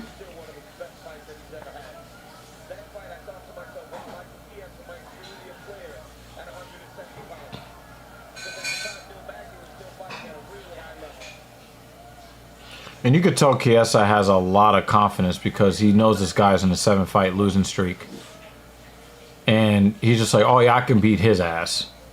Even though he might respect his career, Banner feels uncomfortable watching this, not me.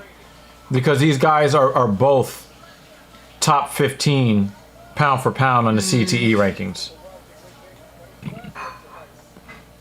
I just don't want to see him get flatlined again. That will make me feel bad. And I'm talking about Tony. With Michael Chiesa, I don't really care what happens to him as long as nobody talks about his mom.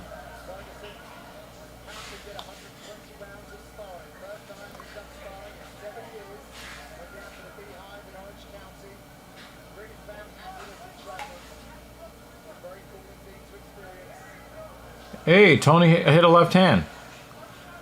Took him 2 minutes to land a strike, though.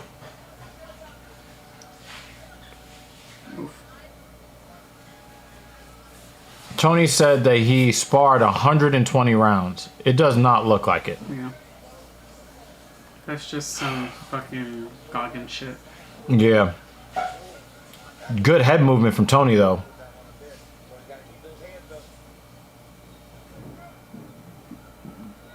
Justin Gaethje really ruined Tony Ferguson's career. When you think about it, nice right hands from Chiesa.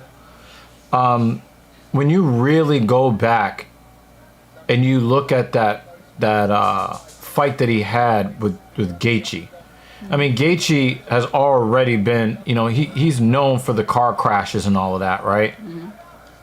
But that really solidified him as a career ruining fighter. Like, you fight him and your career could be really effectively over. If you have any dreams of being a high level fighter or staying at the top, just give up.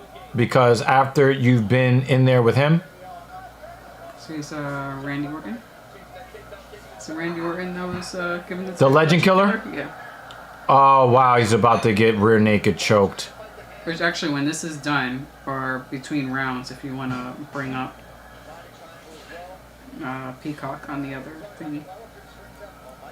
I'm gonna stay away from the jokes. SummerSlam? I don't know what to say. You know what I mean. Tony is fighting for his life. Fight for your life, Tony, and it's over. Yeah.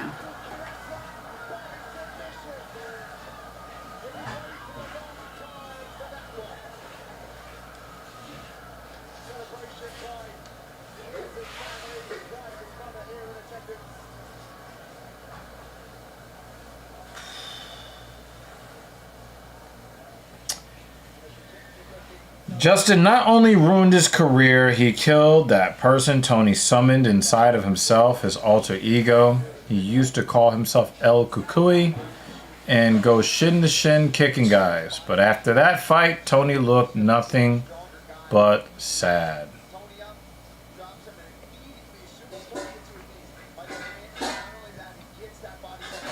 Man, I had a glimmer of hope when he pulled that arm down. Oh, and he just switched arms. Yeah. The old Tony Ferguson would have rather gone to sleep than tap. Mm-hmm.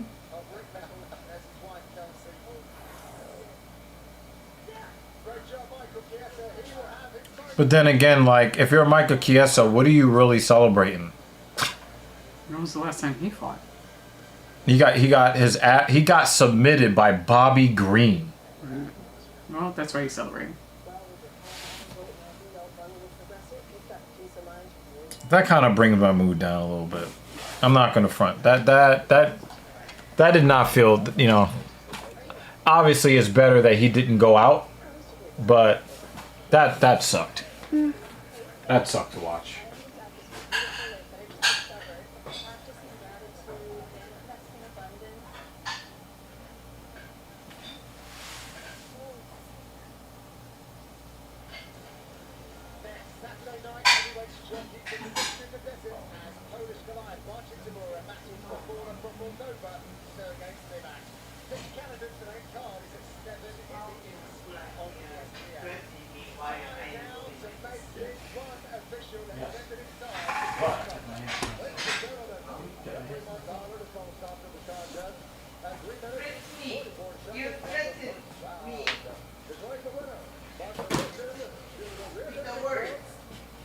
It looks like Ferguson is actually gonna do the retirement. I'm here with Michael Chiesa.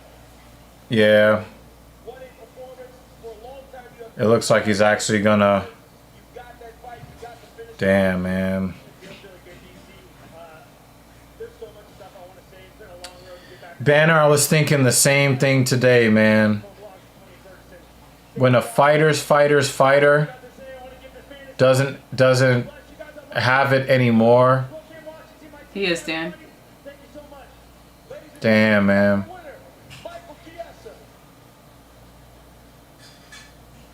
I'm here with Tony Ferguson. Tony, these people love you, man. Everybody loves you.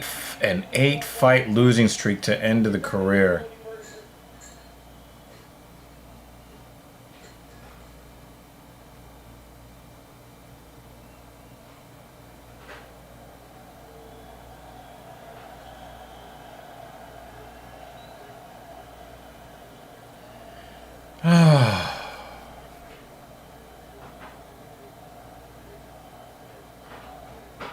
Like, you're talking about one of the most competitive human beings on the planet Earth, and now he doesn't have that? Mm-hmm.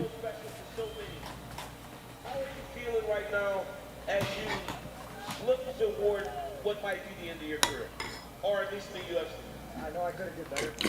I know that a little more wrestling going into today. Man, fuck. I got to give it to Michael. You know, I know we're going to talk afterwards, but he was just on point with that hit, and it was hard to fight it. So, I mean, I don't want to retire. I really don't. But I love the UFC, and I don't want to go anywhere else. So I'm not going to put both those down. I'm going to put one. And I'm going to keep the other one just in case. I'm going to go home. I'm going to talk to my wife. I'm going to give my kids a big-ass hug. I'm going to enjoy the rest of the stay here in Abu Dhabi. He didn't take any damage. So that's a good thing. Tony didn't take any damage, but his boxing did not look good. Yes, Tony. I like he pat his stomach. It's like my buddy, the polar bear. Well, we have a glove.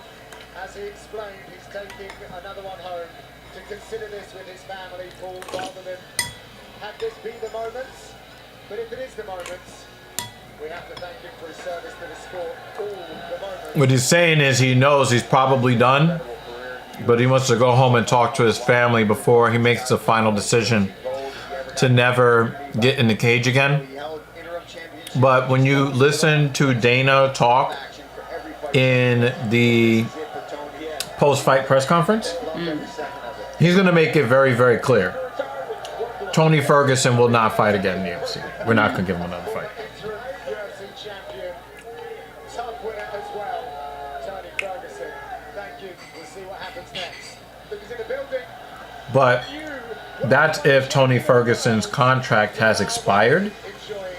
If it has not expired, Still entitled to your fights. then the UFC might be forced to put him in the cage again contractually. But I know that you're not happy, Banner, but there is a silver lining. He didn't really take any damage. Yeah.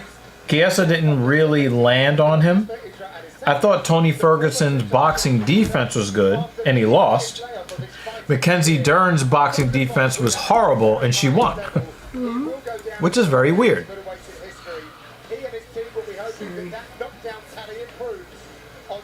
I'm at 4, right? Or Cole? 4 is next. Okay. So,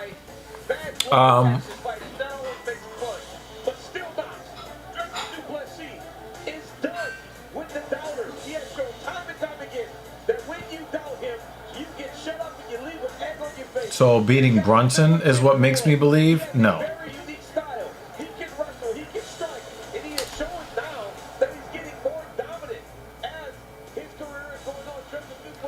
Banner is such an asshole. Good God, you're an asshole. Yeah, man, I love all the bad blood here. This is a fight that Israel Adesanya has wanted. He wants to shut this guy up. And this is a great fight. You know that. If Israel Adesanya loses this fight, I think it's possible he might retire. And I think that was part of the problem. Izzy was a very active champion. He's a guy that was taking on all comers whenever they wanted him to. If he had some battles, he needed some rest. He needed to get motivated again. Yo, he made him do that dance twice. That is the kid. He is a scary individual to be standing across from. I mean, he's the last guy to beat the guy that everybody's afraid of. Yeah. Like, we can't... Right? And now you're talking about DDP talking about that he's going to try to beat him on the feet.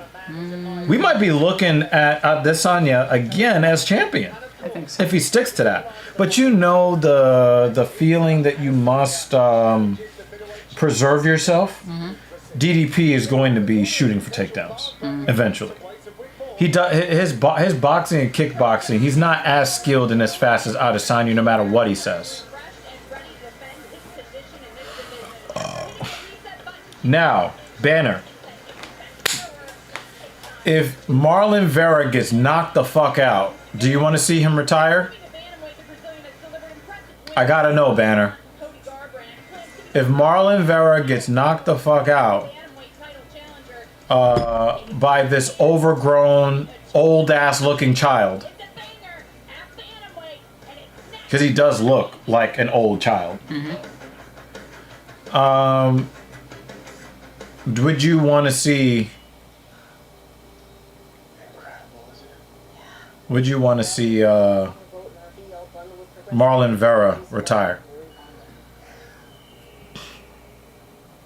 Izzy takes the fight after losses super serious. Yeah, that's true. Yeah, if Marlon Vera gets KO'd by the old child, do you want to see him retire? You said you're baiting me. I'm asking you a fucking question. I'm sleepy. As soon as this is done, I'm laying down. If the God of War does knock him out, okay, you still want to see him fight. Okay, but he's out of the question for title contention. Even you would have to admit that. About an hour and a half. Probably like 6 o'clock. Jensen says no. We want to see him start fighting in the first round. But Banner, you would admit that he's out of title. He's out of title contention if he loses to this guy. Like we can agree on that. I think we might lose David for the next 15 minutes. No, I'm saying, like, I agree with you that he would still be able to fight. I just wanted to know if you would want to see him retire if he loses to somebody who basically just came from 125. Now, my next question is, do you think that he's out of the conversation for the belt at 135? That's the next question. I think the response is going to be, don't be a bully. Then, if you do believe that he is out of title contention at 135, do you think that if he put on some muscle mass and went up to 45, do you think he has a shot against Max or the annoying Spaniard or any of those guys at 145 in the top 5?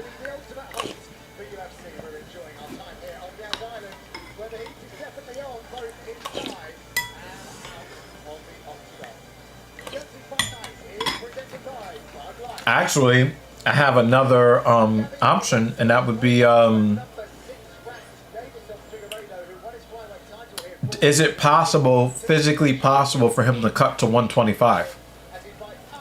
Because I think that he would be very dangerous in the championship conversation at men's flyweight. Banner says, I will see that if Figgy wallops him, he's never going to reach 135 belt contention again. He would succeed at 135. He is very comparable to Charles Jourdain, and Charles Jourdain is up and down at 145. I think Charles Jourdain throws his hands more, and he uses more combinations than Vera does. Charles Jourdain doesn't wait for rounds to start fighting, and he puts together more combinations than Vera. Vera's always looking for that highlight reel knockout, and if it doesn't come, he ends up losing the fight.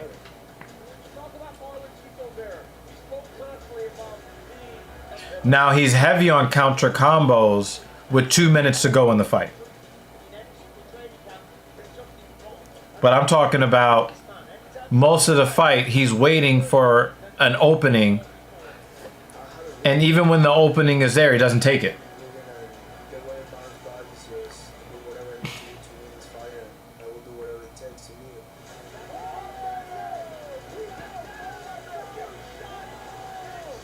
The knockout of Dominic Cruz was exactly as I predicted. And I predicted he was going to knock out Dominic Cruz exactly the way he did. But then when you look at all the other fights, and again, he didn't really start fighting in that. Dominic Cruz is making him look stupid for 2.5 rounds.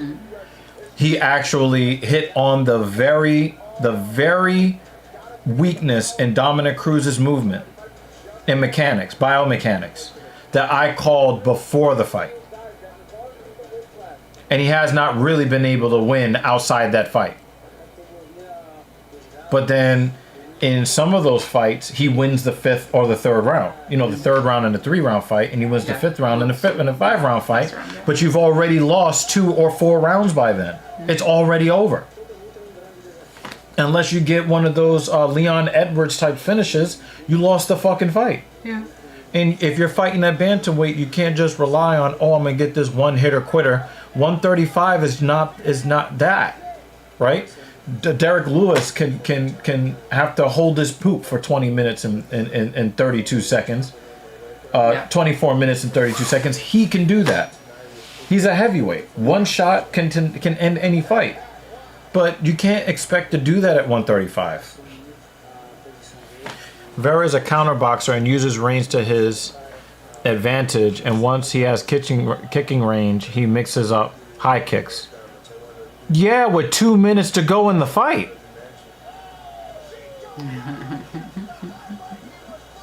Like I don't understand. Like, am I speaking English? You're speaking to David as he is about to walk. Y'all some biased ass motherfuckers, yo. Did you forget who you're talking to?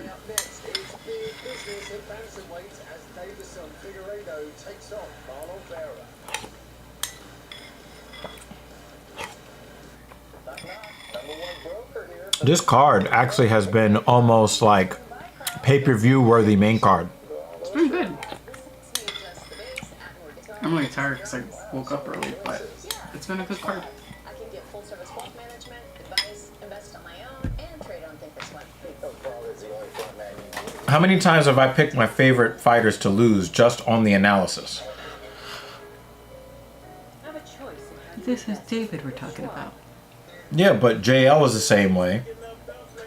And Jensen is the same way. I can't expect people to be as unbiased as myself, but it's like, come on, man, you can't keep talking to me about Marlon Vera when we've watched him fight over his last 3 fights. He's actually fought a total of like 7 minutes. He's fought in his last 3 fights. He's fought a total of 7 minutes.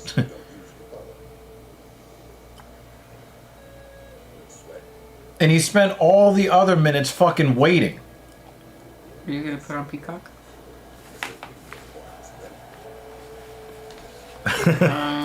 And time to turn off the stream. We're about to get.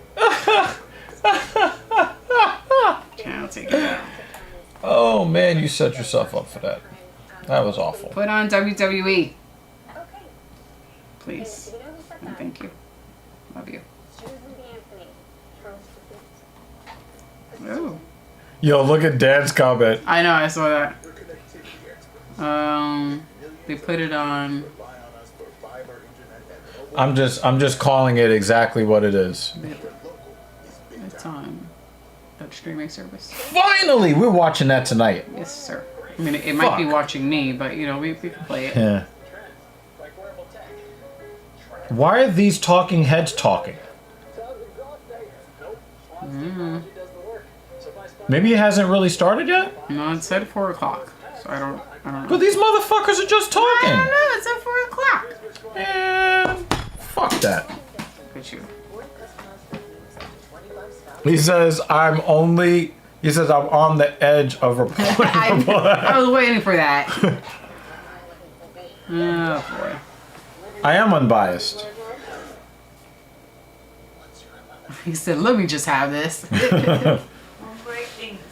Do you forget where you are, David? Somebody tried to compare Dontel Mays to John Jones, and I wasn't having it. That's not good enough for you, Dan? Would you be more satisfied if I admitted that Dontel Mays is better than John Jones? No, I'm not going to do that. That's not even the truth. Let me look up start time. The actual start time where shit really goes down.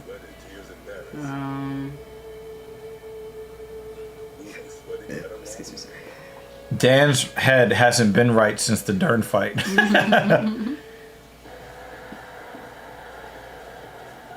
You know what it was, Dave? When Dern got into full mount and that booty jiggled, he got a chub that he just didn't understand. And he got like really anxious about it. That's what happened.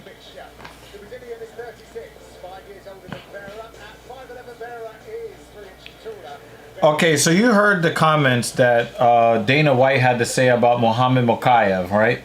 Oh, PFL is going to be getting a great undefeated fighter and all that other stuff because of, you know, the problems that they said they had dealing with him.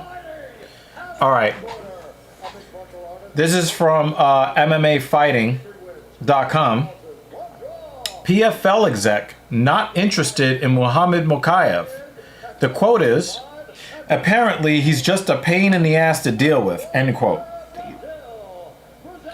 Less than a week after getting unceremoniously dumped by the UFC following a victory over Manel Kape at UFC 304, Mokaev saw his options for future employment shrink further when PFL president Ray Sefo shot down PFL's interest in vying for the flyweight services. Quote, I've spoken to people who are in the know, and apparently he's just a pain in the ass to deal with. And so, no, we're not interested, end quote. Mokaev issued a response later on X, and he says, of course you're gonna say this. I've never accepted your deals. Nice move. Mokaev, age 24, is generally regarded as one of the top flyweight talents in the world, currently sitting at number 10 on MMA Fighting's global rankings. His victory over Manel Kape pushes UFC record to 7-0, with additional wins over ranked contenders Tim Elliott, Alex Perez, and Cody Durden. However, UFC 304 also served as the last fight on Mokaev's contract, and UFC CEO Dana White made it clear after the event that UFC is not interested in re-signing Mokaev. Match is starting. So that's kind of crazy. David Banner's going to mute for 10 minutes because he knows that Vera's not going to fight for the first 10 minutes. Oh, so the actual event really won't pick up till 7 o'clock. Right, so we're good, right? Yeah. They're going to talk for 3 hours? What the fuck, man? Fuck that. All right, Vera's moving forward. Okay, that's a good start. He kicked a leg. Nice. That's a hard-ass leg kick from Figueiredo. Okay. Can we troll David a little bit? Why not?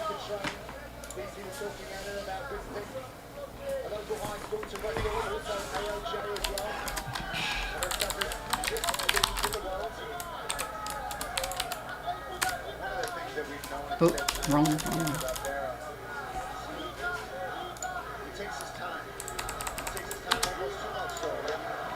Oh, here we go.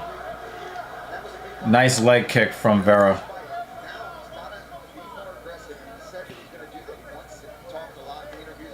Nice leg kick, Figueiredo.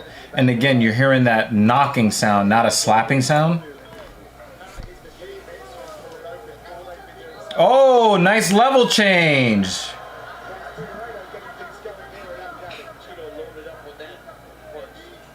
Yeah, Cheeto's always loading up. Stop loading up. I mean, I'm happy that he's loading up in the first round and not the third, but you know, he got taken down by a flyweight.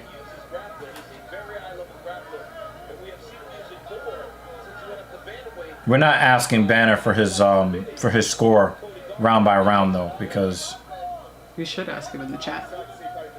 He muted us, but he could still read.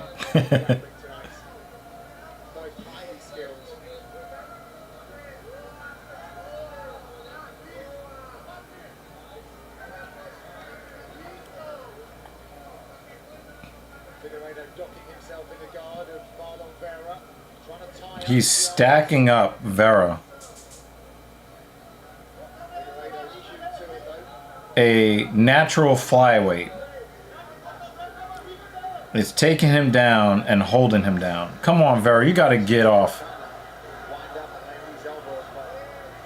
Sushi Master. Yeah, I think I've seen you at least once. Hi, Sushi Master. And he changed the name to Ho. Welcome back. Or is it who? Horton here's a Ho? Who? Ho. Welcome back. What's up? How you doing? Are you watching the fights? Glad you joined us again. Oh, it's been a while then. Yeah, it's been a long time. And how you doing? How you been? Where you been? Oh, up kick! Vera! Why didn't he get up? He had a chance to get up. There you go, Vera. Come on, man. Figueiredo is leading this round. Back in 2021, Wow. I was here for the first time. Haven't seen you guys in years. We've been here every Saturday. We've been here every Saturday since then. We have not gone anywhere. How have you been since 2021? I'm like 35 pounds heavier than the last time you saw me, but As you can see, we've moved. yeah, that's right. We were not even living We here. were in Brooklyn last time you were here. Yeah. New apartment. Still the same old UFC. Glad you're back. At least you like stepped in again. Why is Vera not throwing his hands in the first round? Oh my God, man! It's the same old Vera. Does he really think that he's gonna get a lucky peroneal nerve kick on every fucking fighter? Uh-huh. Like, dude, that's the only time you'll ever hit that in your career. He's about to get taken down again. There it is. Another takedown. I know it's because of me. I didn't subscribe. Oh, okay. And if you don't click on the videos, then you'll just leave there recommended. Really glad you found your way back. Hey, Dan, who do you think won round one? Davison is smarter. He was like, I'm not... Oh, that's an illegal kick! What was Davison thinking?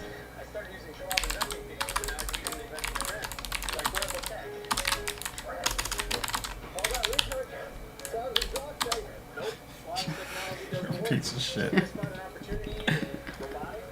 I want you to know, David, this wasn't me. She wants to make her presence felt on your soul today during this fight.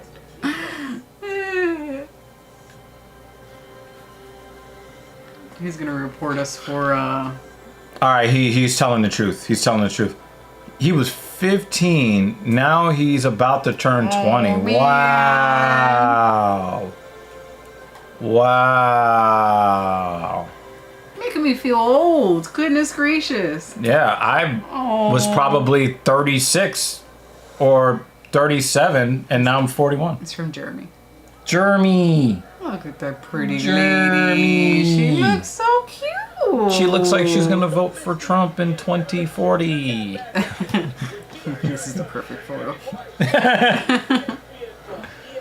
Oh, I think man. It is nice to have you back, Sushi Master. Little front kick from Vera there. I always love listening to Jason Perillo in that corner. He's so calm, he's so exact. Double jab from Davison. Talks to the fighter. You can tell there's a great relationship. And he said it the truth. He said, listen, you're rushing and you're trying to overload on these shots, and that's why you got taken down twice. I think this run was still Right hook from Davison. right. It still needs to be hit fresh. Harley Davison figured it out. No, he doesn't need to Hi, Kayla. Oh, hello. I was just responding to your to the photos. Hi, Kayla. And your little one is so pretty in this dress. Any fighter that has halfway decent footwork can just point fight Marlon Vera to death. And I love how you guys match Jeremy.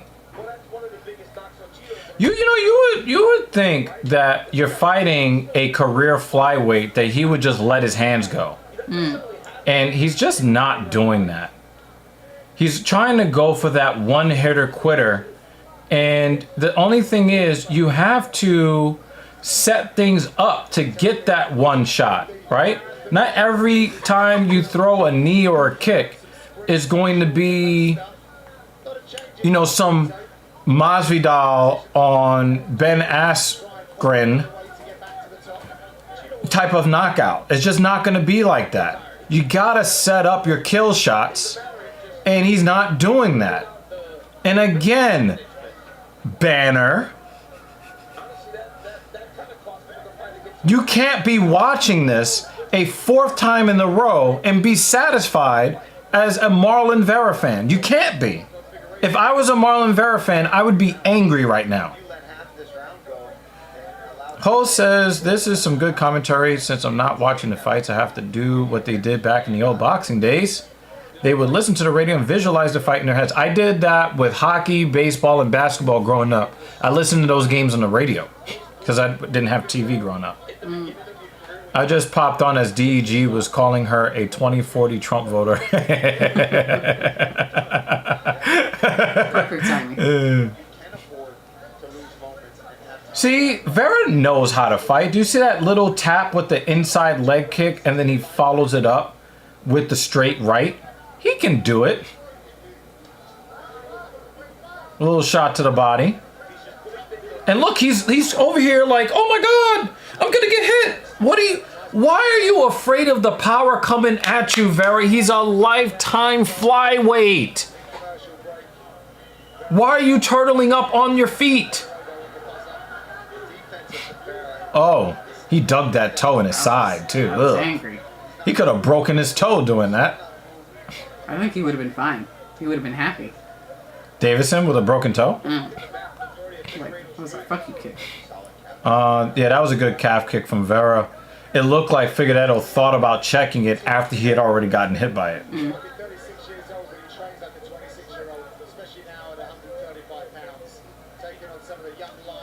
I'm rooting for either Figueiredo to win or for Vera to figure out how to fight before the third round. I'm just here purely for entertainment, while David That was a slapping calf kick. That was a thudding calf kick. sweats on his end. They're trading kicks right now. Ooh. Oh, nice defense from Vera. That would have hurt if he didn't get that hand up. I'm not saying that Figueiredo has no power. What I'm saying is the psychological game, if you are Marlon Vera and you want to get a fight that you can feel confident in to show off your boxing skills, the best setup is some guy who's shorter than you, has a shorter reach than you, that you know is a lifetime flyweight. You know your power's got to translate better than his. And even if he does have a little bit more power, you got to know you got to be faster than him going up a weight class. You got to have some advantage if you're the career bantamweight fighting a career flyweight. And he's not fighting with any kind of confidence. I would be so pissed off.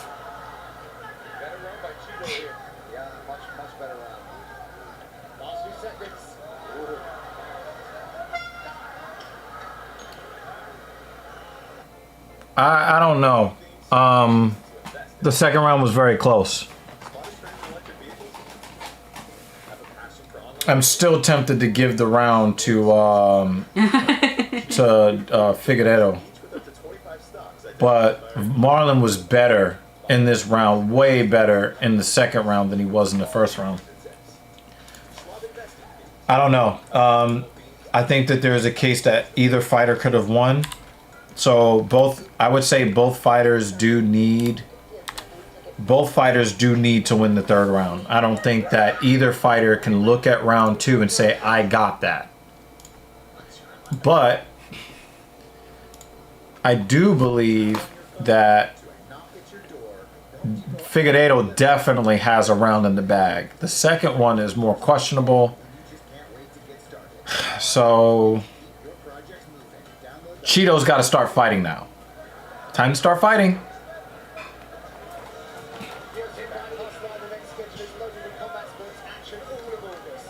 Damn, we're really pissing people off today. When Vera turns up, it's usually around this time. That's yeah. Well, we're about to see it. Is he trying to get a? He's trying to get a. Oh, big left hook from Vera. Elbow to the back of the head. Another elbow to the back of the head for Vera. There was a legal elbow. He just landed 2 blatantly illegal elbows, and Mr. No Nonsense did nothing about it.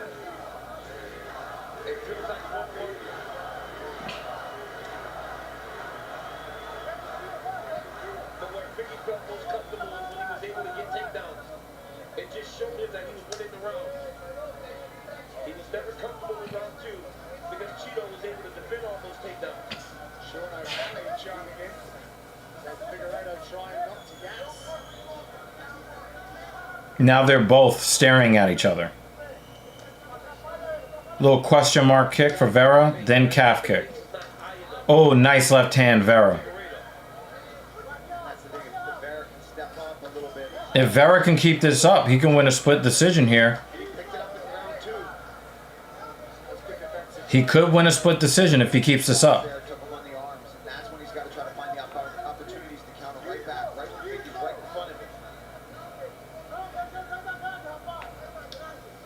Yeah, he missed that kick.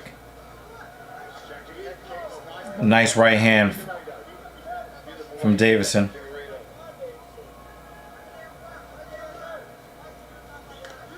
Little short right hook.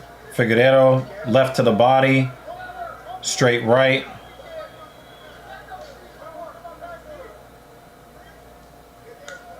Inside leg kick for Vera. Uh-oh. Did he catch him? Oh, he sat him down!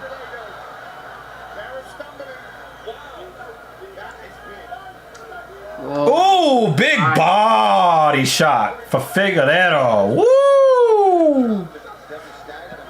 Oh, that's a big... Oh! He put the uppercut with the left. He's tagging him to the body. Oh, a fucking front kick! Where is Vera's defense? He's getting popped!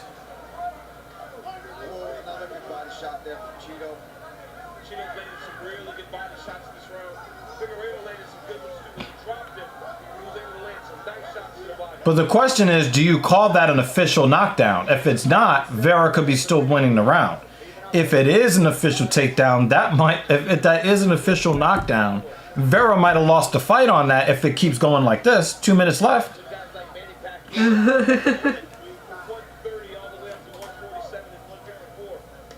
Oh, another shot to the body. Figueiredo. Woo! Getting figgy with it. Oh, nice. They just traded nice outside calf kicks there.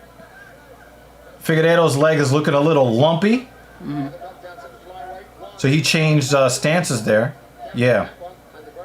Ooh, nice knee to the body. Figueiredo up the middle. And he's throwing that knee like he's expecting a level change.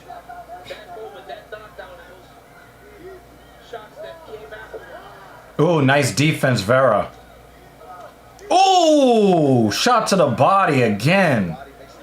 Davison is giving him the business to the body.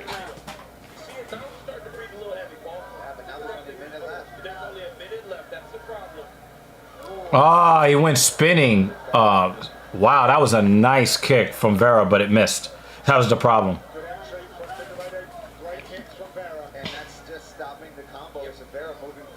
Well, that's if they call it an official knockdown banner. If not, Vera could be eking out this round. I don't think so, though. I think that Davison actually has really done a lot more toward the end of the fight. I actually expected Vera to be owning this fight at this point. 20 seconds. Are we about to phone booth it? Are we about to phone booth it?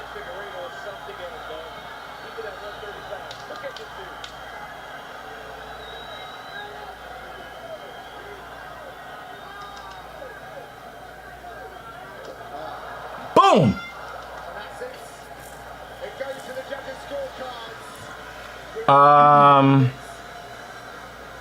My card says Figgy round 1, undecided round 2, Figgy round 3. Banner says 29-28 Figgy. Jensen said, I'm glad I'm not the judges. Yeah, that second round was really hard to score. I thought Marlon Vera was effective, especially at, like, that last shot with like 1 second left in the second round. Vera definitely had the first 2 minutes of the third round, and then Figgy just started fucking him up. And to me, the third round might be slightly in Davison's kind of on the edge, but if the knockdown is an official knockdown, Figgy will fight. Whap. I'm crashing. Pretty late. What I was thinking about doing would have definitely sparked you up. Well, I mean, you're gonna end the stream now then?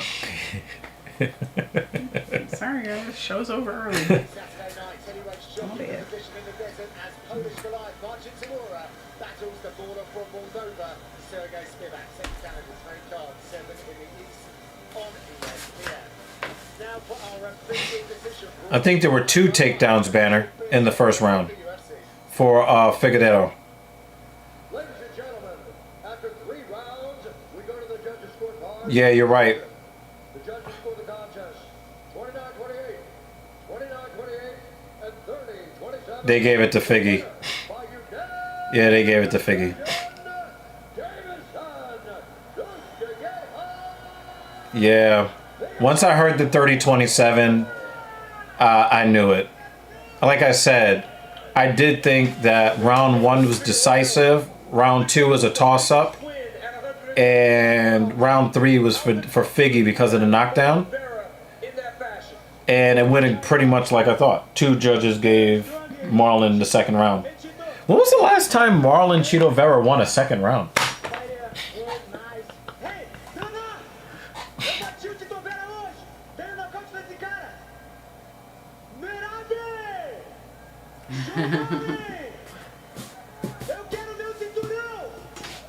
He makes the sound that's close enough to the word.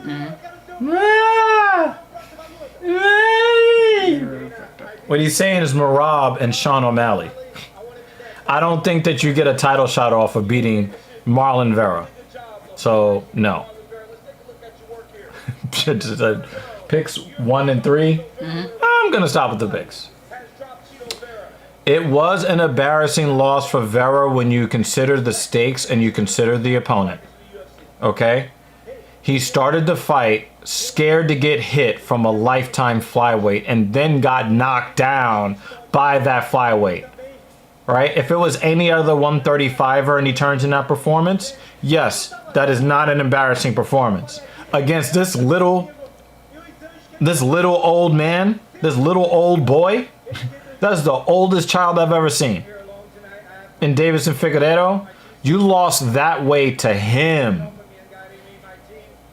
That's a problem.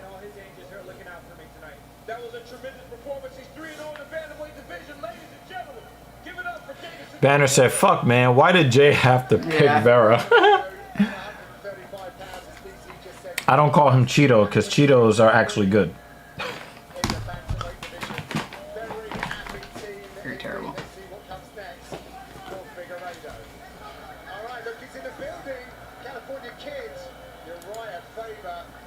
Great to have you with us. And we have Raquel Pennington too. Look at the royalty that we have here. UFC Bantamweight champion. Enjoying the fight series. Alright, guys. So Abu Dhabi plays home tonight, as it will once again in October for what annually stacks up to be one of the best pay-per-view cards on the calendar.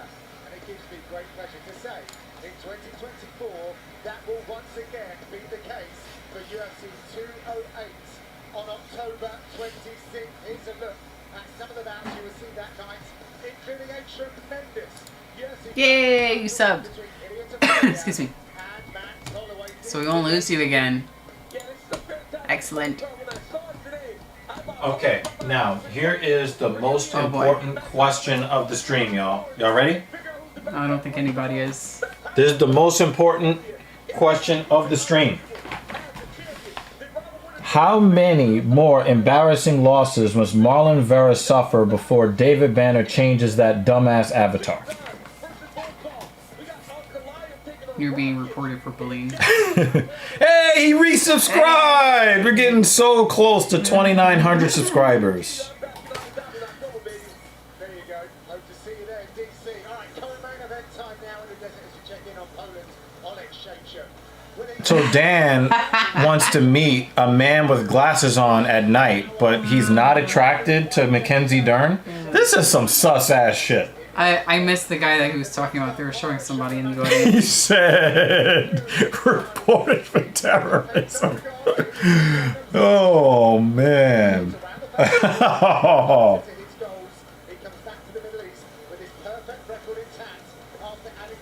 Well, he's fighting again? He just fought. Middleweight gunslingers up next after the break.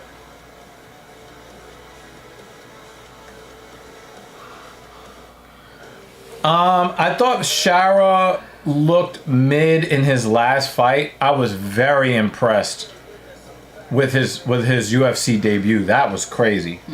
He beat the fuck out of that guy while he was on the ground. That was crazy. Sharabuddin Nurmagomedov versus Michael Oleschejchuk. That is just an awful. Look at how much space that takes The across entire, yeah. Good God. Even if you don't put co-main event there. Real. That's just too many fucking letters, yo. Our most anticipated UFC Middleweight Championship bout will headline our next UFC pay-per-view August 17th from Perth, Western Australia. South African champion Dricus du Plessis faces Okay, now I can see why people don't like Mokaev. Israel Right. Adesanya. Okay. UFC 305. The lead up to UFC 304 did not help Mokaev's case, as the two fighters got into a brawl at the UFC Performance Institute and then went for round 2 at the host hotel during fight week in Manchester. Following the latter incident, Mokaev openly admitted that he tricked Cop into taking a photo together before sucker punching him and igniting a wild scene. Mokaev ultimately defeated Cop in a largely uneventful decision, but White noted that Mokaev's behavior surrounding UFC 304 was only one part of the larger picture. Dana White said there was so much bad shit that happened behind the scenes with that thing. Listen, the stuff that played out here over the last several months that started at the UFC PI and other stories of this breaking out, plus many other things, these guys don't want to resign him, talking about the matchmakers. So, Did it to himself. yeah. And the thing is, like, if he was knocking everybody out and acting like that, then he would get the John Jones and the Conor McGregor treatment, where it doesn't matter how much of a pain in the ass to deal with. If you're bringing in money and you're bringing attention to the flyweight division, they can suffer that.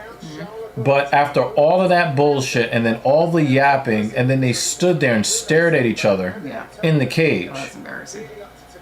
Man, that's bad. That's bad. It's just bad all the way around.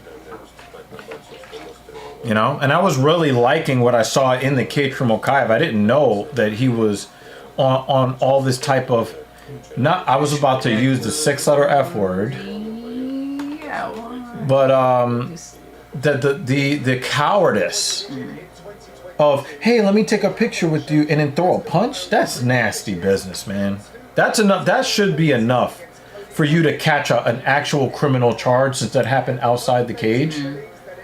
I actually don't feel that bad with him losing his job, and now you're going to be the best fighter in the world with no job. And now you're over here, he literally fumbled the bag. You talked all that shit, went crazy. If he would have blown up Cop's jaw, he would have gotten a $100,000 bonus, even as Dana White is pissed off with him, and then he's going to be at the top of another card. No, you stood there and looked like a fucking dumbass after, we need all this security in here. Both of you guys are 112 pounds soaking wet, and you need all the security in the building, and then they close the cage door behind you, and then you start tiddlywinks. Fuck out of here.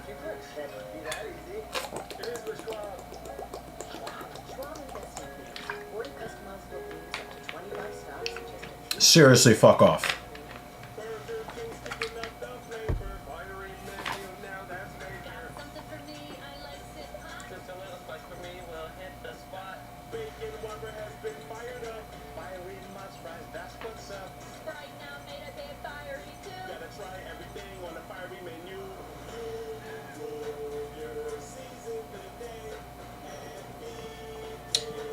Garbage and fancy packaging. Oh, Banner said hit the like button, y'all. So I think that is a Thank you for the reminder, Banner. a reasonable request to help us get out there. You know, we would like to grow this, you know. He said might be the final one after YouTube sees my report. Yo, you know why YouTube is not going to even look at it? They're going to look at the channel and see he's a moderator on the channel and be like, yo, shut the fuck up. It's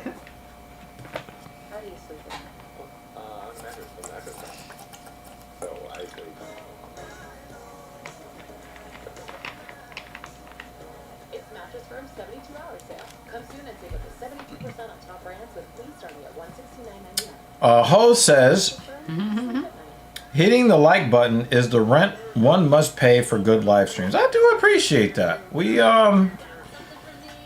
even do these streams when we don't want to. There are certain jokes that I make that make her want to walk off the camera.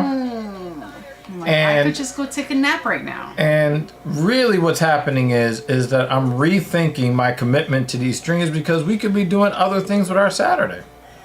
But then I'm like, no, I gotta keep doing this because you guys rely on us. This is a terrible commercial.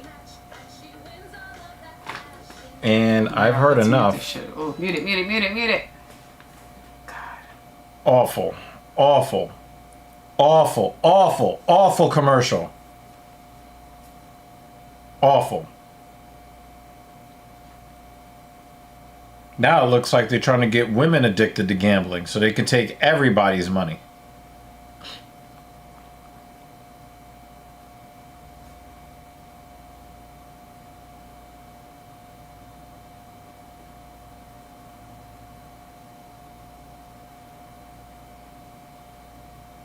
I think Simone Biles would be prettier if she didn't wear makeup. Like, legitimately. Mm-hmm. There looks like there's no soul in her face because she's got fucking a whole, like, several layers separating your eyes from her actual face. Commercial. Everybody wears makeup in a commercial. I saw a comment earlier about somebody saying that Burger King commercial was the worst thing they ever saw. Yeah, now they want to bring like fucking spicy Sprite. Who the fuck wants that? Funny how we have never seen Minty Betts do any Saudi event, but we have seen her on pay-per-views before. Wonder why? Yeah. But they don't even have the ring girls now. Yeah, there's no ring. Not for the Saudi Arabia event. Well, this is in Abu Dhabi. Abu Dhabi, yeah. I don't wait. Did they have ring girls for this event? I don't even care. Oh, Oh, they no, do. they They do. do have Oh, ring shit. girls here in Abu Dhabi. I take that back. So they didn't. no minty bets, but in Abu Dhabi, but they do have ring girls here. Interesting. Everybody's interpretation of Islam is so different.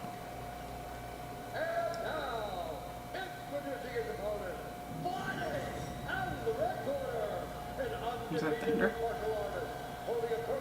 The Legend of Thunder. It is pouring. News hit the floor when you hear that thunder roar. Actually, we're not Bam, happening to bitch. Legend of Thunder. that At 9 a.m.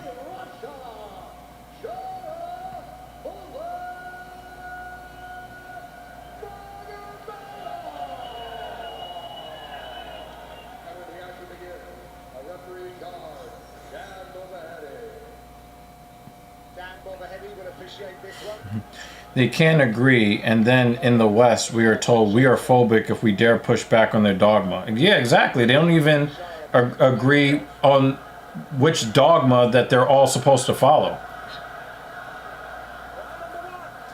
But then again, you see that in different denominations of Christendom as well. If Ola Shaychuk knocks him down, I'm going to be so sad.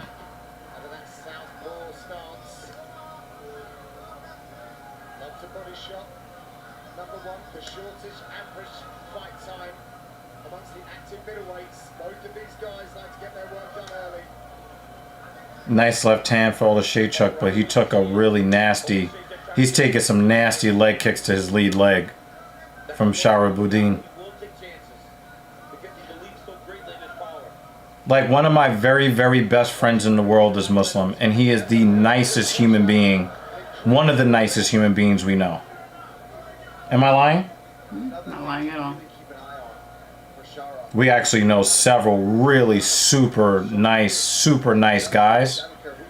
Oh, nice elbow right to the eye jammy. Damn.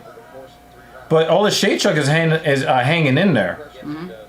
He's very aggressive. But I would like to see more fighters throw their left hands towards Sharabuddin. He can't see that shot coming in. He's blind in that eye. I think that's the way to beat them. Banner, you're right about today, but historically, Catholics killed Lutherans and tried to convert them by the sword. And they did that with Protestants. They did that with Muslims. And basically anybody that did not want to convert to Roman Catholicism, it was called the Crusades.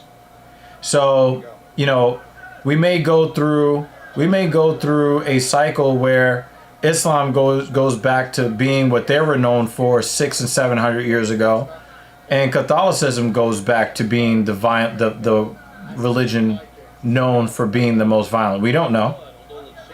But there's a lot of blood and actually a lot of torture. A lot of torture, murder, immoral sexual acts that the papacy was known for. Not all that long ago either. So, exactly, nothing new under the sun. So, that's one of the reasons why I really like that movie, The Book of Eli.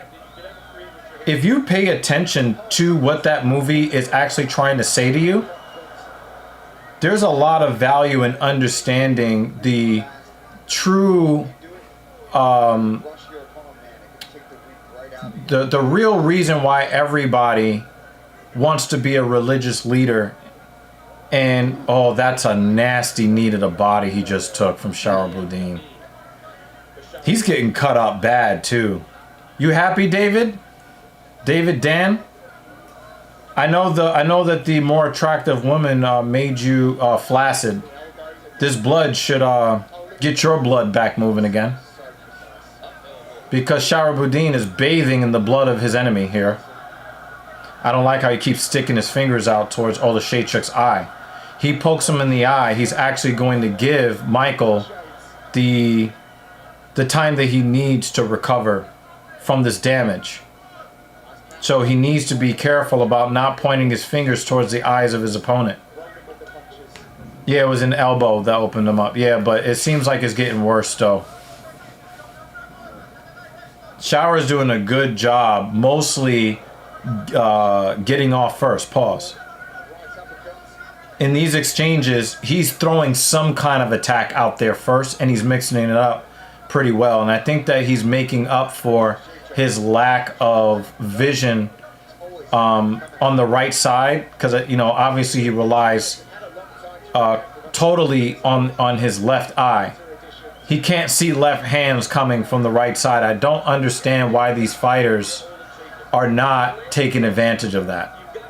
Like, I get it that he's a good fighter in the whole bit, but he absolutely cannot see the right hand coming, and nobody's throwing it. That's crazy. I mean the left hand, excuse me. Oh, nice faking of the flying knee there. Olashaychuk with a, oh wow, he threw that side kick twice. That, wow. I'm amazed at what he's been. Again, I understand he's not fighting the greatest fighters in the UFC. I get that. But these are professional fighters. And just logic dictates, if this guy is blind in one eye, you throw hooks on that side. I don't think that what I'm saying is a difficult concept. If any other fighter was in the cage and lost their vision to be equal with his, they would stop the fight. Right? Imagine if he got hit in his right eye and it goes shut. You think they're going to stop the fight? No, but they would stop the fight for somebody else. Why are you not putting your knuckle in that man's right eye?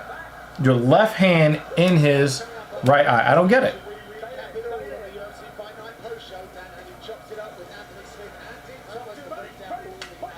All right, let's see what we got here. Round 2.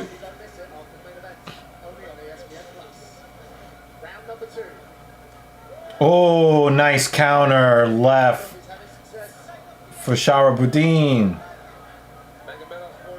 And the thing is, Olashaychuk sees something in Magomedov's defense. Magomedov does have good footwork, but in the stand-up, when he goes stationary, he doesn't move his head off the center line, so he's been getting caught.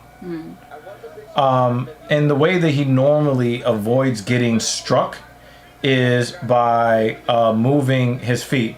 If you think Olashaychuk won the first round, you're bugging. Magomedov whooped his ass in the first round. What are you talking? What were you watching, Banner?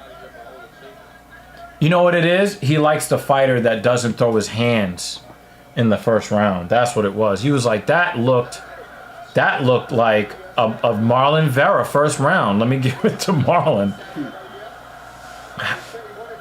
Oh, he grabbed the fence. Shower grabbed the fence.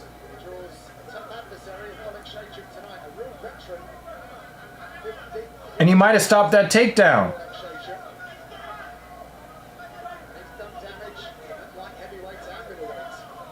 Oh, he's killing. Now, did you see what he just did to the right side of Olashaychuk's face? With the two lefts and then the right? Oh my God.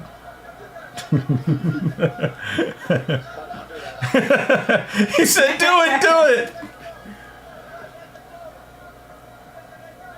Yo, he is fucking this man up, yo. Good God.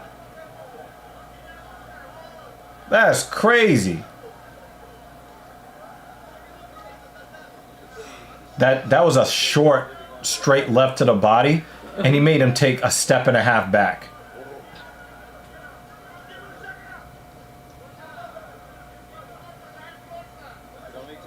Oh, another left hand. And then a right to the body. They just exchanged shovel uppercuts on the same side.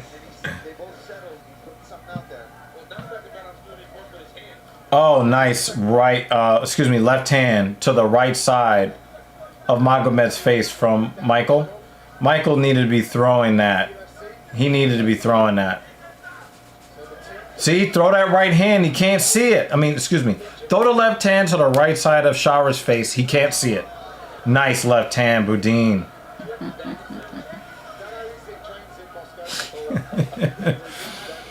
Now, Oliver CV.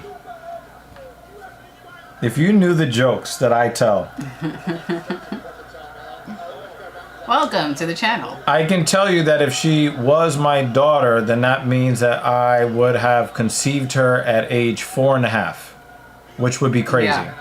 So what you're saying is, I look old as fucking dirt. Look at Dan!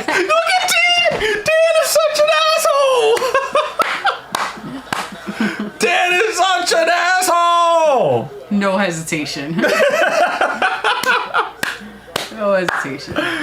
Oh my god! Oh my god! Straight up answer. That's fucked up. Yeah, she's only 4.5 years younger than me. Not that far. I definitely don't think my swimmers would have activated that fast.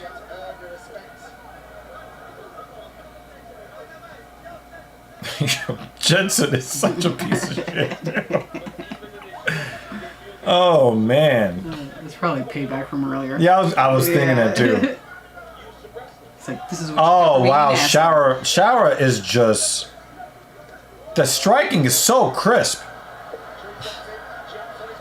I don't think that is actually a takedown, but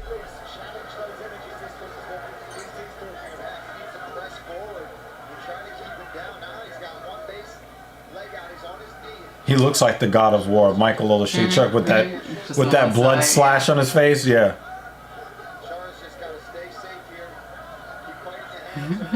You're a piece of shit, Dan. God damn. Oh man. I promise you I would look a lot younger if she allowed me to shave this beard off. No. I like it. I'm gonna have it trimmed soon because I need to start looking attractive again. Trim is fine. I am not familiar with who this Michael Olashechuk guy. Someone please edge me. Yeah, he's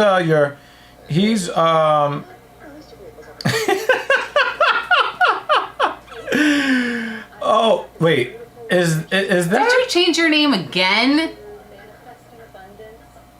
Come on. Oh, what's his icon? Is that an eyeball? No, it's a chain. Ah! You just lost a fight with the chair. He did. Chair won me zip. Is that Bruce so. Bob Trotter? Yeah, that's Bruce Bob Trotter. Oh God. Yeah, you're right about that banner. As a matter of fact, I just had a conversation with her about how messed up Dana White was when he was talking about how boring the UK card was as far as the fighters, and it's like you had them fighting in the middle of the night. What are you talking about, Dana? Oh, nobody fought any harder. I'm not gonna give any more bonuses. It's like, look at what you did, Dana. Wow, there's no respect for Olashechuk's power here. Now, it's hard to say that you don't respect his power, but you're the one that's always backing up to the fence. It's 11:21 p.m. Oh, so you are you somewhere in Asia right now? No, he's eight. Wait. He's 6 hours ahead. He's in Dan's time zone. Oh, 6. Oh yeah, he is 6 hours ahead. I was about to say 7.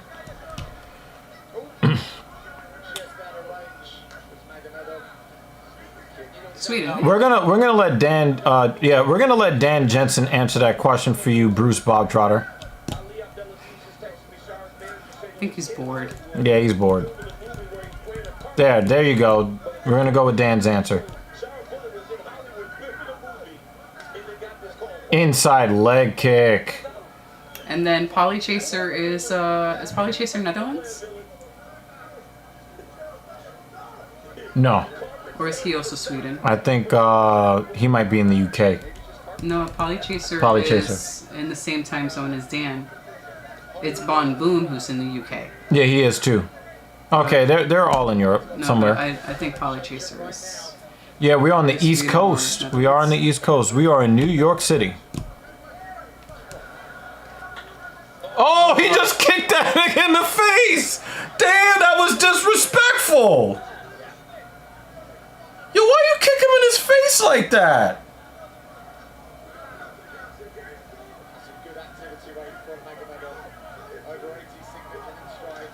Oh, that kick to the body was crazy.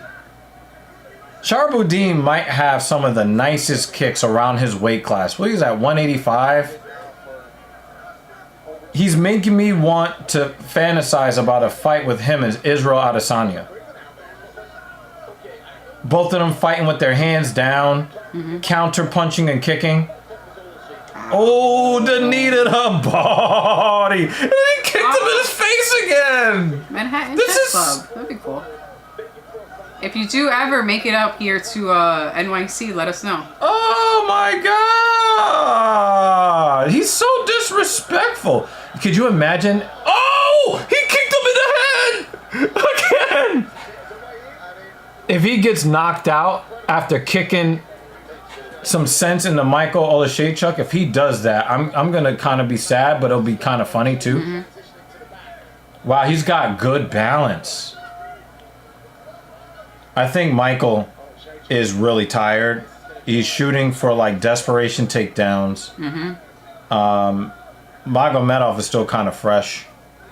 Banner says, "Did you see the whole?" Yeah, I actually watched the entire. Cause she wanted to go to bed. I watched the entire post-fight press conference. Dana was really ornery. He was in a bad mood. And then somebody asked Dana about the fact that somebody was asked to take down the Palestinian flag, like somebody at the UFC. I think wanted Bilal Muhammad or some Palestinian supporting fighter to like pull the Palestinian flag down or something like that. And Dana acted like he didn't know what was being talked about. And then he was like, "Oh yeah, I see what you're trying to do," and they just walked off. He was just like, "Yeah, nice try." Nice takedown, Oleksiejczuk, but too little, too late. Unless he ground him. Oh, this is actually a bad position for him. We've seen Shara do some nasty damage from the bottom. So, this is not... Being in the full guard of Shahboudin is not a great place to be, as we've already seen. And it's happening again. Oh, he did it again! And now he's being bathed in blood again. Oh my God! Oh my God! He's killing him with elbows from the bottom! Suddenly awake.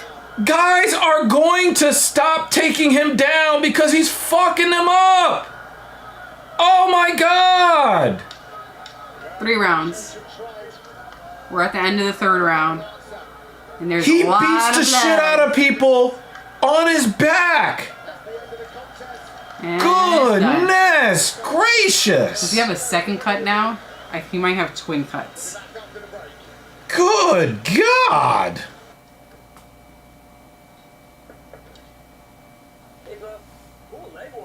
People are gonna learn to not take him down.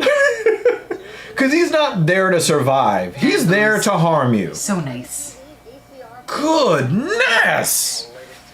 It's only progressive with renter's insurance, like their home insurance. Then we can bundle our cars and give the same 24/7 protection. He wasn't that impressive in his last fight, but this was about as impressive as a fight that goes to decision as the first fight that he had. Okay. But my analysis was correct. Oleksiejczuk had his most success in the fight when he threw the left hand. Why? Because Shara can't see it. He's blind in his right eye. But here's the thing, right? I'm rooting for Sharabuddin because it's an interesting story. However, as he moves through the middleweight ranks, you don't think that a Strickland is just going to keep punching him in the right eye with that left hand? He's just yeah. You know, He's gonna walk him down and just keep hitting that eye. yeah, and he's not he's not going, and he's going to keep walking forward. You know, Looking up the chess clubs in Manhattan. There's a few chess clubs in Manhattan.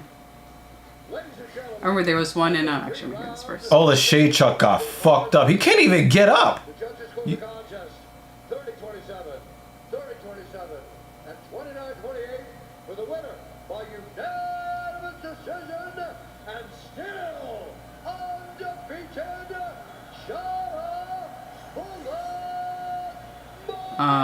There was a really nice chess club or store in Brooklyn a long time ago, and they actually had large chess pieces outside of the store. I think that store got shut down.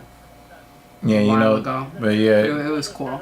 They had like the painted pandemic ground. really fucked up a lot of the balance of the world. Yeah, they had a painted chessboard out on the sidewalk, and you could just walk past and play giant chess. It's very important for me to go all around the world to get more fans. I've been in this business for a long time, but this is just the start for me. Sorry. He has that big red Captain Paul beard. He's going places. What do you want to do next? You are skyrocketed through the rankings. Thank you so much. Well, he almost defended that elbow too. Oh wow! Look, the blood Yeah, just instantly. instantly. Hey, Vex is here. I hope you're feeling a little bit better, man, or a little bit less shitty. You're gonna feel real bad for a long time. That was a disrespectful ass kick. He wasn't even He trying did to a hurt couple him of with those. that. He did a couple of he wasn't trying to hurt him with that. It was more of like Yeah, a it's kind slap of in like the I was mouth. about to say that. Stop it. I don't know how far the pirate can go if he can only fight across the sea. I heard that he doesn't have like real bad visa problems, that he could fight in the U.S.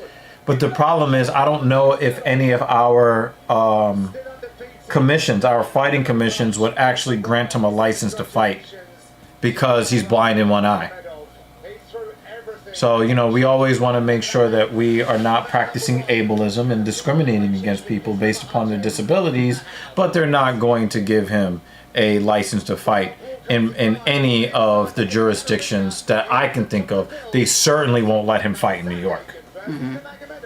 You get a little cut over your eyebrow and in the fight. So Yeah. What would Deadpool have to say about that? yeah, so yeah, but we got love for you, Vex, man. Don't forget that, and it's not worth as much as the love from your brother. A friend of mine lost her grandmother recently too. You know. He'll battle tonight to continue a legacy started by his uncle and then his cousin, and he promises to maul his way to the So yeah, I am so happy. So here is It's 5:30 p.m. and it's the last fight. Sun is still out. Normally we're like End of the stream. trying to prepare for the stream to start, and Just getting up from a nap. you know what I'm saying? Bro, your arms are huge. Bro. Yo, oh, it's funny as hell. He says, it makes sense to me because if Shara becomes blind in his good eye, then he has no good eyes anymore.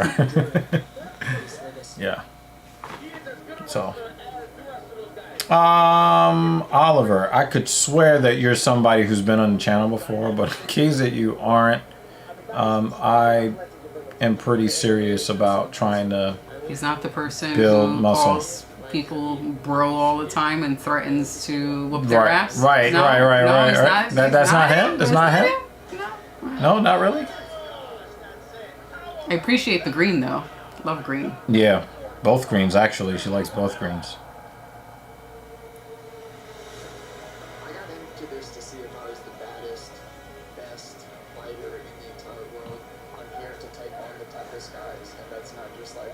So, you know, the odds, I think, favor Umar. The reason why I think Umar Nurmagomedov is being favored in this fight is because mainly because of his wrestling. And I think that the way for Sandhagen to win is to establish the advantage, the distance. Establish the distance advantage, fight behind your jab, calf kicks, inside leg kicks. Nothing that's too crazy where he can easily change levels on you if you overcommit and then you end up on the ground.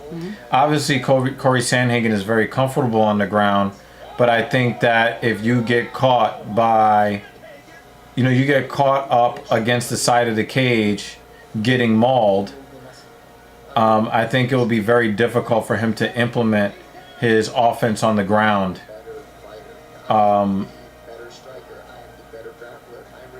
So I think that Umar beats him in the grappling department. I think he beats Umar in the striking department. And it all depends on if he is able to establish the distance to keep Umar from changing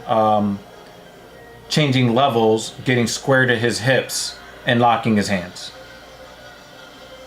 So I can see why Umar Nurmagomedov is a slight favorite last I checked. I think it's good odds by Vegas. And I think that we will be entertained to end this card. But I do want to thank everybody that has come through the stream today. Talked about a lot of important things. We talked about a lot of unimportant things as well. Yay! There goes Habib! In his second home that he calls it here in Abu Dhabi, flanked by his famous cousin, the undefeated Hall of Famer, Habib Nurmagomedov, and Javier. Well, Habib is stuck living in Abu Dhabi. He can't go back to Russia. Because of his legal issues? The tax problem. And the thing is, from what I hear, he's worth way more than $3 million. Way more. But for whatever reason, he's stuck where he's at. And it's like, why don't you just pay the fucking money? Just pay the fucking money.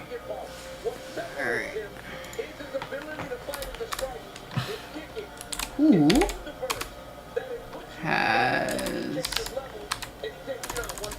is rooting for Umar? Alright, so I'll show them one more time because who has not seen it? But we do have everyone's fight predictions. Ho said, rooting for Umar! Sandhagen in 4 rounds or less. That was Kratos. We didn't get anything from Midmo. Dan says Umar. Shara got that right. Marlon got that wrong. Tony, we all got that wrong in our hearts. Loopy lost. And Joel Alvarez whooped ass. He whooped ass. So you got 2 right. JL says... That was a direct quote. Bullet, he got that right. Vera wrong. 6-fight losing skid. I mean, that's even wrong because it was a 7-fight losing skid. And it turned into an 8. So you're wrong. Dern did win. Alonzo Menafield got beat up pretty bad. David Banner says Alvarez versus Brenner for fight of the night's possible. Brenner did lose. Dern won. Chiesa won. Vera lost. Sandhagen's up. You didn't even... oh my God. No, he didn't.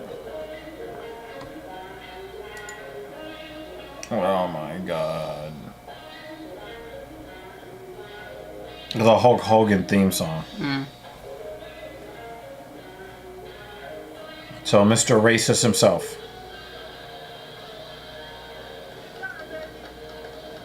Maybe that's Cory Sandhagen's way of telling us, I'm voting for Donald Trump.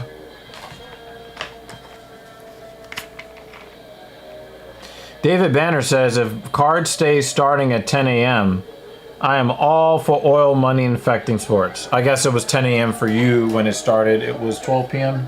for us? 12 for us, yeah.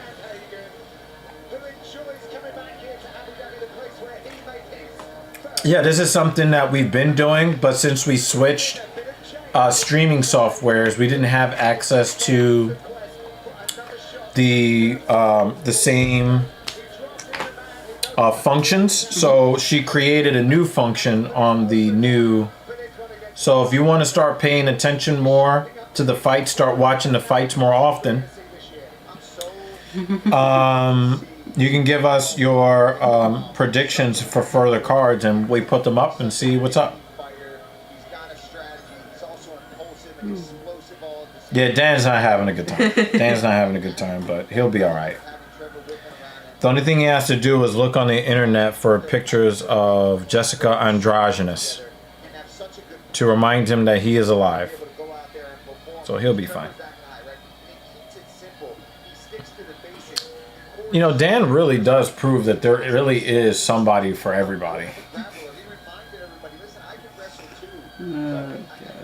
could be a really exciting, interesting matchup. Both guys are good everywhere. They really are. You know, if you're a woman in the world, you don't need everybody to think you're attractive. You just need Dan Jensen to think you're attractive, and you're all good. I feel like we can hear the deep sigh from the other side of the world. Like his deep sigh. The laughing is making my left knee hurt. Just carrying over to the other side of the globe. What's that sound? Oh, yes. The sound of Dan sighing all the way in Denmark.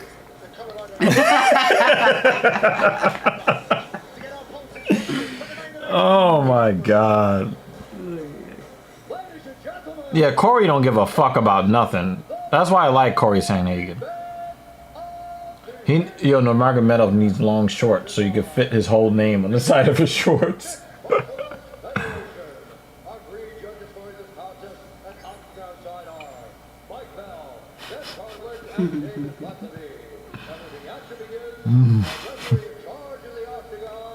Herb D.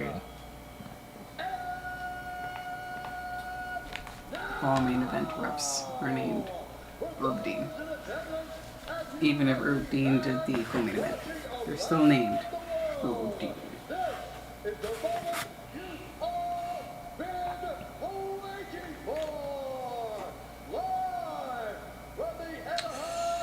Wow, that's crazy.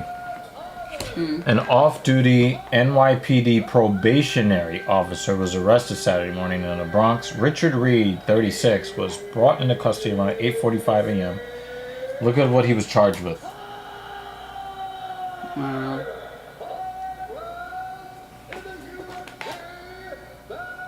Looked like he was either taking cheeks or taking throats.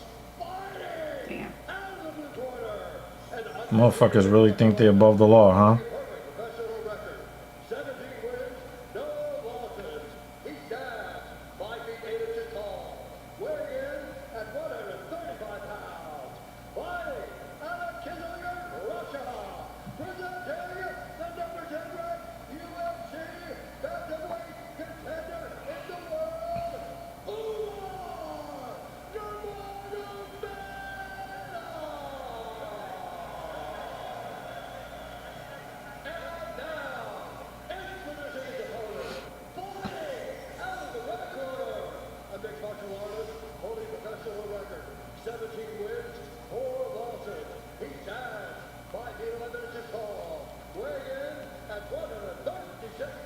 Kind of crazy how they have the number 2 ranked dude as the underdog versus the number 10 ranked dude. No, but there's a reason, because Nurmagomedov is on his way up.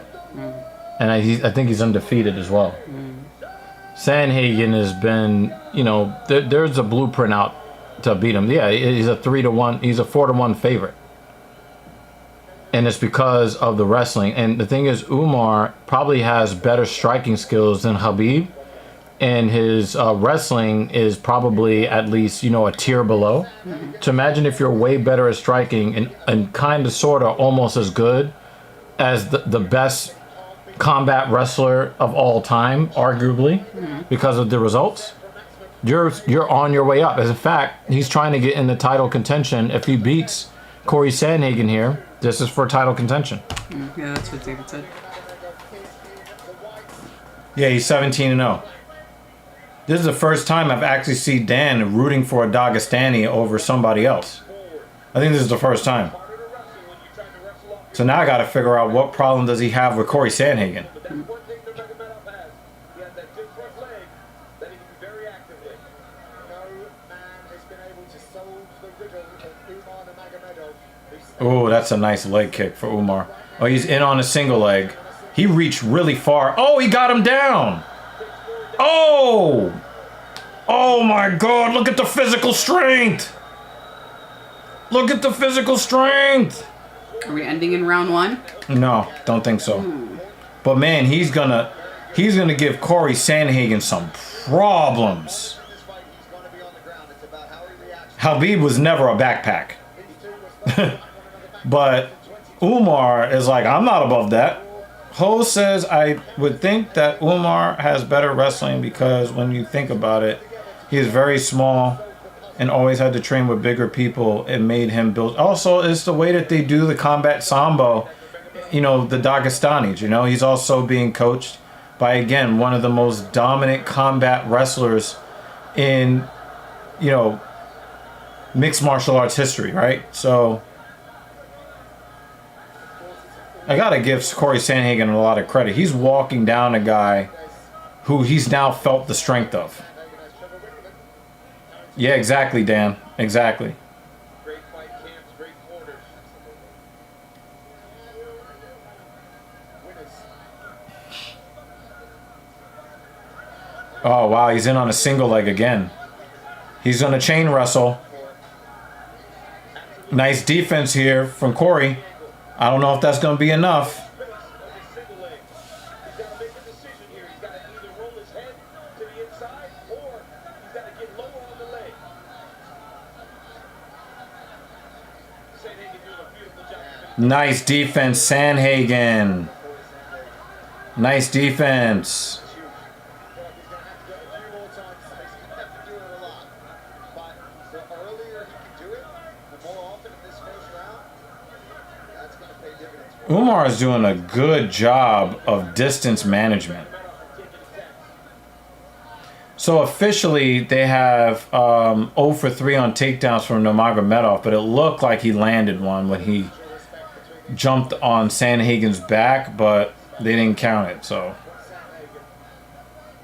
but remember, Habib had a lot of fights too where he was thwarted over and over on takedowns. He just kept the chain wrestling going until he got one.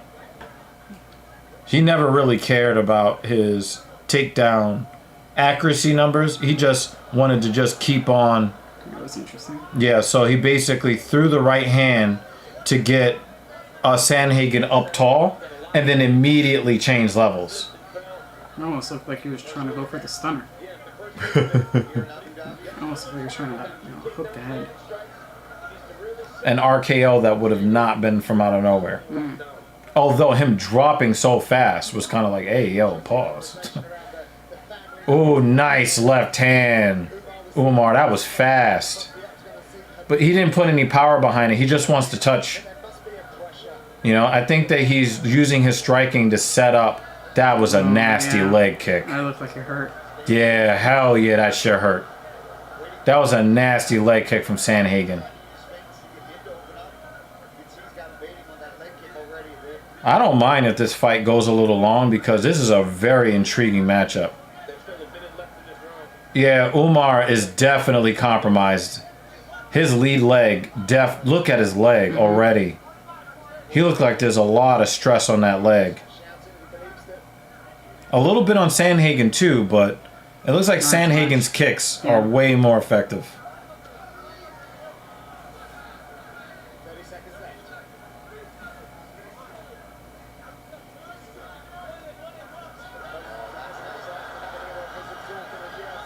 Wow, they said that Nurmagomedov has actually absorbed the most amount of strikes in a fight that he's ever had before at 14. That dude normally doesn't get hit, but again, you get to this level, and you got Cory Sandhagen here.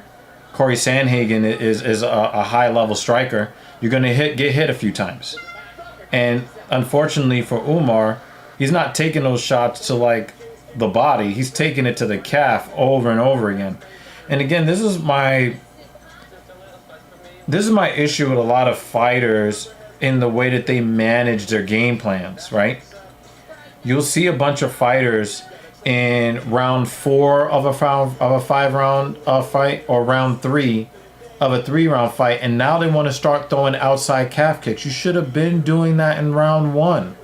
That shit has to accumulate. Mm-hmm. By the time you get enough damage to affect the way that they strike, the fight's over already. You need to put those outside leg kicks, those calf kicks, you need to put them in the bank in round 1. Then add a couple more deposits in round 2. And then go for the debilitating, like we saw Alvarez do. Mm-hmm. And we've seen a couple of instances on this card of fighters putting leg kicks in the bank early. You got to do that early. Don't start, putting together leg kicks later. Cory Sandhagen's done an excellent job here getting that calf kick off, and now that Nurmagomedov has changed his lead leg, Sandhagen was ready and blasted that other leg with the calf kick. Nurmagomedov is in on the single leg, but the sprawl by Sandhagen, this is real physical strength for Nurmagomedov. He got sprawled on and still took Sandhagen's back. That's crazy. All right, he's got one hook in and cross the opposite leg. Gottfried Wegenmiller, let's go. Good morning. No, good evening. Good afternoon. How are you, dude? Or it's probably good evening. It's good evening. Getting close to midnight, I would think. It's just my default response. Yeah. When any of them come on, I'm like, good morning. The sun's coming up. Yeah, nope. yeah, exactly. Not this time. The sun is still up for us. How are you, sir? Gottfried showed up right at during the main event. We're on the last fight.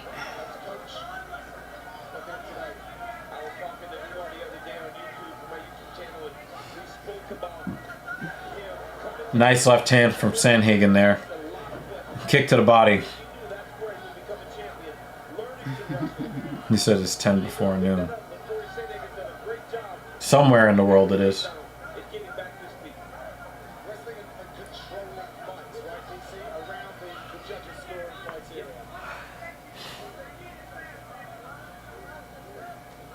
Inside leg kick, Nurmagomedov, and then Sandhagen gave it right back to him. He's like, you are not going to outpoint me. Although it seems like a lot of us believe that Nurmagomedov performed slightly better than Sandhagen in round 1. Sandhagen's got some cuts. You notice how Sandhagen's keeping his kicks low? Why do you think he's doing that? He is not going to give Umar any free runs on any takedowns.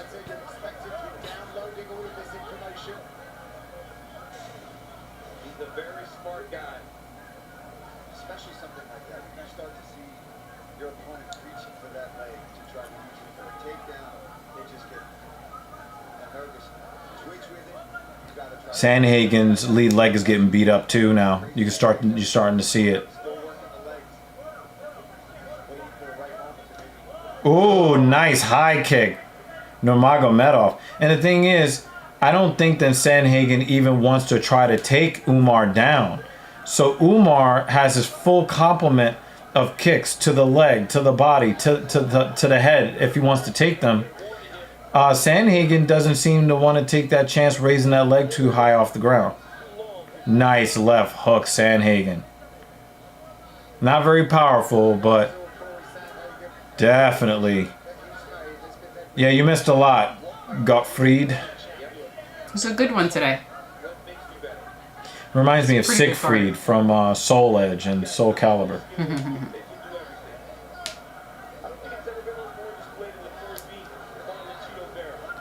Now, one of the things that I think gives Cory Sandhagen a really great chance to win this fight, it looks like Umar has largely abandoned his wrestling. So if it is a striking battle for at least 3 rounds, Cory Sandhagen is probably going to win on points. Oh wow, he just dragged him down. Wait, is he going for a weird ass armbar here? Like, come here. I just want your arm. Come here.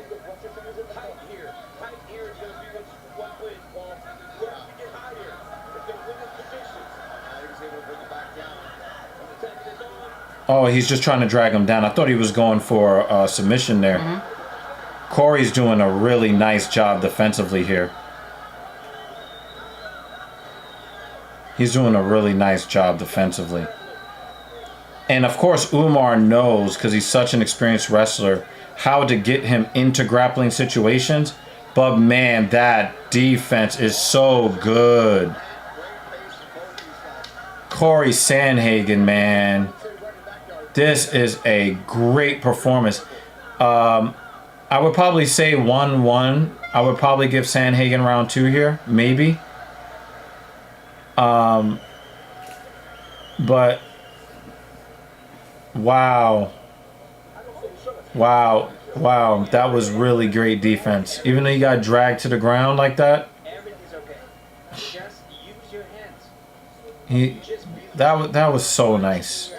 Watching Sandhagen not panic against a Nurmagomedov, right? Yeah. Wow, that is really impressive.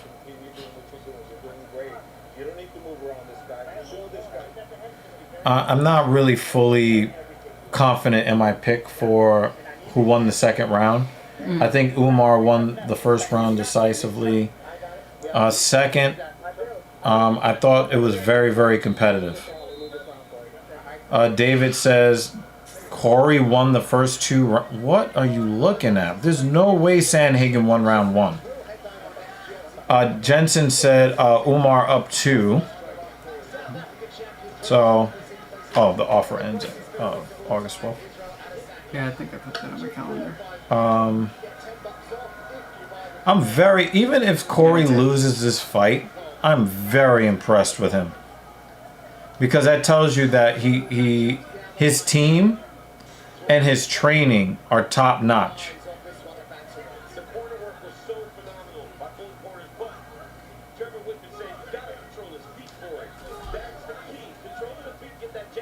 Now, if Nurmagomedov would have aimed for the body, that strike would have been better. That kick that ended up in Sandhagen's armpit.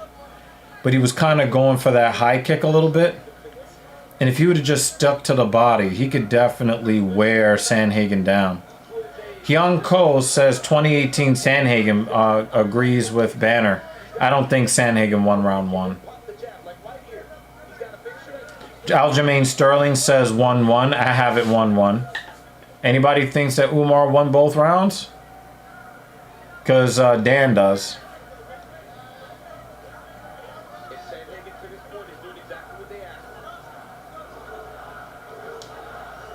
Nice inside leg kick for Nurmagomedov again. I don't think that he wants to get into a kicking game with Sandhagen. I just don't think that is advantageous for Nurmagomedov.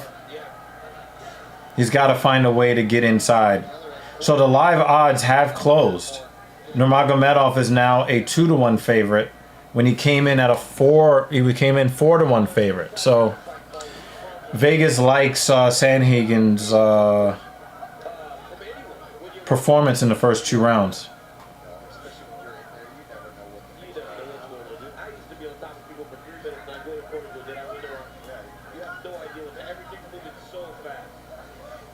Could you imagine if Khabib had the same striking skills as Umar with Khabib's wrestling level? Man. So we think we saw something that needs taking a look at. When Umar went back to his corner, he had a little limp. So they're taking a look in the truck. See what might have caused that. Oh yeah, he did hurt his ankle. That's not so that maybe he had a little bit of damage, but I didn't see that he pulled his ankle there. So they did a replay just now, guys, and they were showing it looks like Nurmagomedov might have sprained his ankle.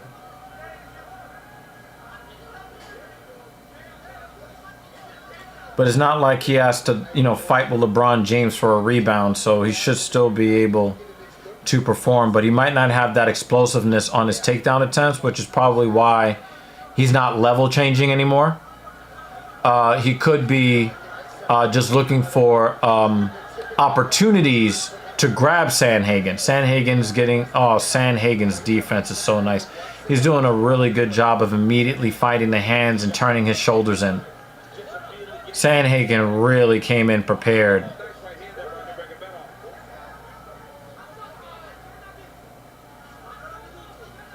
Inside leg kick, Nurmagomedov is finally... Oh no. Wait, our stream or the fight stream? Because nobody else is complaining. Anybody else having an issue with the live stream? Which one, Godfrey? Jumping switch kick was defended. Yeah, Sandhagen is doing very, very well in this fight.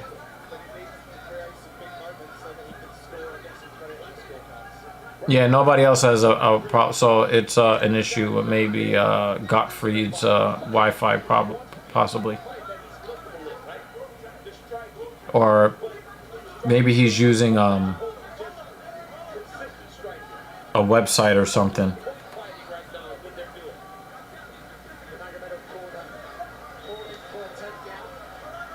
Nice counter right hand for Nurmagomedov there.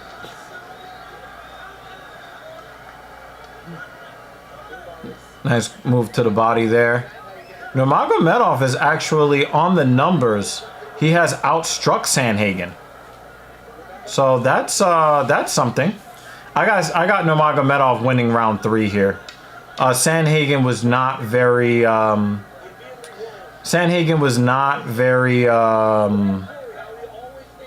active in the striking. Not saying that his striking was bad, he just wasn't very active. It was a very Marlon Vera-esque round for Cory Sandhagen, who recently just beat Marlon Vera. So I got a 2-1 Nurmagomedov right now. Okay, but you're gonna have to force a fight. Hey Cory, the grappling positions aren't too much for you. You're showing that. You're getting up every single time. Force him to wrestle right now. Does it look like Umar has an injured ankle when he fights, or does he have a good poker face? Yeah, he doesn't look like it. You can see how the ankle is is looking a little large. But I don't think that a rolled ankle is going to stop him from fighting, but I do think that it probably has changed the way that he is approaching the grappling portion. When he's able to get inside on Cory Sandhagen, he's able to use his footwork to get behind him. But I don't think that he has the leg drive because his ankle is messed up. He doesn't have the leg drive to really bully Sandhagen to the ground. So a lot of that physical strength that Umar came in advantage-wise, I think he's kind of lost a lot of that because he can't explode off that foot. Oh, a high kick. And Sandhagen ate it. But that's not good on points, though. Taking high kicks to the head nicely is not how you win fights, right? It's nice to not get knocked out, but you can't take flush high kicks to the head in front of the judges.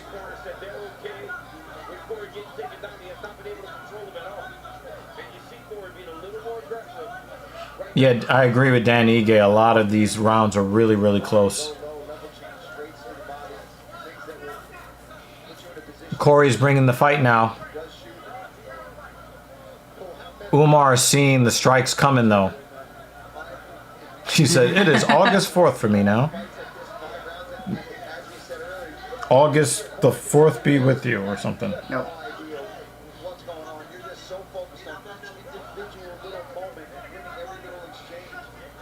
I wonder if the jab of Nurmagomedov has hit Cory in the right place. Because he's just not throwing combinations like that anymore. And I wonder, his nose is only a little bit red. But normally, you know, when you see these fighters taking shots to the nose, and Umar is definitely pumping that jab out there. I wonder if that has kind of slowed Sandhagen's hands down. Nice defense, Nurmagomedov. He saw the strikes coming. Nice. Nurmagomedov has showed me something on the feet here too. He showed me something on the feet. I thought that there would be a much wider gap in the striking between these two fighters. Definitely wrong.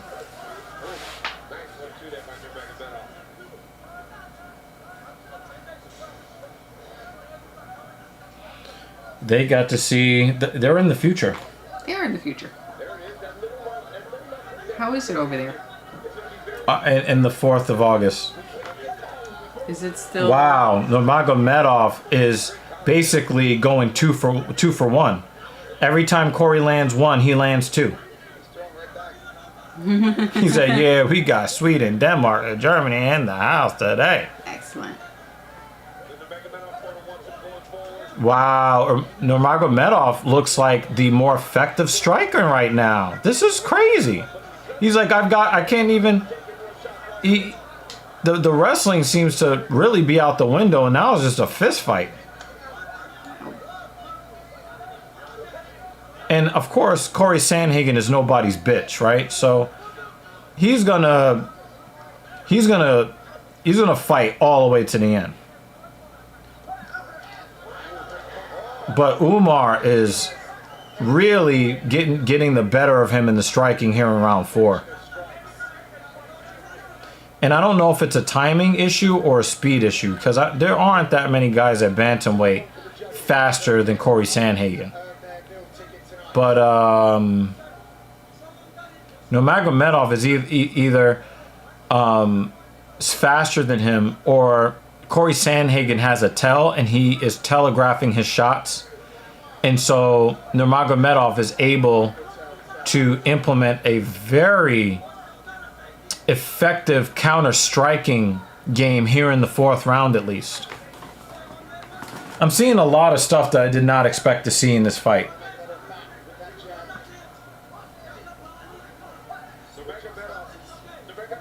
I don't know if any other fight is going to get fighted tonight. I think this is probably it. Sandhagen, there's something that Nurmagomedov and his team. There's some. Yeah, you see. Did you see that grimace on Umar's face just now? Shooting for that takedown really fucking hurt. It'll probably be more obvious once the fight is over. He says, "I'm on a bike." All right.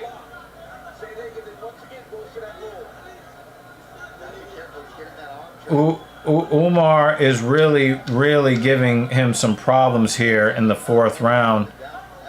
But it really did look like Umar.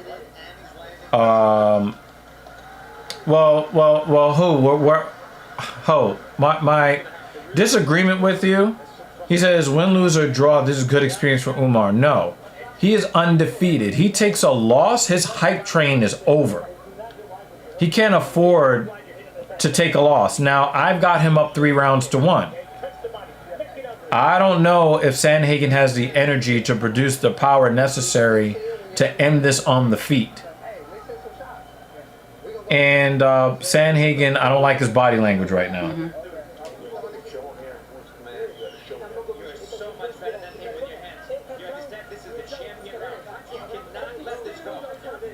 Damn, they're talking to him like this is for the belt. And Sandhagen's got his hanging his head. I don't like that. Banner says, crazy how fast Umar is seeing everything, considering last time out in Vegas he had a close fight with an unranked guy. I wonder if the Saudi commission is allowing him Russian vitamins. No. I just think that his team actually found something in Sandhagen's striking that is causing him to lose all the timing battles, because he is telegraphing his moves somehow. He's telegraphing his moves. And I think that Nurmagomedov was prepared for it. And I just think that it's just I think that somebody, because I'm seeing it myself, if I'm seeing it as a filthy casual, then somebody, like somebody in Sandhagen's camp has to say, yo, you're telegraphing your shots somehow. Adam Martin says 3-1 Umar, could be 2-2. Cory is likely going to need a finish. Yeah, I got a 3-1 Umar. I have 1, 3, and 4 for Umar and round 2 for Sandhagen.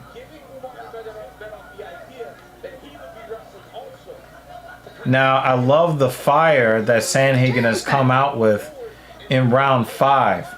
However, we've seen losing fighters come out with their hair on fire for about a minute or two of the 5th round, and then it kind of goes back to whatever the trend was for most of the rest of the fight. So let's see what happens here. Oh my God, he overextended and then took a 3-piece for it. Nice body kick from Umar. How come you? This is the Filthy Casual MMA watch party. Do you see that on the ticker? This is the Filthy Casual MMA watch party, and I am your host, Dr. Evil Genius. This is Mrs. Evil right here. Allow me to reintroduce myself. We are Filthy Casuals. Inside leg kick, Nurmagomedov. Now, Sandhagen is moving around the cage like he's the one with the 3-round lead. With the 2-round lead. That's crazy. Did Dan beat me for stream sponsor? I think so, right? Yeah. By like $1.50 or some shit? I don't know. Yeah, the conversion is like 6 and change.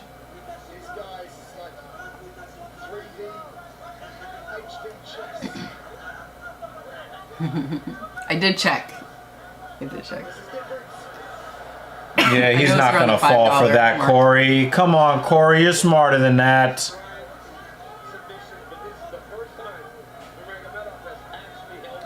Yeah, you have to beat the 45 DKK, the Donkey Kong coins. Yep. Dan always deserves. He's always supporting. All of you are always supporting.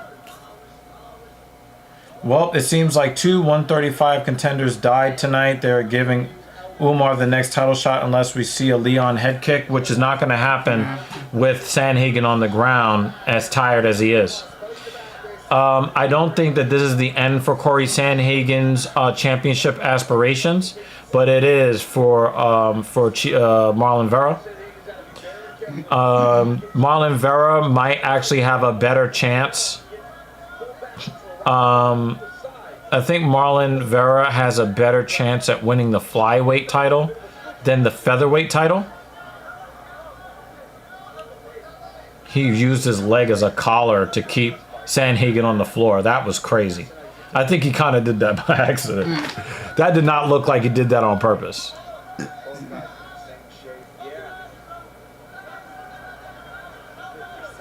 I just think that Sandhagen ran out of gas here. I was very, very impressed with Sandhagen through, I want to say, round 4. My problem with Sandhagen was his body language on the stool between rounds 4 and 5. Yeah. And I just don't like to see that. I don't like to see it. I think he's better than that. But it's easy for us to say sitting here as filthy casuals behind a computer screen. But I was very, very impressed with him through round 3. And it just might be all right, Midmo. Enjoy your time with family, man. Yeah, of course. You know where to find us. Enjoy your time with family. I think that Cory Sandhagen just might always be the bridesmaid and never the bride. I just think that I loved what he did for 3 rounds, and I just didn't like his body language on the stool. And it's very easy for his coach to say, "Don't let him bully you, son." But it is what it is. Dustin Poirier syndrome. Except that Cory Sandhagen doesn't fight well in 5-round fights. Poirier does fight well in 5-round fights because Poirier has been on the marquee for years straight. So I just think that Cory Sandhagen is just not built for 5 rounds, period. We know Dustin Poirier is built for 5 rounds. Vera needs to do some conditioning training if he truly wants to become champion because he is slow at the start. And the thing is, I think that is something that I think that is we are being misled. Marlon Vera, because remember, I can't call him Cheeto because Cheetos are actually good. The crunchy ones, even the puffy ones. Cheetos are good. Marlon Vera, not so much, especially in the beginning. These are the scores. 50-45. Ben Cartledge has it. 49-46. And David Lethaby. 49-46 for the winner. Well, 4-1. Yeah. Banner called it too. Well, you know, Banner obviously heard it before we did, so now he looks like a soothsayer. I think that with Vera, he looks like he's got conditioning issues, but it's really a psychological problem with him. He has really, really great cardio, but he doesn't have really good faith in his skills, in my opinion, to where he can establish the distance, the range, and then start throwing combinations. When he's being told that he's losing the fight, then he tries to get these vicious one-hitter quitters. That will work against Dominic Cruz when he does his little lean over thing, but it's not working against anybody else. How confident were you that you had got it done, especially how comfortable were you when you were in these striking exchanges? Want to do a little housekeeping? And it's really crazy. He tweaks his ankle. It's like, I can't wrestle.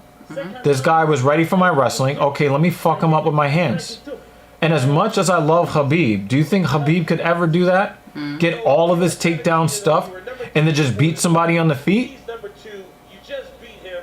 We spoke earlier in the week and you spoke about the championship. He's gonna be the number 2. And what is your message to the guys fighting for the belt? And he doesn't like O'Malley either. Title shot. Could you imagine if he fights Merab? Doesn't matter for me. Who's gonna be next? Just give me title shot. O'Malley, Merab, or someone else. Doesn't matter. I'm here. Now, guys, talk. How I beat nobody. Cory number 2. Now you can cry. I coming for you. Yo, that promo! Give it up for Umar. I beat nobody? Okay, I beat Cory. Shut the fuck up. Cry about it. My child, Coach Javier. Thank you so much, all my sparring partners. Everybody, my coaches, my brothers. Habib, Islam, Usman, Rinat, Muhammad, everyone. And Yeah, I'm very Ahmad Jabbar. I want to say thank you, Hamdan, Sheikh Hamdan. I'm very this was a fun card. You guys were very fun today. Thank you so much. Ladies and gentlemen. Who voted for Cory? Banner thought Cory was gonna win. Kratos. Kratos thought Sandhagen in 4 rounds or less. And Ho was rooting for Umar. He's real good. I knew he was going to be real good. Jensen said Umar. JL said Umar. To say about it. So most of you got it right. Man, he's a very, very, very good fighter. Make sure this is updated. Now, I was right about the outcome And then I'll catch up. of the fight, but I was not right about the path to victory. So very impressed. Had the ankle injury early on, and he just did it on the feet. You know, he did it on the feet. Yo, security's like, no hugs, no hugs, no hugs. You're men. Stop hugging. Again, thank you for supporting the program through likes, through shares, through super chats, super stickers, the whole bit. Doesn't matter how much you. It doesn't matter how much you donate to the stream. We are very happy with whatever you guys do. Nobody's donation is more appreciated than somebody else, unless somebody drops a 100 bomb on us. Then it's kind of like, damn, yo, damn, right? Somebody just drops a 100 bomb on us. That's something else. But we appreciate the support in any way it comes. Yeah, and the thing is, you guys hang in there with us. You know, the list of the usual suspects, right? We had some new people come in. We had an old face stop by after being away for 4 years. Ho, that it was really good to have you here. Unless it's who, and then Horton, here's a who. There really wasn't a lot of boring anything today.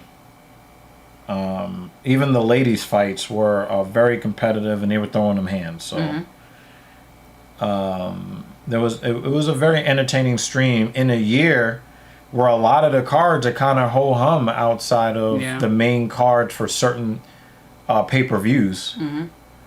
Or the whole card for UFC 300. It's just been suffering since.